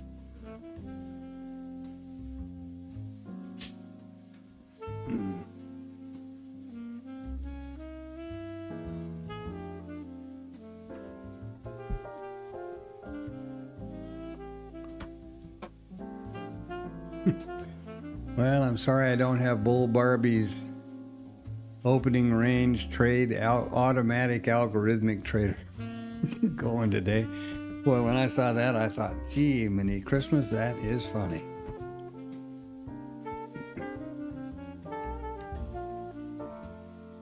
That is funny.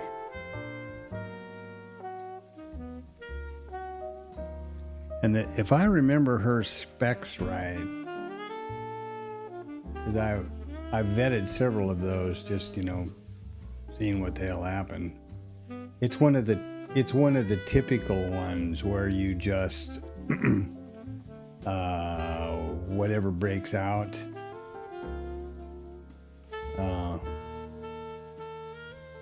There's the opening range, and then, like, for example, here's the opening range. So whichever side breaks out, you just go in that direction. You put on a trade in that direction, and typically what those kind of folks do is they put the stop on the other side. That's what Hogue and those guys at Top Step do.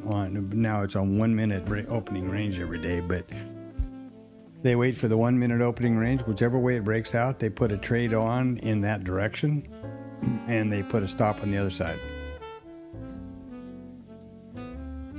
And he's the first to admit, doesn't work out very often, but when it does, it's a real winner.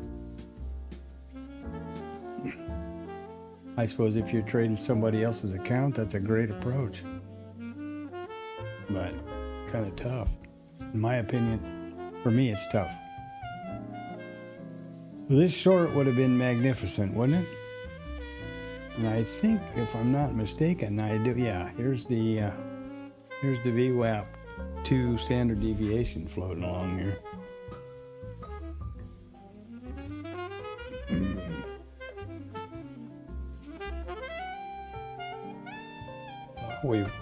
We're right at a bottom down here. We're right against that 10. And that's right.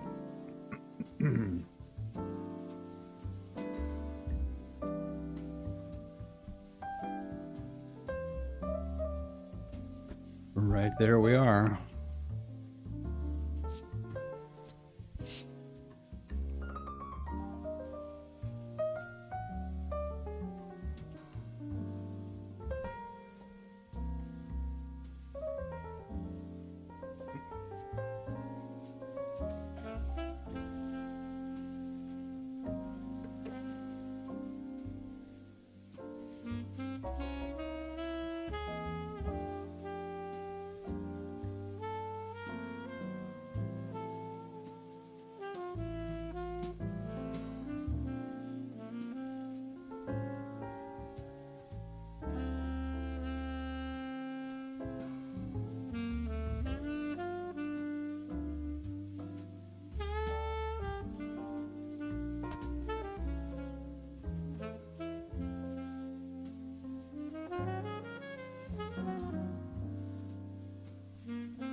And down we go.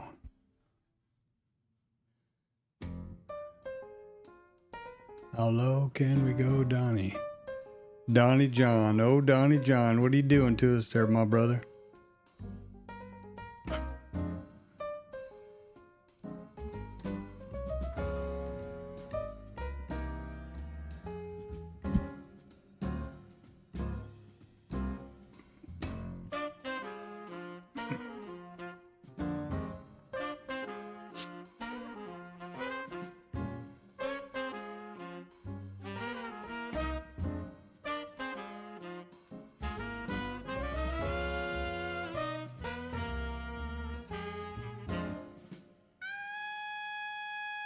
Yeah, there's no up trigger yet for me, and we're way in the hell below IB2 as far as I've got on my get up over here.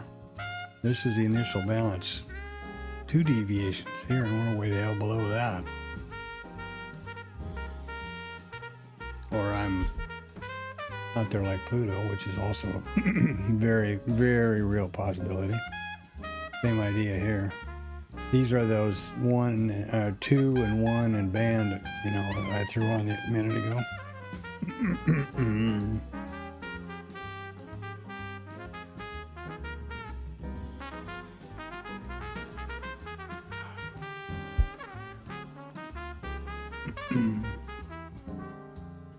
And there ain't anything down here. I mean, if you look back at, well, There's a pretty good thing to do. This will probably really screw everything up, but anyway. There you go. Here's August of 25. The only living micro composite VPOC in captivity that hasn't been taken out yet from way back then is the from June 25th of 2025 at 63.1175. If you're seeing it, yeah. Here we are. The market goes up to go down.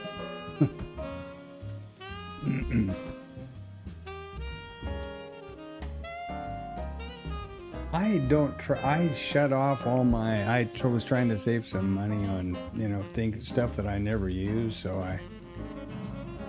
I am only paying for the CME data feed on the, just the indexes and stuff.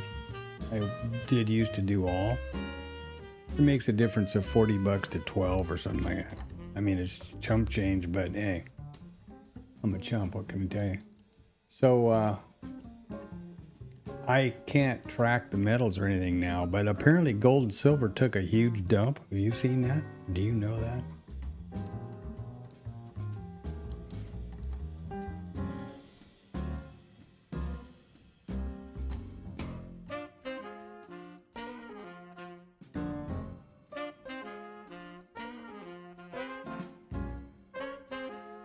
Good. Yeah. Well, if you could take an options trade like that and not get hammered, because as I understand it, that's what it is, right? You put on an options trade for X, and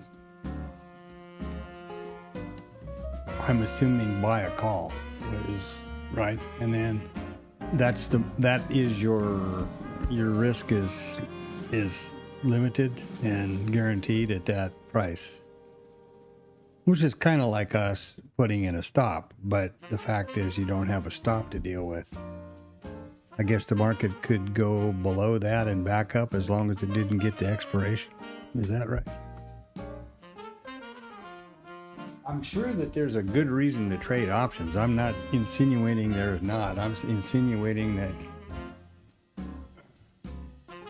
Yeah, I don't either, but somebody was talking about a huge dump in gold and silver. Oh, I know. I mean, you couldn't help the fact that it was going crazy, 5,000 or some dollars an ounce or some silly shit like that.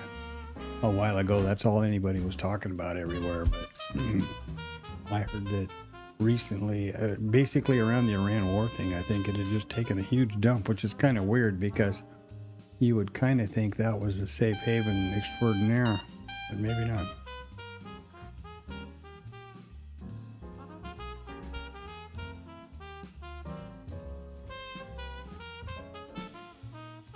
Okay, I've got about an hour here before I'm fed to the tigers. Yeah, that's what I thought. Okay, well, now, so as I understand it, it's times 100. So if it's like a buck, whatever the hell, I don't know, an option is nowadays. If it says $1.25, that's 125. Because for some reason they price everything in cents instead of dollars.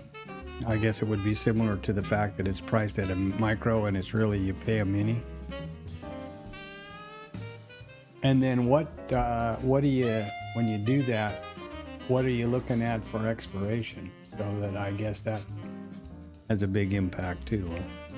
And don't, if you're busy looking at the market and trading, don't worry. I'm just curious. I've never really had, I don't think I've ever really had anybody that trades options that, ask all these stupid questions. Sorry, you lose. Okay, it's 1 o'clock. ETD is 1400.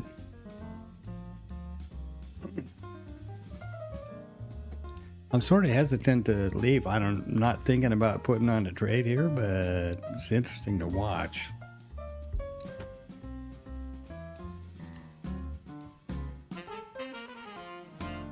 Another single at 33. You see that? That's pretty interesting. So we got a single at 47 and a singles at 33. The way this thing does them. It just marks the top.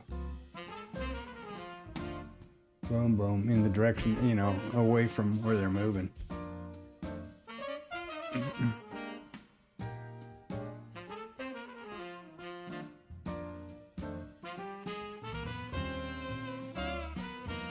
Oh. Well, if you're a Jim Dalton fan, you expect those to be repaired, but of course, like every other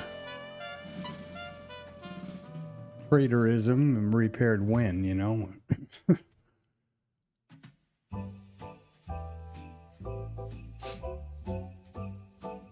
That's the unanswered question always. Man, they can't get enough of down going on here. They're going to get them into 63s before too long.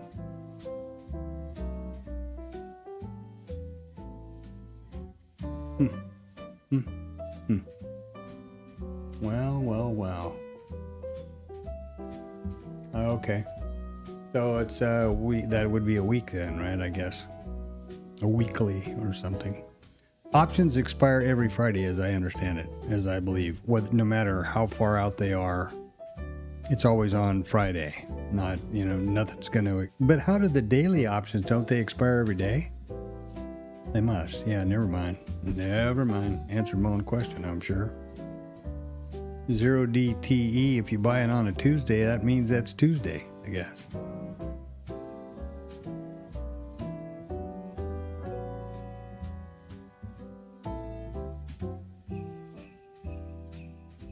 Yeah, but there's no ETH. There's no ETH until Sunday. Remember, this is Friday.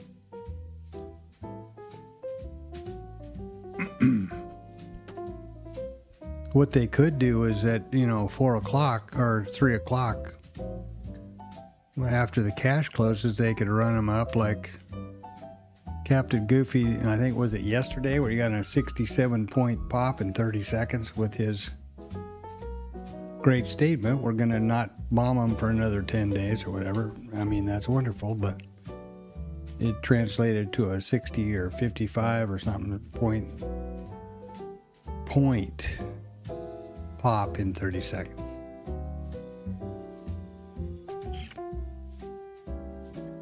Once again, who knew about that, I wonder?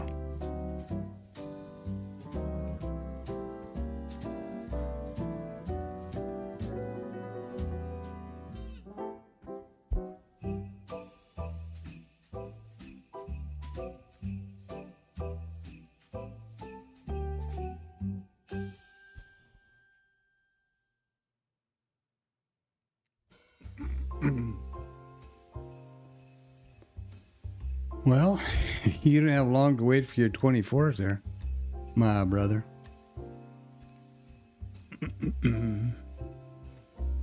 Somehow we got to 2.5 points on this thing.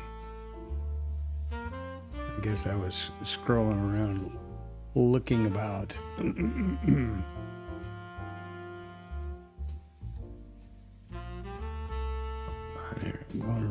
Going the wrong way, sorry. I can't get close. It's too big a hammer to get right. There's the 24s.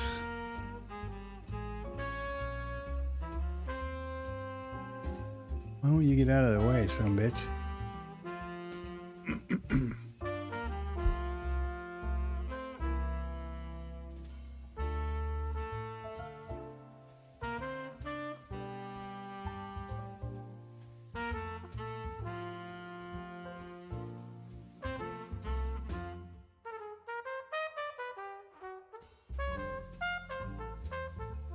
Well, you go.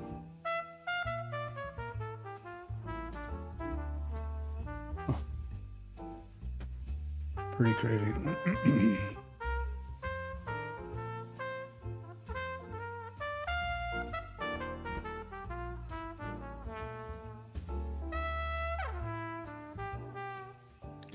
My goodness. Where she stops, nobody knows. Well, the 20 handle has got 300 of them down there and been there a long time.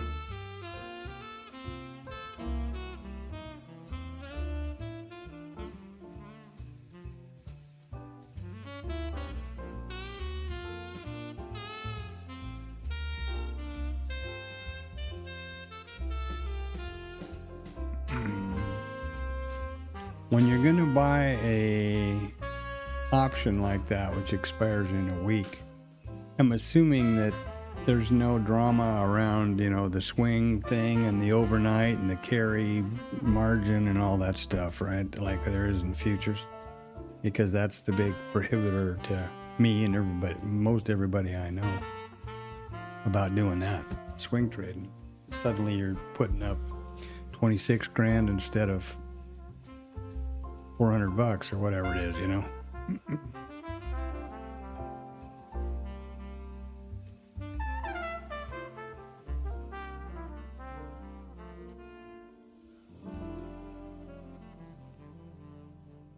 Well, right now IB2 is about 15 handles away on my stuff.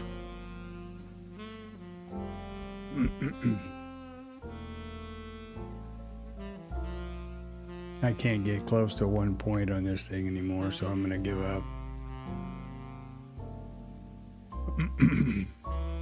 That might be easier to see right there. At least there's the whole day so far. There's the whole session so far. Bear in mind, these are 5-point increments on the price ladder, on the, you know, whatever you want to call it, scale.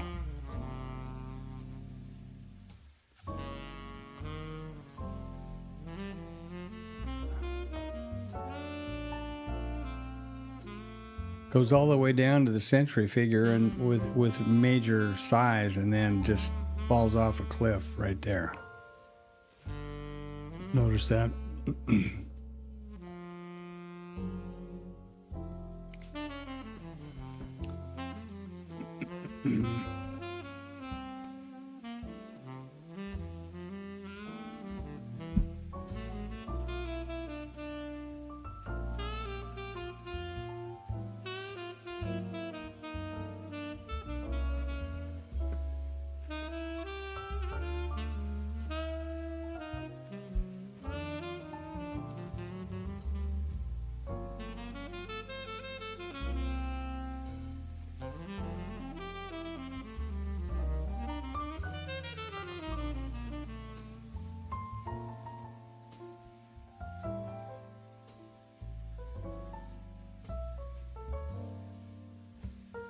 Wow. No sooner did I say there's some size at 20, and here we are.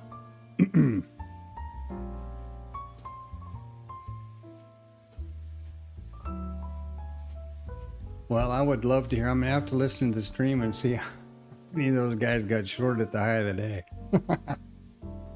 And I'll bet somebody did, and I hope so. I hope Killaton was one of them. Greg's a pretty nice guy, but boy, he is a trading fool, that one.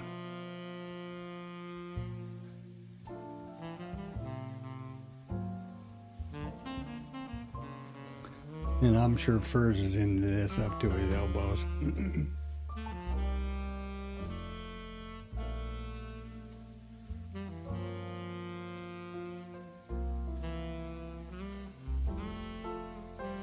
Yeah, hedging with futures, that's the one I'm talking about. There's no way I'm not in any position to hold futures overnight. I don't have the maintenance margin, I don't think.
Another thing that would really screw me up to do with that overnight margin story is AMP. I don't know about any other brokers, but depending on the reports that are coming out, or whether there's some unforeseen high volatility thing, they oftentimes will raise the required intraday margin to sometimes as high as 25% of maintenance. And that will stay that way from 1700 at night through the next day until whatever reports off, non-farm payroll, for example. They always do that. So if you're in some sort of a swing or you think you got a hedge on and then all of a sudden that happens, you know what? I don't know what would happen if you were in a position and then all of a sudden they up the rates. I guess they give you a margin call or close you out, I guess. Never had that happen.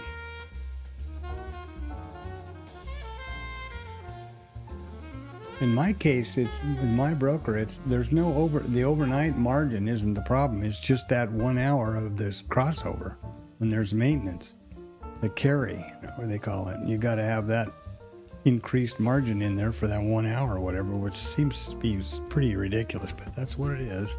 And then they go right back to the intraday margin after that. In my case, $400 for a mini.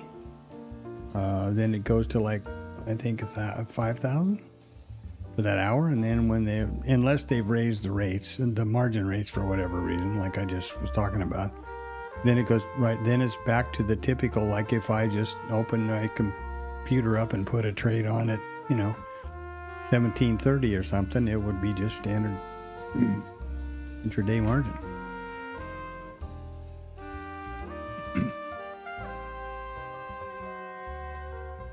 Well, I'm going to have to ease my way over to the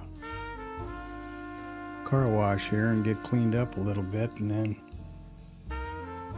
start thinking about Tiger Time and Jesus, the Department of Motor Vehicles. Wow. This has been pretty darn interesting and I really appreciate the conversation.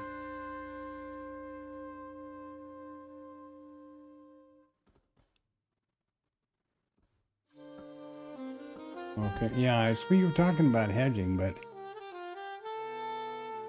now the only way I would be able to do that would be to afford that, account-wise, would be to wait until, 1701 and make sure that there isn't an email out about increased intraday margins for whatever reason, and then put on that hedge, and then I'd have to take it back off again by 15:30 or whatever the next day and do that story over again. And that could be kind of a disappointing event if you're in and out those commissions and then you've got maybe they gap them up or gap them down, which I don't talk about that much here in the stream when there's a gap between RTH and ETH, but as we know, that happens a lot.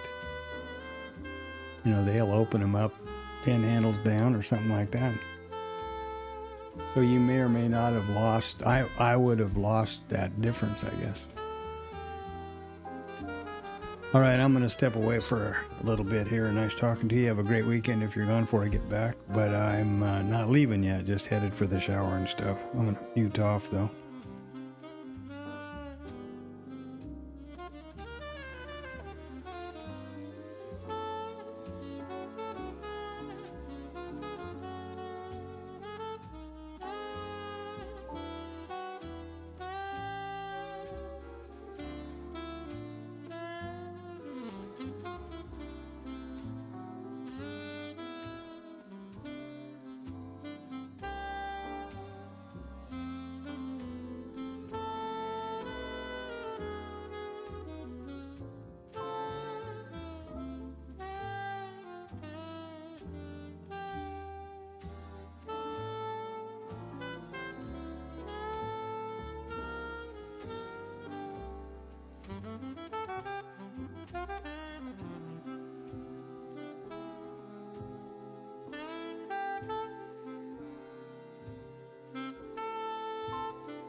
Yeah, all right. Well, I'm out of the way now, so they can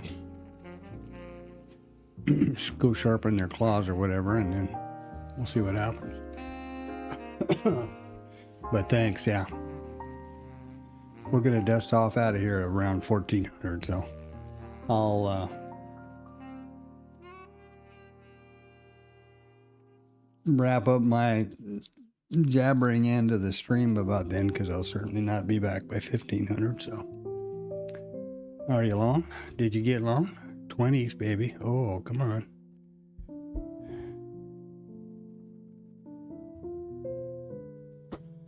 They brought it right up to that double trouble.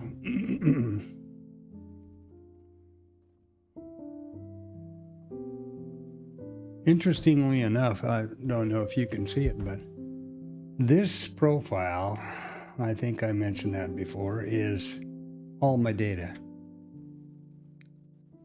June 26th, 2018. And there's one of the higher volume nodes right there at 6404. I'm not saying that has anything to do with this price action, but you know, I too can see patterns where they don't exist, or maybe we're a buck and a half on the percentages up here, $1.80 on the percent change negative, so that's not good.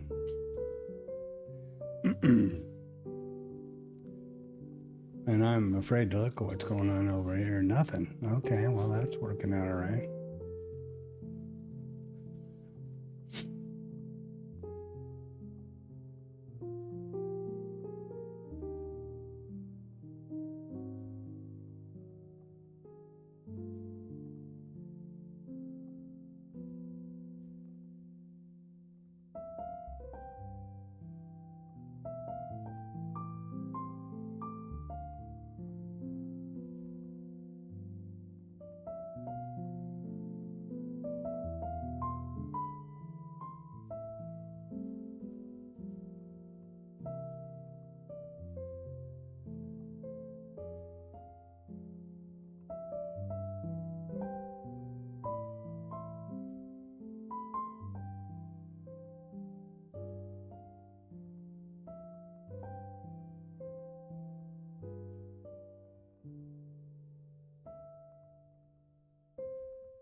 just, if they put a squeeze on down here, it's going to be pretty epic. I'm sorry, I probably won't be around to watch it, but wow. With a capital W, I guess.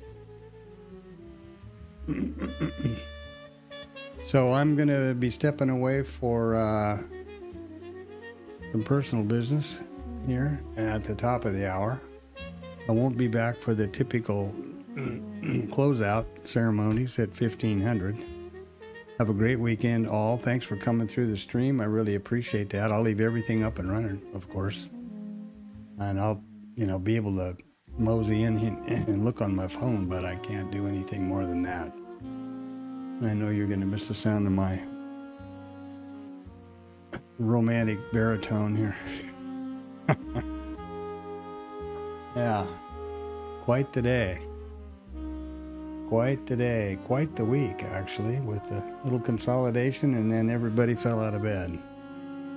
We'll see what happens. And who knows if they'll come in with another Hail Mary thing like they did a few minutes ago or last night at 15:11 or something, and a 60-point spike in 30 seconds or some stupidness. It's surprise a minute here. I don't think that these levels or lines are going to do anybody any good, and it's probably confusing, so I will get rid of those. And then you have the typical price levels here, all the session prices, and VWAP, RTH, and 1 and 2 standard deviations away from the VWAP.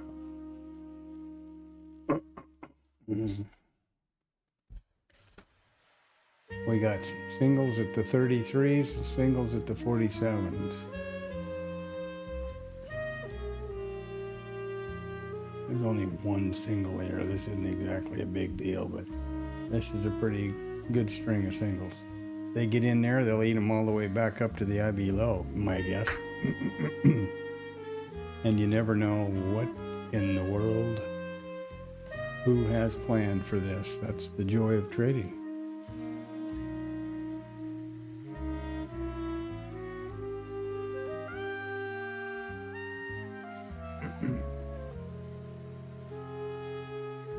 Volume is holding right in the, mid to low 60s. Has been there all day. You can see where we spiked up here to 5.5 ATR in the 1 minute, and now we're back down to 2 3/4.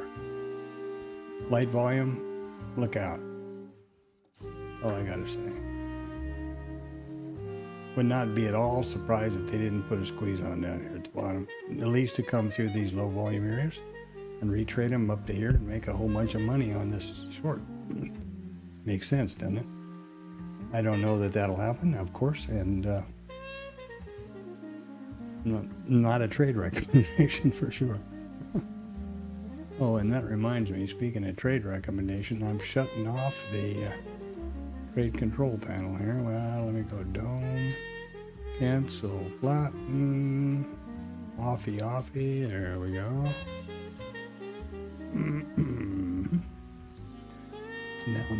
Now no possible mistakes. Sometimes Lucky likes to get up here and, make some trades for me. A good buddy, like one of our 2 cats.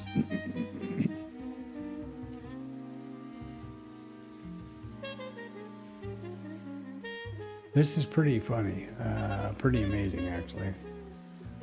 We put that 1 tick above the open and never looked back all day.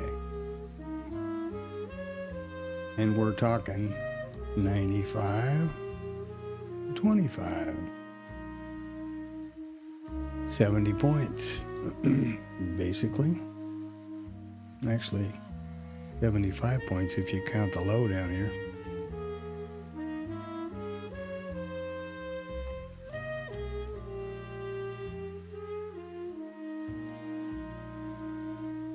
So yeah, I really appreciate the contribution in the the dialogue in the chat. I appreciate you coming by the stream. Like and subs are great because it really helps, and I'm not monetized in any way by YouTube, so that's not a deal.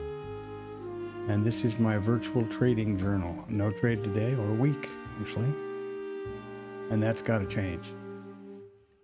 I stream every trading day from 8 o'clock in the morning Central Standard Time until 1500. Today will probably be longer because I don't know if I'll be back by then, but And the session prices and all my machines and levels start coming up at 1700 on Sunday night. So there is that. The 8 o'clock in the morning till the open at 8:30 is I set up all the software and the market and brackets and do a pre-market and review the news and those kind of things. In other words, pre-trade high time frame, higher time frame down preparation.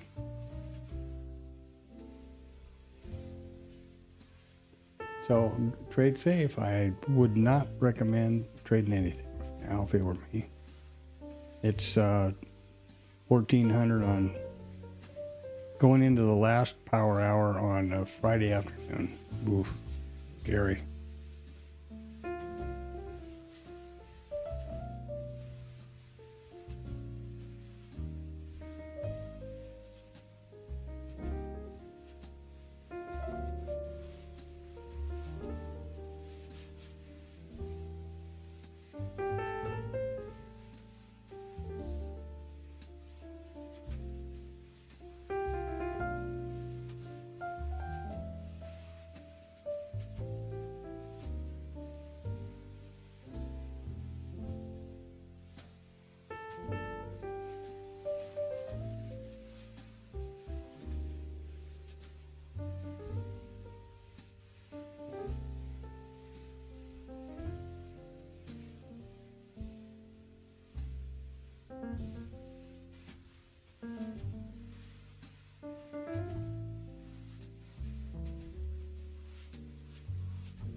Oh man, we had a VPOC migration down here to the bottom now in IRT. And I don't think that's right. I don't know what the hell is going on. I don't see that in my IRT.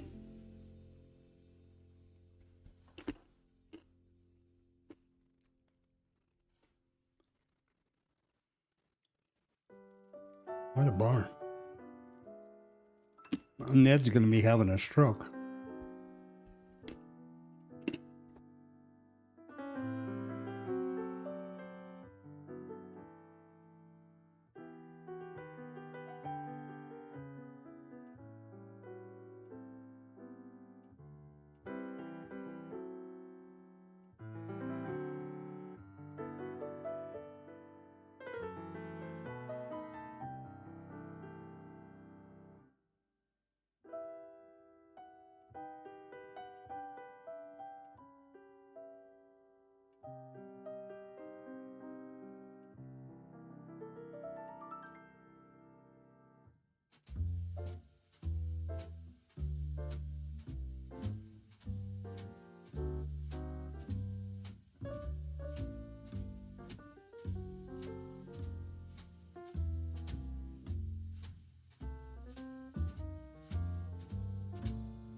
POC thing.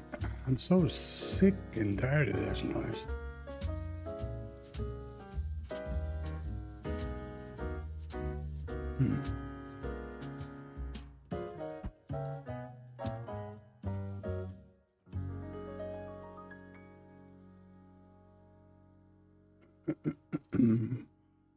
So IRT, according to Bookmap, has the POC at 64.25. And right now, in IRT, it's 64.61. How can that be?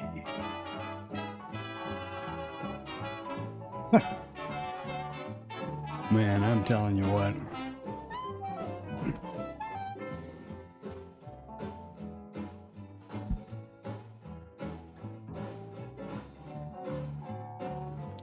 I'm getting to the point I'm ready to trash the lot and just go back to some simple thing and trade like I used to, actually. But we cleaned up that one, we did clean up one single down here. We had that Lone Ranger down here, remember? Right there, and that got cleaned up. And they turned right around and went the other way. They didn't get near this string of singles up here. So I'm busy commiserating over why the volume profiles aren't in the same spot. How this flag is off, I don't know.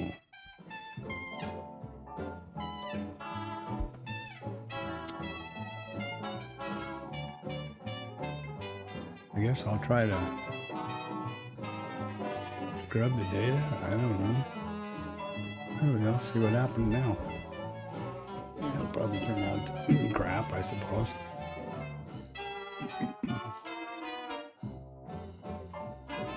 I don't know if you can. I guess you can. We'll see here in a minute. I was going to say, I don't know if you can even scrub the data while it's connected. Maybe.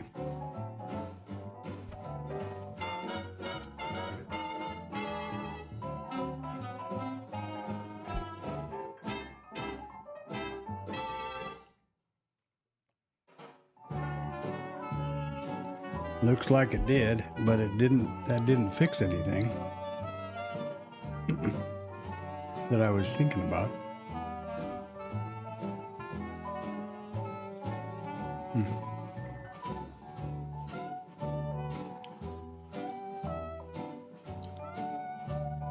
Well, that is pretty. Let me see what else I've got going on around here. It's the same every place. I don't know what's up there. Let's maybe give a heads up to the TLab, I guess.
Yeah, gap and go. That's for damn sure. Ned was just typing over there and gap and go, and boy, is he ever right. That is absolutely correct. Bubba Louie. Who remembers the Looney Tunes? This guy.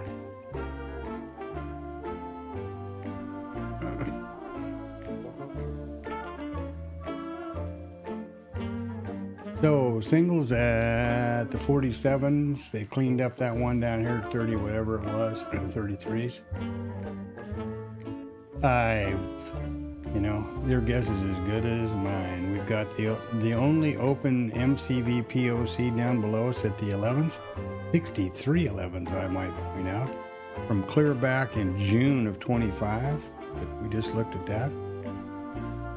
I would not be even remotely surprised if they close the cash market and then squeeze up through these low volume areas over here. It wouldn't be surprising at all. Actually, at this point, nothing would be surprising that this market could do, We've been riding this 2 standard deviation VWAP band since Christ was a carpenter, since 11 o'clock, for crying out loud. Yeah. There you go. Here's the bottom line. The economy's not good. There's inflation. We have less than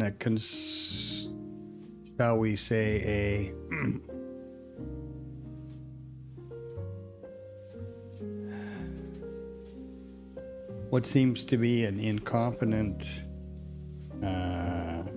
decision-making body, and we're in a war. Maybe not. Is it a taco? Is it a false flag? Are they gonna, we're not gonna bomb you for 10 days and then they blow them up tomorrow night?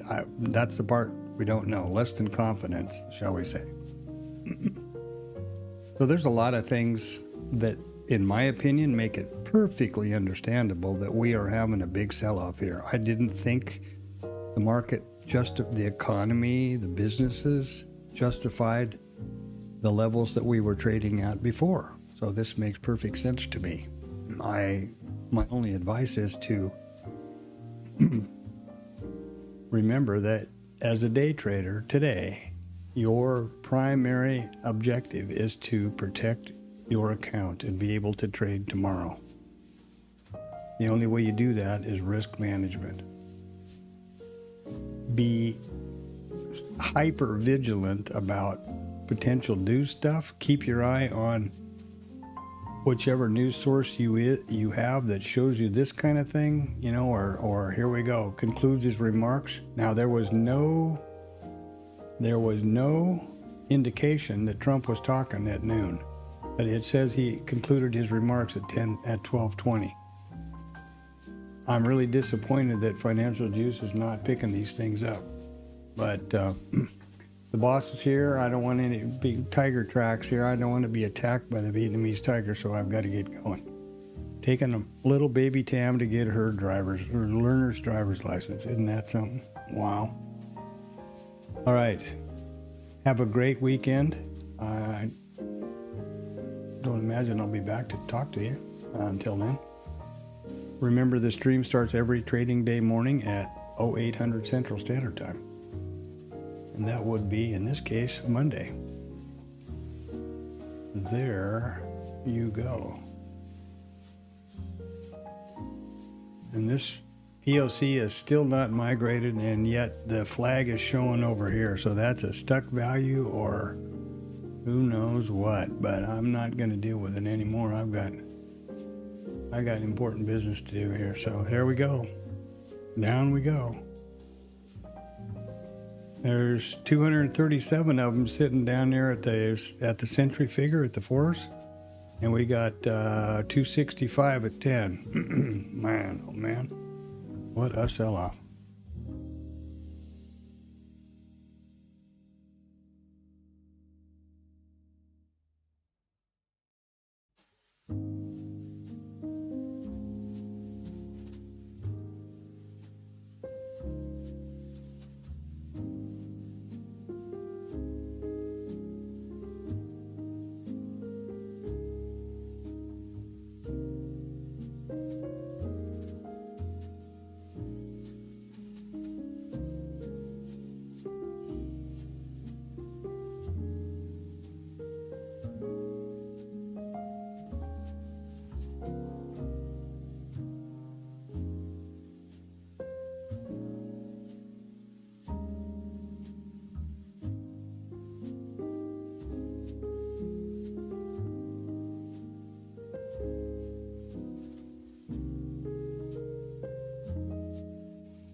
Slow computer.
Okay, well, good luck. Here I am, and that worked out okay.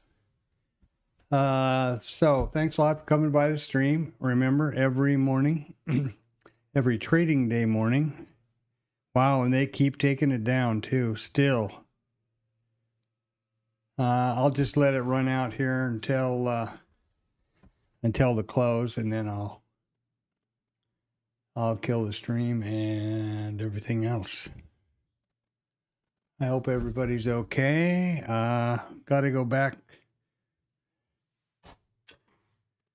for the rest of our stuff next week, but only on Friday, which is a holiday, so that's good. No trading. Wow.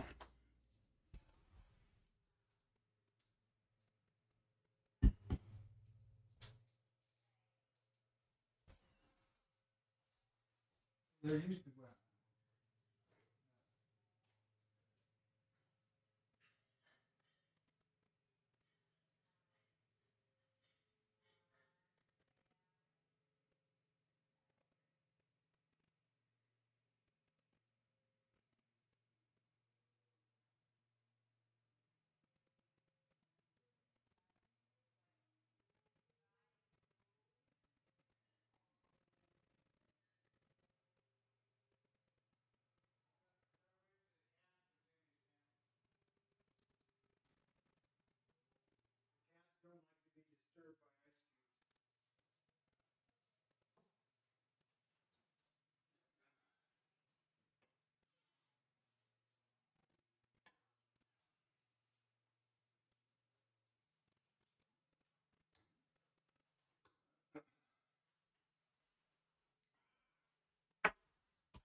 I'm sure there'll be some number.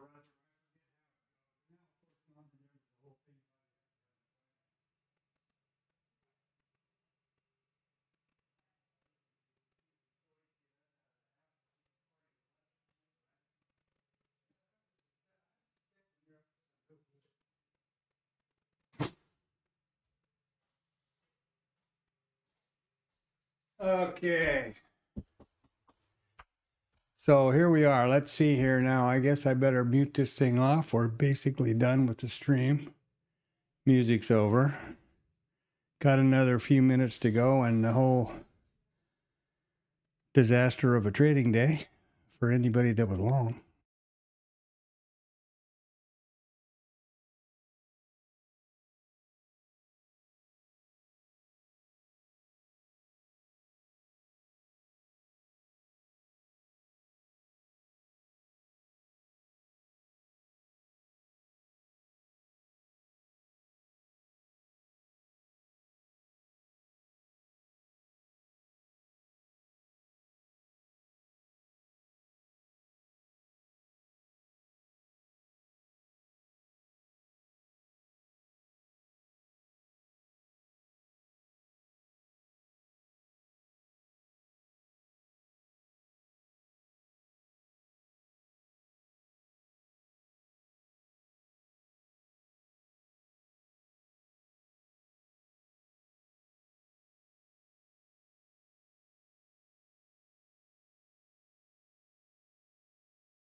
Man, they're taking it down right into the close. They're going to wrap it up right on 664, I guess. That's pretty amazing. No quarter, no squeeze, no anything. The singles are still sitting out there at the 47s. My. I wonder if these geniuses have figured out that they're not doing something right.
Hmm.